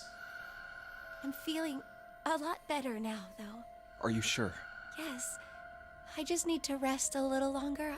I'm sure I'll be fine. Also, she's been, like, fainting a lot, too. I wonder if that's got something to do with that as well. Santa is tempered. Oh, no. You shouldn't worry about me. Santa. Hey, where is it? Where's the gun? You hide it somewhere? I don't have it. I got sucker punched, and they took the gun. What? Who took it? What? Isn't that obvious? I took the gun. Ace. Oh, here we go again. Just what the hell do you think you're doing, Ace? Or maybe I ought to say Gentaro Hongo, CEO of Cradle Pharmaceuticals. You have me at a disadvantage. And I don't like that. How far off are we? Oh my god. I hope this is all novel, because, like... Well, I mean, I can't speed it up if it's all novel, unfortunately. My brain can't speed through novels faster than puzzles. You know me, but I don't know you. Do you have any idea how much I've suffered? Can you even begin to understand my pain? The pain of prosopagnosia, right? Another irritating insect. And how do you know that? Good question. No matter. If you don't want to answer, it makes no difference to me. Yeah, like, Junpei just has the memories of every fucking playthrough we've done so far. This is a waste of time anyway. It's time for me to go. First is 1. Give me your hand. 8. And with this... 9. The ninth man. Kubota's bracelet. I believe I've won this game. Hold up. Hold up. Hold up. Wait, hold on. I just thought of something. Ace used the ninth man's bracelet to kill... Snake... the person dressed up as Snake. If what Snake was saying about the bracelets being switched is true, that should be 6. 1, 2, 3, 4, 5, 6, 7, 8, 9. A, B, C, D, E, F, G, H, I.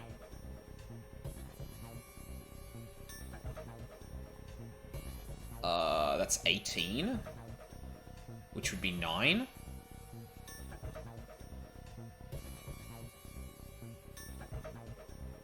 No, that wouldn't make sense. Shit. Fuck. I just realized Ace is one of the other people that could have had a letter as a bracelet symbol. I've had quite a time playing with you. I must thank Zero, I suppose. I will... like, it's going to be real good if he pulls that and it doesn't work. Because I really want to hear how this fucking makes sense. Wait, what? Huh?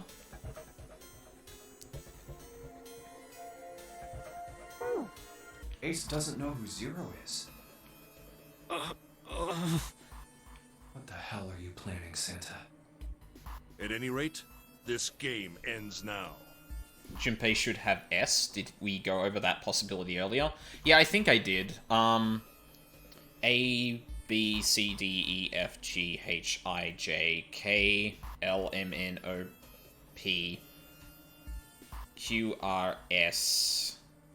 Is that 28? Which would be 1? I think that didn't match up when I, like, thought about it, though. I will escape, and the rest of you will have a slightly less pleasant ending. I suggest you enjoy your final moments. Goodbye. Wait! What? Why isn't it opening?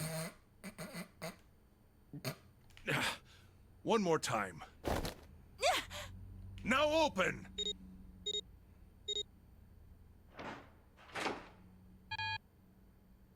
No! What is this? Why? The digital route should be 9! It has to be 9! Then why? Why isn't it opening? Now! Let's go, 7. No! Ugh. Oh, that was close. Too close. Thank you, 7. Don't mention it. Just one punch ain't enough for this piece of shit. After what he did 9 years ago, I ought to rip him to pieces. But if a suspect can't talk, they ain't much good. Once he's locked up in a cell, we're gonna have a little chat. Man, okay, this is, like, not connected to absolutely anything whatsoever. I would be so, the voice actor for 7, his name is Edward Bosco. He plays in a couple of D&D campaigns I watch, and one of them, he is a PI.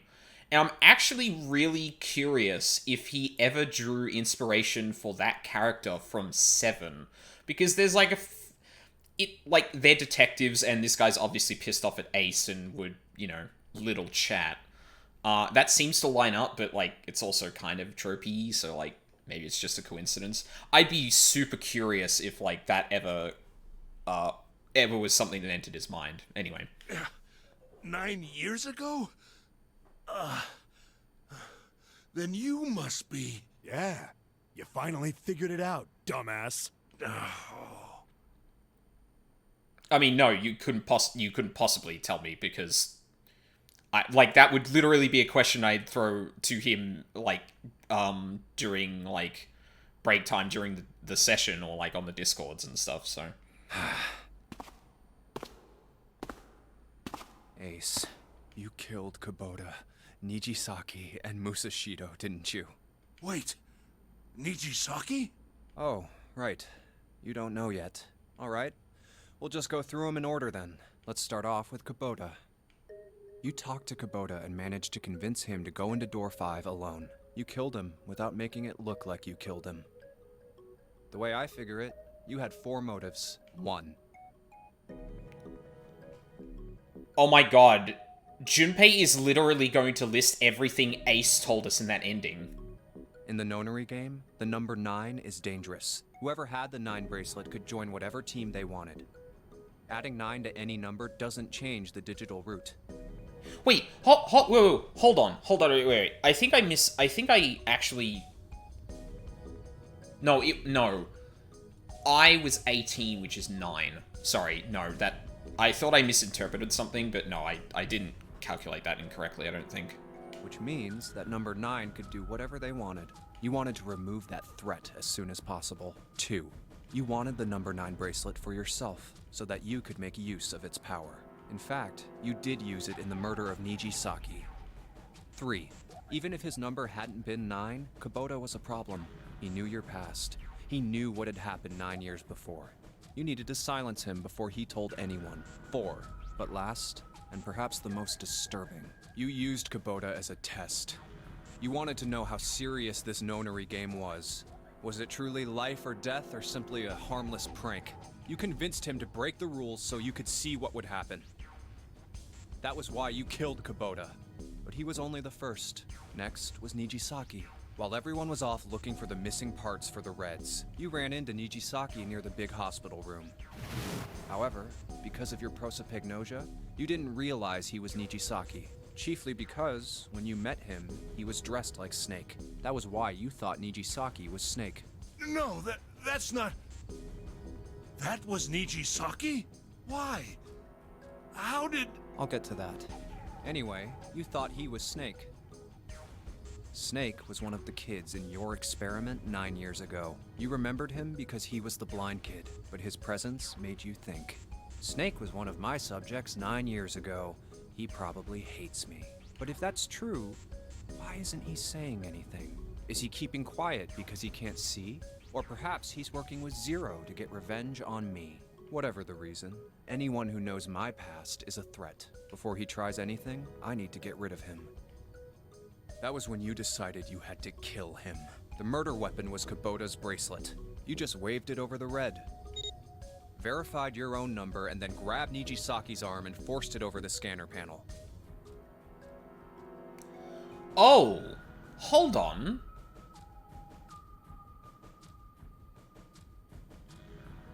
Maybe Nijisaki didn't have two.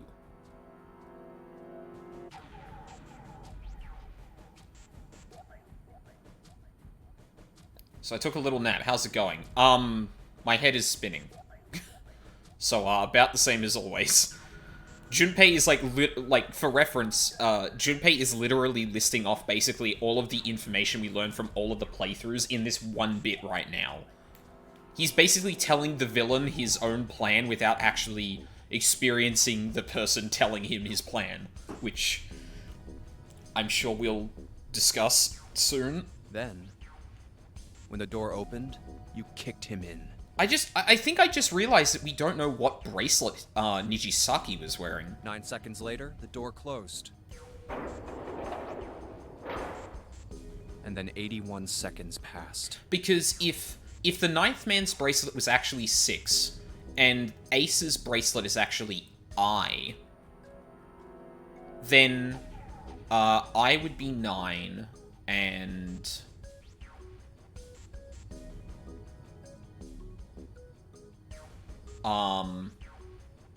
I would have a digital root of 9. Wait, hang on, let me count that again. A, B, C, D, E, F, G, H, I. Yeah, 18, which is 9. So that has a digital root of 9. 9 and 6 is 15, which is 6. So to get 13, you would need to make 12 from that. And you'd need 6. Oh. Did he have the 0 bracelet? And poor Nijisaki was dead. Then you mean to say Snake is still alive? Sorry to disappoint you, but I'm as good as new. Thank you for killing the wrong man, but I can't say I like knowing that you wanted me dead. Although, to be honest, even if you hadn't tried to kill me, I would still hate you very much. Well, I wouldn't blame you. Last but not least, let's talk about Musashido's death. When Clover and I were investigating the chart room, you came over to talk to me. Do you remember what you said? Oh, a pocket watch. Might I take a look at it? I handed it to you, and you left the room.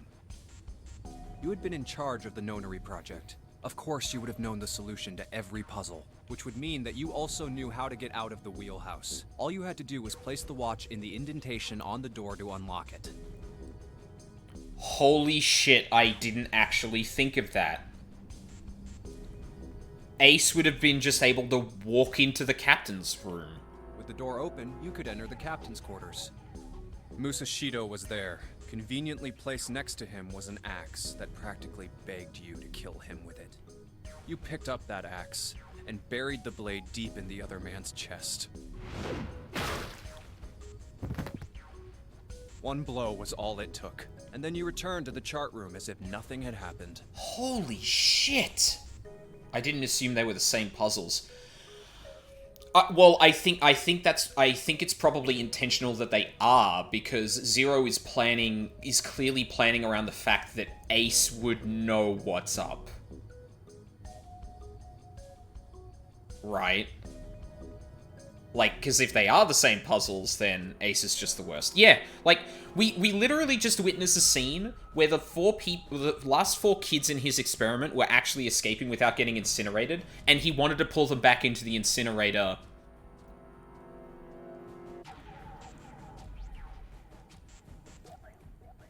for reasons, I don't know, that, like, there had to be danger, but that was the end of the experiment. You don't...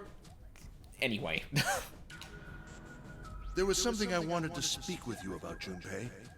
Could you come with me for a moment? I had no reason to say no, so I followed you to the wheelhouse. When we stepped inside, remember how you slipped your hand into my vest? You pulled out a piece of paper, the one I used to cheat during the vote. But that wasn't really what you were after. Your true purpose had been to slip the watch into my pocket. It wasn't a very good plan. Had way too many holes, and someone saying the wrong thing could have brought it all down around you. You must have been desperate. But what made you willing to risk it all to do it? Ace, Musashido's murder is the only one I don't understand. You obviously did it. But why? Because of this. What's with the paper? Just read it. Let's see. Number 1. There are 2 ways you might survive this ordeal. The first is to win the nonary game. The second is for you to confess your sins of 9 years past. I have prepared a camera in the captain's quarters. The images captured by that camera will be streamed through a satellite and distributed across the world. Simply look into the camera and repent. Once you have confessed everything, I will release you from this ship. To make your confession more credible, I have left you a witness in the captain's quarters. Perhaps he will confess with you. The decision is yours. Do as you please. 0. When I awoke in that room on D-Deck, I found that in my pocket. That was why I chose door 1 when we voted. If I went through that door, I knew I could get to the captain's quarters. As you said, I knew how to enter the wheelhouse. My plan was to find the pocket watch before anyone else. If I could, then my alibi would be set. At least, that was the plan. Unfortunately for me, you got to it first. That sleight of hand was the best I could manage on short notice. You meant to kill him from the beginning then? Musashido, I mean. I only knew Musashido was the witness after I reached the captain's quarters. I asked him, and he answered. He seemed groggy. Perhaps he had only just awoken from sedation. I suppose Nijisaki was in much the same state. He seemed confused and disoriented when I encountered him. But yes, you are correct. I intended to kill him from the beginning, even though I didn't know who he was. I proceeded to the captain's quarters in order to remove this so-called witness. Ace, you figured it out, haven't you? You were being manipulated. Yes, so it would seem. I was little more than a puppet, in many ways. Everywhere I went, everything was already prepared. The Reds in the large hospital room were dismantled.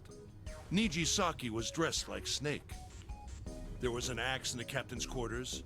Musashido was delirious from the anesthetic, so he couldn't fight back. Nijisaki as well. In retrospect, I can't understand how I could have fallen into such a simple trap. But yes, this was a trap. It was Zero's trap. And I fell for it, hook, line, and sinker. I did everything he wanted me to do. Yeah, by manipulating you, Zero was able to kill 3 people and keep the blood off his own hands. All of this was revenge for what happened 9 years ago. That's why this nonary game happened. Am I right, Santa? Huh?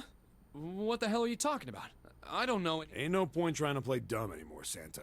Actually, I guess I should call you Aoi Kurashiki, huh? My memory came back to me, kid. You're Aoi Kurashiki, no doubt about it. Never thought I'd be back in this room talking to you.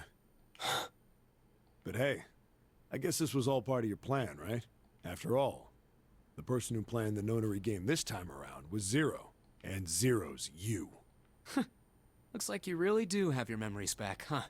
Well, I guess there's no point in hiding it then, huh? Yeah, you got me. I'm Aoi Kurashiki. I was one of the kids in the nonary game 9 years ago. I made it out. So did Snake over there. But there's one thing...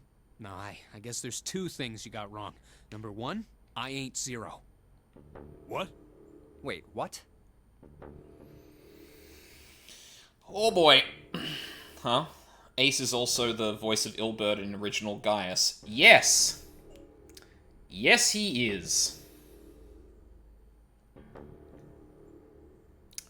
He sure is. Sure, I was helping Zero out, but I'm really more of an assistant, like a secretary. But an assistant's only an assistant. I didn't come up with all this. All I did was follow Zero's orders.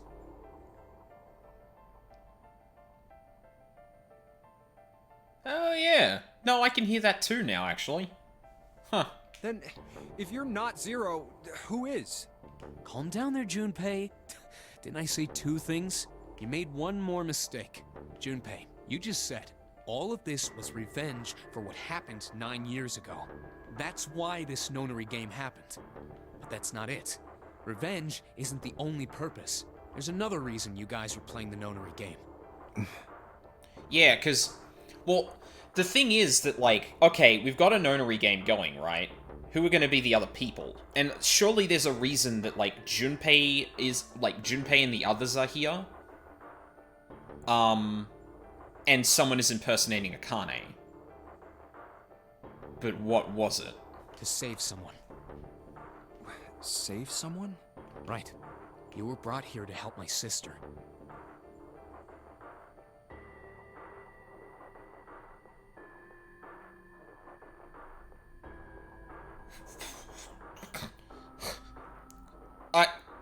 To save Akane. What the hell are you talking about? Akane Kurashiki died 9 years ago in this room. I was there. I saw... What? What the hell? Where is she? Where's Akane Kurashiki? Ugh! Oh, my head! My head, it feels like it's gonna pop. Seven! What the hell is going on? I don't know, I just... Oh! I swear to God, my head feels like it's about to explode! What was the Nonary Project? I'm sure you know already, but I'll tell you one more time. It was a project designed to test a particular phenomenon. And what was that phenomenon? For two organisms to communicate with one another in the absence of physical contact. The morphogenetic field theory. Could human beings use these invisible fields to exchange information? That was what this experiment was conducted to determine. There were two separate locations. One was the Gigantic, and the other was a building in Nevada called Building Q. The 9 children trapped in Building Q were faced with numerous puzzles, copies of identical ones in the Gigantic. They were told to send their answers into the morphic field set and transmit them to their brothers and sisters on the Gigantic. The transmitters were put in Building Q, and the receivers were put on the Gigantic. Each sibling pair was supposed to be split up. Unless they're like quadruplet. Oh, hang on. But there was a mistake. Akane was a transmitter. She should have been in Building Q. However... she is a transmitter. For some reason, she was placed on the Gigantic with the receivers, like me. Perhaps she was mistaken for someone who was supposed to be in Group A. Whatever the case, Akane ended up on the Gigantic. I think I've told you enough. You get it, don't you? I'm pretty sure you know where this is going, Junpei. Where what is going? Don't play dumb. You know things you shouldn't. Things you couldn't. Here we go. How did you know Ace had prosopagnosia?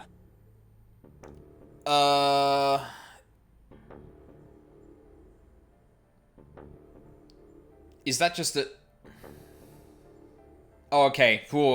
I'm not gonna lie, I looked at, like, huge block of text and went, oh, Jesus Christ, if someone's about to spoil something, I'm gonna punch a wall. But, whoever's reading this, it's such a hard time right now. Thank you so much for being awesome. Great stream. Thank you, Sadie. That's a really nice message. I hope you have a good day. Just positive vibes. Yeah, sorry. Like, the thing is, my mind is, like, spinning with, like, what's happening in the video game right now, and, like, seeing the big block of text made my, like, fight or flight just activate, like, someone delete that if it's a spoiler, but... No, I appreciate the vibes. How did you know why Ace wanted to kill Kubota and how Nichisaki was killed? Were you surprised when you found out Ace was Hongo? And what about the coffin Snake was trapped in? How the hell did you open it? Well, that's...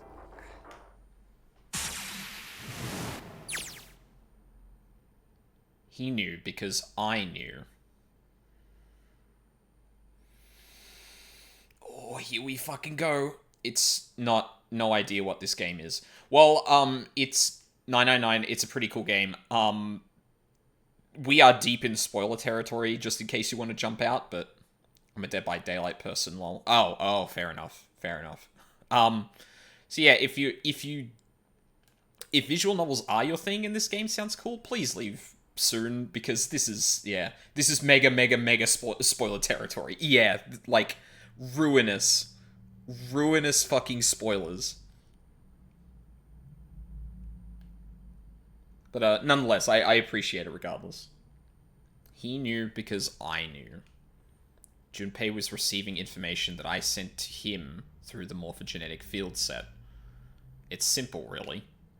How do I know the alternate futures, then? Oh my god. Nah, not my thing. Just giving love. Fair enough. Imagine a river that splits into, like, an upside-down Y. The river flows from the top to the bottom from a single stream into two branches. It only flows in one direction. It can never flow backward. Information is the same way.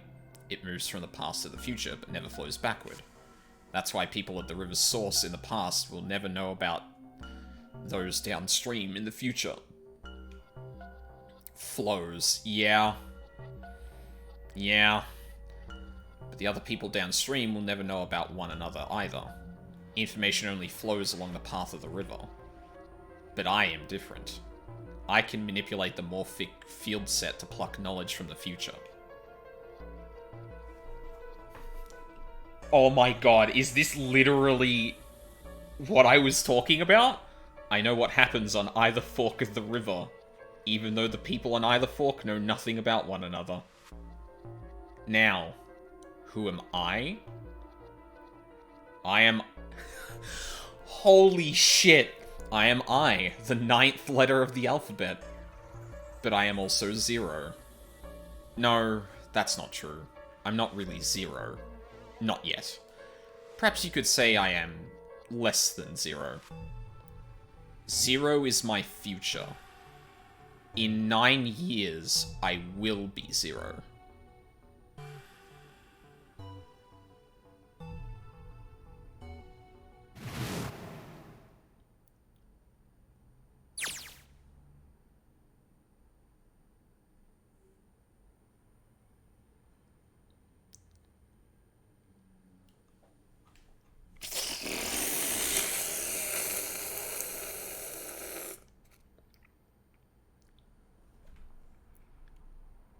Yeah, someone from the game in the past.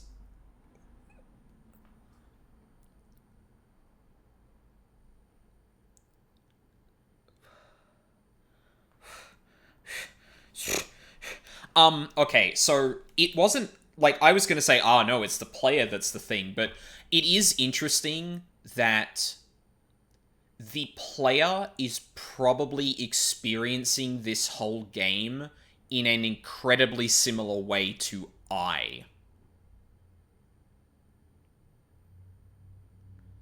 Which is...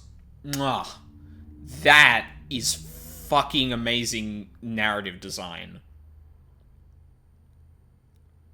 Like, the way you are going through the game is the way that I would experience those timelines to gather information to send across...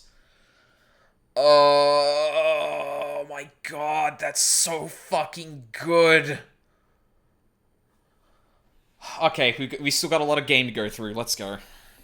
Where? Where did she go? June. No. Akane. Where did you go? Santa! Why is Clover... Oh, shit. Freeze. Santa's got the gun. Guess he picked it up when we weren't watching.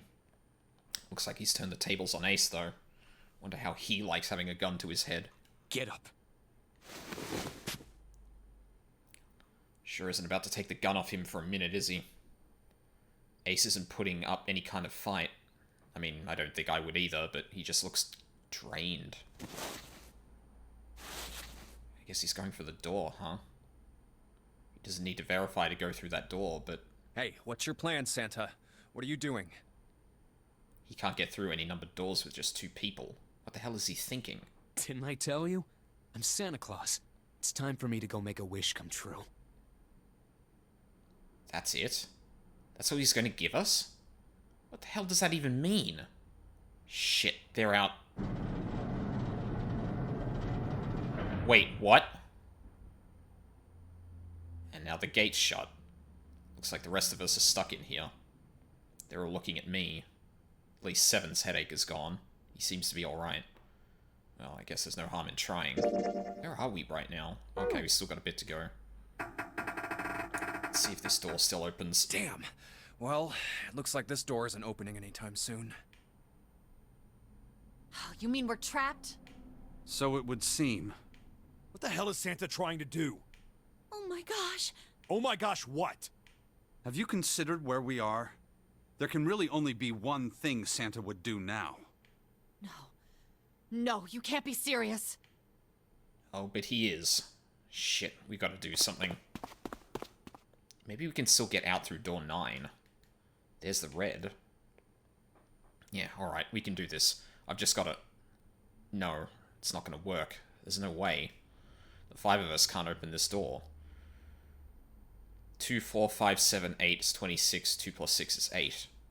Is there any combination that'll work? Junpei, can I borrow your pen and notebook? Sure, why not? I don't think I'm gonna need them. Ever again. Well, she certainly looks purposeful. Why is this not being narrated? I'm so confused. Looks like she's writing equations. A lot of them. Huh? Oh man, she doesn't look very happy. What? Hey, no need to be ripping pages out like that. Jeez. What the hell are you doing, Clover? Give me that! Alright, at least 7 got it away from her. Maybe now I can get a look at what she was writing. Let's see.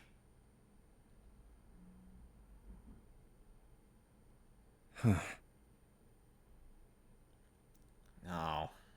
No Lotus. What? And there's no other way? Lotus.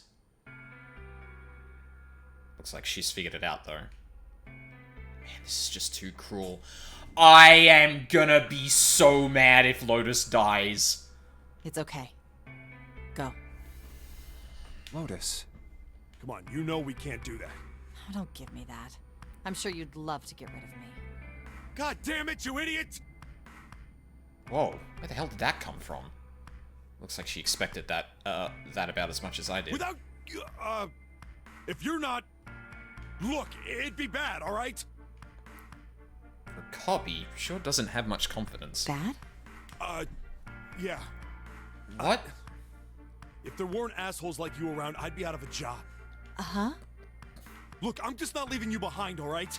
End of story. 7. He's right. I'm not leaving you either. The kiddos, yeah, I suppose. Me too. You didn't honestly think I'd abandon you, did you? You're all idiots. Well, I guess if the 9 bracelet is still here, then maybe we can shenanigans some things together. Act as tough as you want, Lotus. We can all see you're about to cry.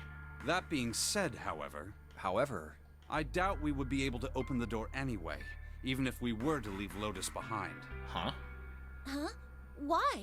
I trust you remember what happened to Ace? I couldn't, see exactly what happened, but I was able to guess what he was attempting to do earlier, at the Red.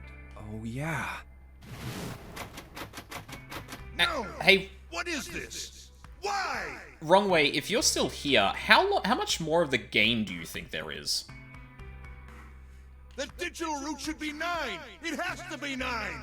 Because, like, we're getting up there in time now, and I don't want to stream too much longer. Then why? Why isn't it opening? It's almost exclusively novel? Okay. Just to see, why don't we give it a shot? Give it a shot? Yes, that is what I said.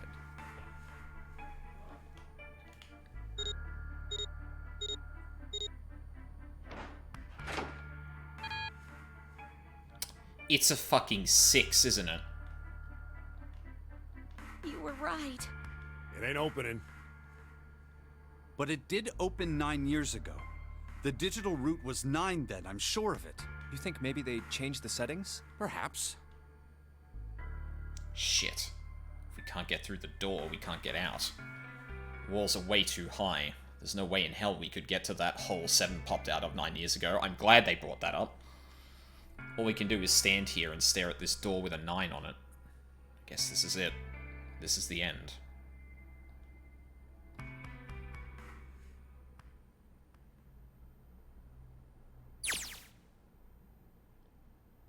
I was watching. I had watched everything that was reflected in his eyes. I was listening. Every sound that vibrated in his eardrums I heard. Smell, taste, touch. I felt everything he felt. I knew. I knew everything about him. What he was thinking, what he was feeling, what he was sensing. All of his feelings and worries and fears became mine. My mind, my consciousness was inside of him. Through the morphic field set, we were resonant, and we were as one. I was him, and at the same time, I was an observer. It started with a tremendous noise like a clap of thunder. That was approximately 9 hours ago. A bomb had gone off on the ship we were on. That was when my resonance with him began. My resonant event melded into him and we became one, inside of Junpei. Somehow I found myself in Junpei's mind, 9 years in the future. But I didn't lose myself. I was living in 2 realities at once. One was the present and the other was the future. Perhaps you can think of it as 2 movies showing on the same screen at the same time. Eventually it becomes difficult to separate them and determine which movie is which. However, if I concentrated, I was able to focus on one or the other. That was why I was able to grasp what was happening in front of me. Come on, over here! That was my brother, Aoi. He was yelling.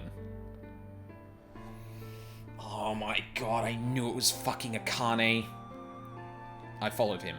Around me were 7 other children. They all looked like they were about my age. Come on, hurry up! We ran down a long straight hallway and burst into the large hospital room.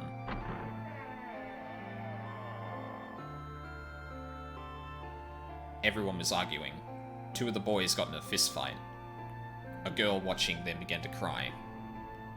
"I want to go home," she cried. "I want to go home." Another girl slapped the crying girl and glared down at her.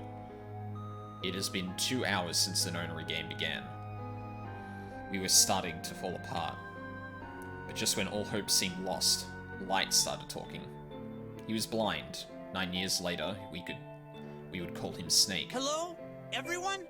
Could you come over here for a moment? He was older than most of us, and his voice had authority and dignity. The fights died down, and we gathered around him. I have a little sister. She is very important to me. Right now, she is over in Building Q, and is desperately trying to send information over to me. Her name is Clover, and today is her 9th birthday. As he spoke, he pulled something from his pocket. In his hand were 4-leaf clovers. I was going to give these to her as a birthday present. I was outside picking them when I was abducted. I'm sure I've already told you, but I am blind. For a man who can't see, collecting 9 of a very specific plant is... well, it is difficult. But my sister means a great deal to me. And I hope that these would show her how much I cared for her. Since it's her 9th birthday, I thought 9 4-leaf clovers would be appropriate. Every one of you has a brother or a sister in Building Q with Clover. For their sake, we have to survive. We have to get off this ship. Do you understand? If we're going to do that, there are 3 things you have to remember. We need trust and love, and we have to have faith in one another. If we can take all 3 of those to heart, then I promise that good luck will come our way. Did you know that the leaves on the 4-leaf clover mean faith, trust, love, and luck? Those words are leaf words. So if you believe what I've told you, and you understand, then I want you each to have one of these. They're a promise between friends. He gave a clover to each of us. I took one too. Eventually, he was left with a single 4-leaf clover. Why is Snake a Kingdom Hearts character? Don't question it. He had one last thing to say. Now, don't ever forget. So long as you have that, we will always be connected. Do you understand? When he finished, the tension of only a few minutes before was gone. We were calm. After that, we ran around the ship for a while longer and opened several of the numbered doors until we finally found a door with the number 9 on it. In fact, there were 2 doors with 9 on them, and we found them in the chapel. We split into 2 groups and walked through the doors.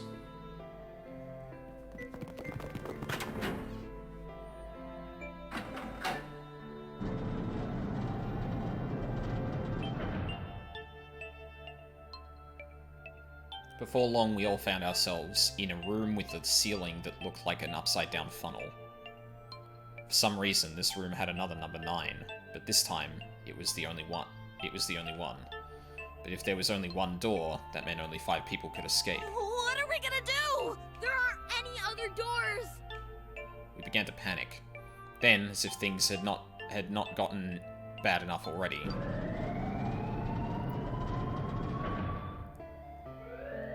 Warning. Emergency yeah, incineration in 18 minutes. Evacuate repeat, emergency What? What's happening? What did that thing say? That didn't sound good. My brother Aoi swallowed hard and answered. I think it means this room is gonna burn. Burn! The plaque on the door says incinerator, and that voice said that the incineration is about to start. And incinerate means to burn. No! Help me! Sorry, I just thought of something. I need to Google something really quick.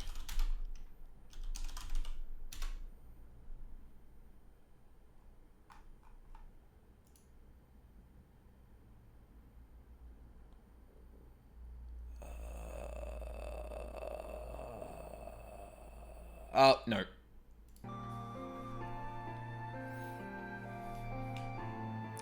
I'm trying to think of another character that could possibly be. And I thought, like, maybe, oh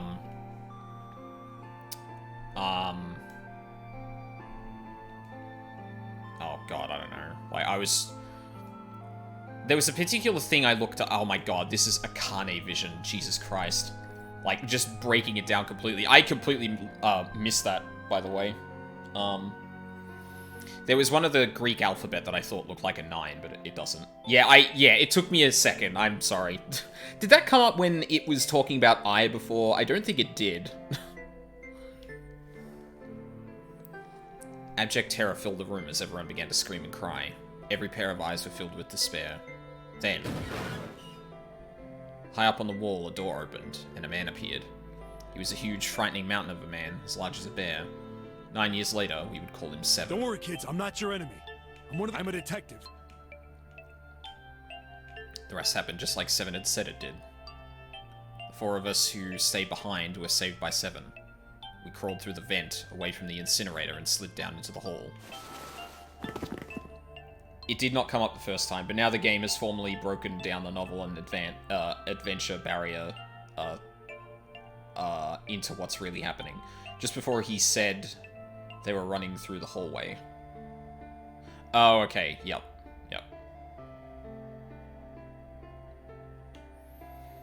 We came out on the other side of door 9. On the wall opposite the door was a set of double doors. We went through those and began to run up the spiral stairs. As we ran, I led the way. Behind me were Nona, my brother, Aoi, Snake, and 7. The other children, the ones who gone through door 9 before us, were up ahead. Wait, she was leading? I could hear the cheering. I could hear them cheering each other on. We ran and ran and ran. We leapt across so many stairs as we could and kept running. The stairs spiraled upward like a tornado. Eventually, I pulled ahead of the rest. Perhaps Nona had slowed them down. I didn't want to lose them, so I slowed down as well. I didn't stop, but I glanced over my shoulder from time to time to see if they had caught up. That was when I realized... Oh no, where is it? Did I drop Jumpy's present? I knew I I'd had it with me when we passed through the vent. Then, had I dropped it as we slid out? I had to go back. I had to. But I knew I couldn't tell the others. They would stop me. I was sure of that. I didn't stop to think. I simply moved. I ran to the central hall, the room that connected to all the others of the ship. Hang on a second.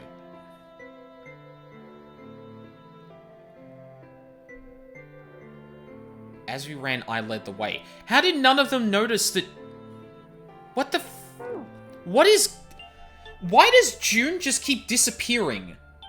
Or, sorry, why does Akane just keep disappearing? I'm so confused. The room that connected to all the other areas of the ship.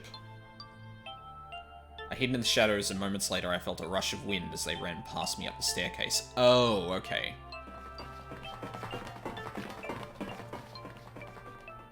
I mean, child. Yeah. I waited until they were out of sight, and then I ran. I moved as quietly as I could, down and down and down. Finally, I reached the bottom deck.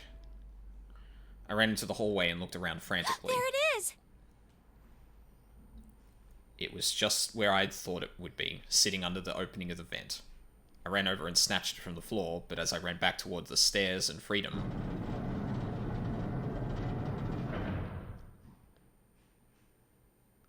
The door to the incinerator opened and a man stepped out.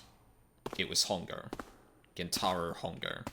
9 years later, we would call him Ace. Ah, how wonderful to see you decided to come back. His smile made my blood run cold.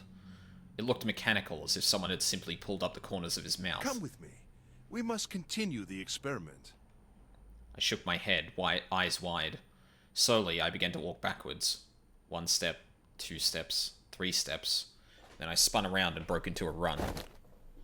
I felt Hongo's hand close over my left wrist. I said, come with me. There was an edge of insanity in his voice now. I pulled as hard as I could.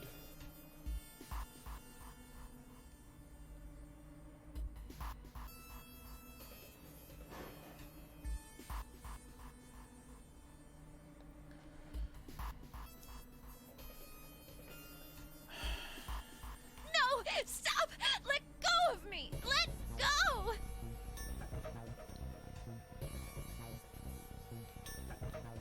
I shook my body and flailed my arms, trying desperately to get Hongo to let go of me. Sorry, I just thought of something. So, Akane is experiencing the events of both Nonary games at the same time. I wonder if the time limit of the second game has got something to do with how the first game went then. But I was still only a child. It was no match for a man like Hongo. Stop struggling, goddammit! Do as I tell you! He heaved on my arm, trying to pull me into the incinerator. I screamed. Help me! Somebody help me! Then suddenly... Akane! The door to the stairs flew open, and my brother, Aoi, burst out of it. Behind him came Seven and Snake. Akane! He cried my name again as he leapt toward Hongo. You came back! I cried out, but then... You're too late, idiot! Hongo threw his full weight against my arm, pulling us both into the incinerator. The force of it threw me to the floor. I scrambled to my feet and looked toward the open number 9 door. Hongo stood between it and me, but behind him I could see my brother, his fists clenched. But those fists never reached Hongo.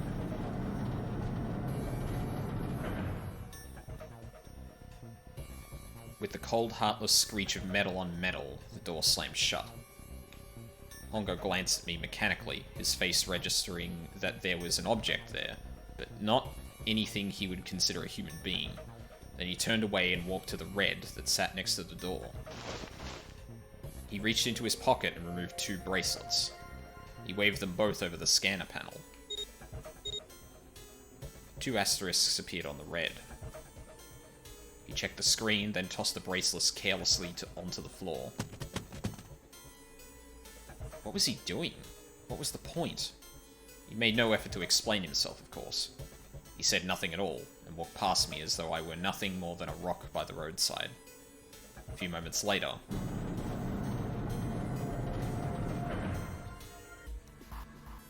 two other doors slid shut as well. Faintly, I could hear someone pounding on the door behind me. I turned around and ran toward the door with the 9. Akane! Akane! Yeah. You'd hear a voice from the other side of the door. A worried, frightened voice. Help me! My throat was already raw, but I screamed as loud as I could. My voice echoed lonely around the empty room. What should I do? I think I'm trapped in here! Where's Hongo? He went out the other door! What? Then it started again. Warning. Yep. Emergency incineration will begin in Oh, Junpei vision. 18 minutes. Please evacuate the incinerator immediately. Holy shit. Man, I knew what it was gonna say, but that is one hell of a creepy voice. I knew it! It's starting. Santa started the incinerator. Fuck! Man, I never thought I'd hear that damn voice again after 9 years. What the hell? What the hell? What in God's name are you talking about? It's 9 years this and 9 years that, and when it's not 9 years something, then you're talking about some sort of fucking experiments. You aren't making any sense. Oh yeah, no one has explained what's going on. I'm sorry, Lotus, but we really don't have time to explain it right now. I promise. I'll tell you everything once we get out of here. But... Incineration will begin 17 minutes. You know what that means, right? Incinerate means burn! what kind of idiot do you think I am? I know what incinerate means. Well... God damn it! Okay, fine. I won't ask anything else. Talk about whatever you want. But you have to do something for me. 7, figure this out. What? What? Just shut up and stop this thing! How the hell? There has to be some sort of emergency shut-off button. There isn't anything like that. How the hell do you know? Because I looked for it 9 years ago. Yeah, Lotus isn't happy about that. You said the number 9, Snake. Don't do that. Can't really blame her. Wait. The floor. It's moving.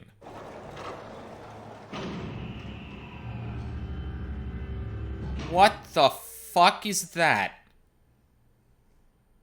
What else can I say about it, but... What the hell is that?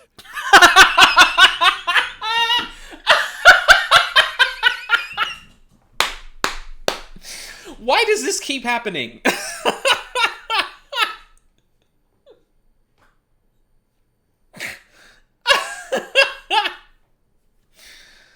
It's 14 all over again. Although listen, that's pretty generic. Like, that's less impressive than the one that happened in 14, but, God. What is that? What else could I say? The floor opened and a machine rose up out of it. It looked like a computer. At least, it kind of did. There was a monitor, a keyboard, and a cross-shaped device of some kind. Oh my god, there's so much left to go. Like, I don't know if I can get through this in, like, an hour. I'm still so confused. I'm kind of there as well.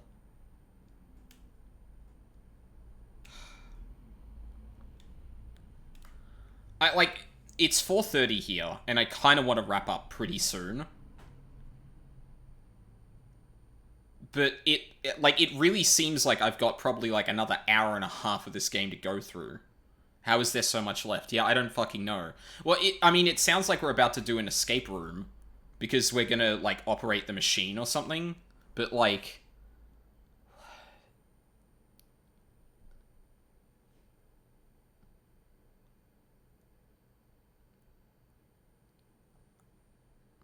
It's just no end. Yeah, I mean, that's why I asked before, like, how much everyone thinks, or how much, like, Wrong Way thinks it's all novel plus a puzzle section coming up with this machine. Right, but that's not going to resolve within half an hour. Like, I feel like I probably have to stop here, unfortunately. Like, this is just taking too long. Like... If yesterday was any indication, I really need to have, like, a stricter, okay, no, I need to stop here. Because I want my streams to be, like, consistent. I don't want it to be like, oh, you know, I'll stream for 4 hours. Sometimes I'll do 6 or 7 because maybe the game's good, but... yeah. Like, I don't know, like... going through this route alone, I think, has taken 3 hours so far. Can't edge me like this 2 days in a row. Well, I mean, it's happening to me too. Like, you're not the only one that's suffering here, but... yeah, like, I just don't think... I think I need to leave this for next weekend, which sucks, but... we have a lot of answers, just not every single thing, unfortunately.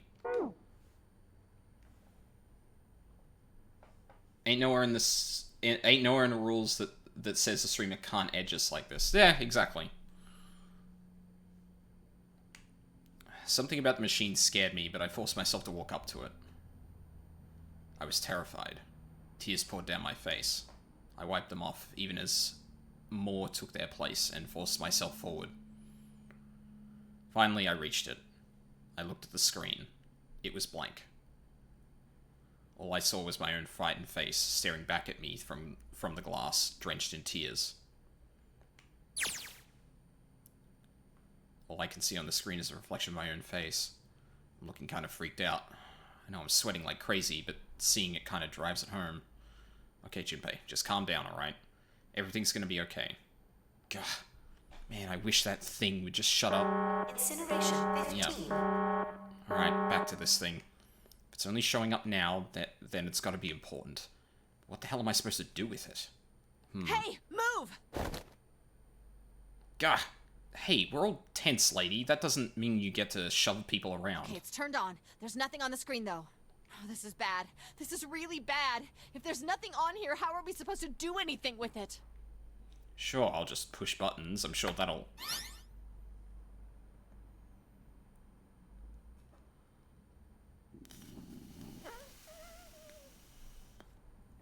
Sorry, I was in another tab clipping that. Yeah, fair enough.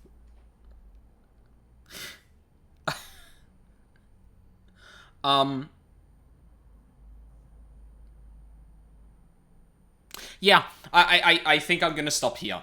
I'm looking at this and I'm like, no. No. Nope. Nuh-uh. No, there is no way I am getting this down in that amount of time. I think looking at this incomprehensible fucking puzzle is a good place to leave it. Well, unless we actually get to interact with it. To begin with. Like, the second it gives me control...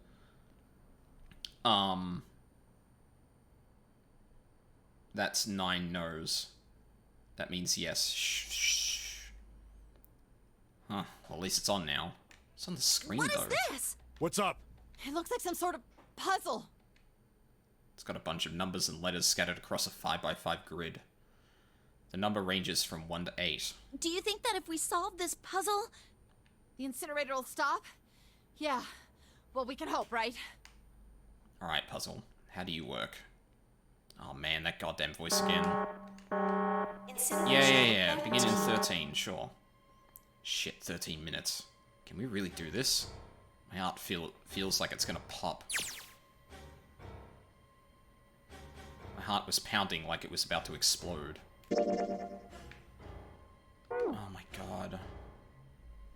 Yeah, no, I have to stop it here. It's gonna take too long. I still need to get dinner. I still want to do other things that aren't streaming. So, like, yeah, that's gonna be it for today, unfortunately. I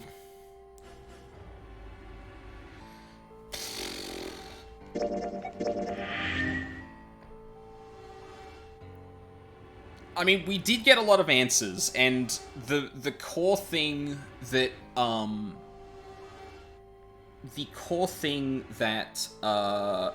was important, at least for,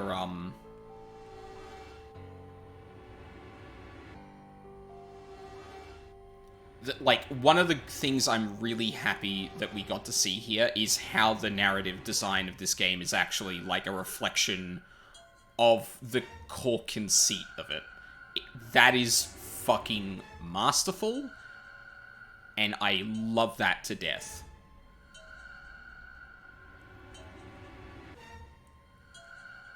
But yeah, I unfortunately I can't justify more tonight. So I will have to get back to this next weekend. I can't believe this game is still going. It's actually kind of nuts. It's like an entire other playthrough of the game, basically, this section. It's so filled with stuff, but, like, of course it is, because it's had to explain, like, a hell of a lot of things, so...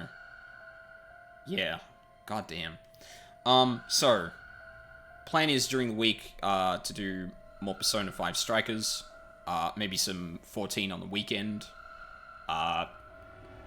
If I just feel like leveling something, I'll probably start the Dark Knight questline. If I feel like something a bit more... something a bit less, like, chill, maybe we'll do raids and stuff, I don't know. Friday night's a toss-up. And then we'll get back to more of this, and probably starting the second Nonary game. Which I'm sure will be a time. Do you want this clip URL? Yeah, toss it in chat. You should be good, but I'm gonna permit you just in case.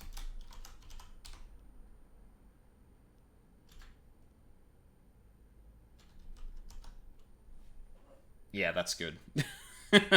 VLR is absolutely a time. Yeah, I'm sure it will be. But yeah. That's gonna be it from me today. So thank you very much for watching live or on the VODs. I really appreciate it. I hope you all have a lovely day, and I hope to see you all next time. Oh, actually, hold on. There is one thing I should check before we go. Oh, yeah. Okay, so Haunted, who hangs around the channel a bit, has been rating me a little bit, hosting me and stuff. He's one of Charles, or, like, we know each other through Discords and stuff like that. He's currently doing a marathon at the moment. I think he's doing a Nuzlocke run? I think? Hang on, what? Yeah, he's doing a 24-hour charity stream, so we're gonna go raid him. Show him some love. He's a good dude. And yeah, if you're feeling generous, maybe donate to the charity if you feel like it. I'm gonna make sure. Hang on, I got the URL just here, so that shouldn't be hard to copy. He's only on hour 6 too, so if you feel a little cheated by me doing, like, probably less than the ending of this, I'm sure this could suffice for the time being. Yeah. Let's just make sure that's going to the right channel. Sure is. Alright, cool. Awesome. Yeah, so stuff during the week, assuming this week isn't a bummer. And then we'll get back to this on the weekend. Jesus Christ. I also need to give my brain a rest. I'm just... My head is mush. This was definitely not the relaxing weekend I thought... Or relaxing weekend with video games I thought it was going to be, especially after this week I had, but... Yeah. Yeah, you too, Runway. So yeah. Once again, thank you very much for watching. I hope you all have a lovely day, and I hope to see you all next time.